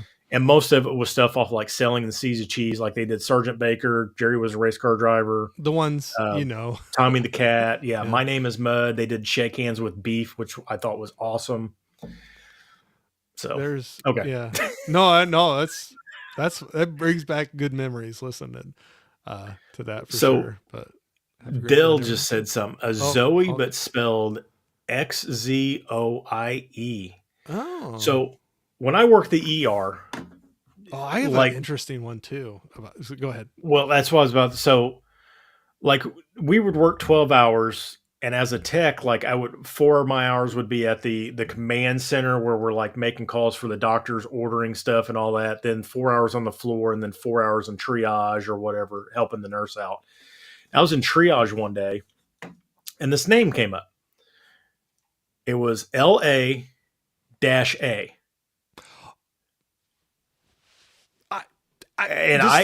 is literally the one I'm going to talk about. But go ahead. Yeah, I looked at the tag. I go, La. It's Ladasha. I go, no, it's La.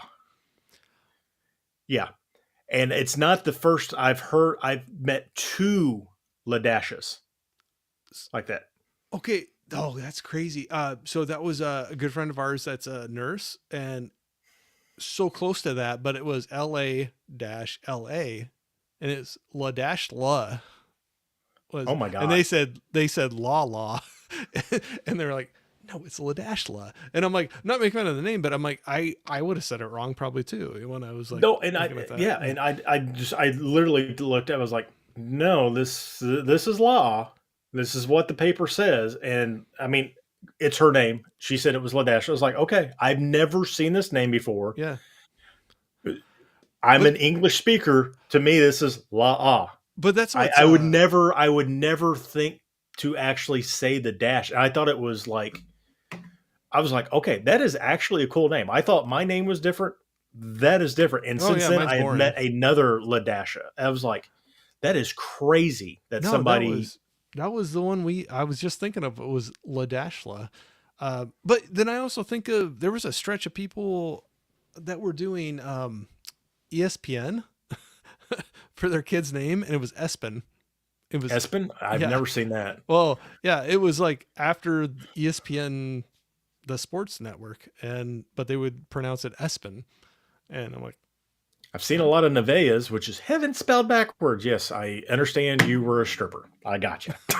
No, no, Nevaeh. I actually like Nevaeh. I think that's actually kind of a cool name to reverse heaven or Oh, whatever. that's cool. No, Yeah, that's it. I've not heard of that one. Yeah, I just like that. heaven spelled backwards. It's Nevaeh. I thought that was kind of neat. Oh yeah, I like that. But yeah, All Dell, right. I had not seen that one. All right, Yeah, well, I've never seen that. quick. Movie Hunter's got a question. Did they all Oh, share the same equipment? No, it was literally the Primus. Tim Alexander had his own drum set. The Pussifer drummer had his own drum set, and then Perfect Circle. Yeah, if I didn't say it, all three drum sets were up on the upper level, and then down on the bottom they had like 7 microphones set up, and just all the guitars. They were all wireless. They all had their wired hmm, box or whatever, hmm. and they would walk, go sit down on the couches and all that, have a drink, whatever, go behind the curtain, and then whenever it's their time to come out, they just come back out and just turn their box up and go to town. It was because we were trying to figure out how they're going to do it because I'm like one of the friends I was with, he was like, so is this Primus with Pussifer and Perfect Circle, or is this Pussifer with Who's with who's the who? headliner? Yeah. And I was like, well, I mean, Primus has been advertising this, and it's a birthday tribute to Maynard James Keenan. And sure enough, like we were just blown away whenever they took the curtains back and we seen the whole stage. We're like, oh, they're all going to be on the stage like at the same times. They had a drum off, all three drummers. They played a couple of new Pussifer songs where everybody was on the stage because Pussifer and Perfect Circle is Maynard James Keenan's other two bands. Yeah. So it was just craziness. Oh, I won't be able to find it before we need to start wrapping up. But there's a band I remember, a friend of mine. He likes going to see them live, and they would have dual drum kits going, like two Oh, different that's crazy. drummers, and in the set, and it was kind of crazy. He'd sent me some videos of that, but no, cool. Huck was saying, "Dang, hope everybody enjoyed their burger. Yum." I'm still waiting Thank on you. mine, Huck. With my cheese and my avocado, I thought you were gonna bring it to me. He FedExed it to you 3 to 5 Yep. days. Yep. Dell said, "I remember that ESPN craze or ESPN craze." Yeah, I remember it was like a stretch where that was kind of a deal. Trini was saying, "My name is Jason and my sister is Sonia." Oh, cool. Yeah. Yeah. Now, I'm assuming it's Sonia, or is Or it? Sonia, or did I say it Or wrong? Sorry if I pronounce it wrong. well, Sonia is usually, I think, Sonia. So is it Sonia or is it Sanja? Sorry if I pronounce it wrong, Trini. Yeah. I And pronounce I Trini, am I knew your name was Jason, but I never think your name is Jason because it's you're a Trini. culture tree. It's Trini. It's Trini. Yep. But all All right. right. Well, we got to the end of the chat there. We Yes. went over the 4 hours. Ryan is set to be done with me. No, Everybody you're that's good. been hanging out. Wow, I still can't believe the numbers went back up again. 14 people. And there was a stretch that was got above 20 there. So I'll tell you what, everybody that's been joining in live, whether you were hanging out the long haul or part of it, I appreciate it so much. Ryan and I both do. I know we do. And, or if you're catching this on a replay, thank you very, very much for doing this. Yeah, it means a lot. That's why we do these live ones when we get to have all you hanging out and jumping in the chat. So appreciate it very much. Ryan, if you mind hanging out, I know it's already been 4 hours, but hang out No, for you're just fine. a second after I go off live. I just want to say thanks for everybody in the chat too. I always Yeah. love interacting with the chat, people asking questions. We didn't get many questions tonight. I know But there's good interaction. There was some good Steve chats Moody going. in the last live stream, he asked what my favorite color was, blue. So Blue. there's There you that. go. So if he Makes watches sense. this, he now knows my favorite color is blue. Well, very good. So I got a lot of goodbyes going here right now. So appreciate every one of you. Thank you very much. Love y'all. And we'll be catching up with y'all here really soon, hopefully. So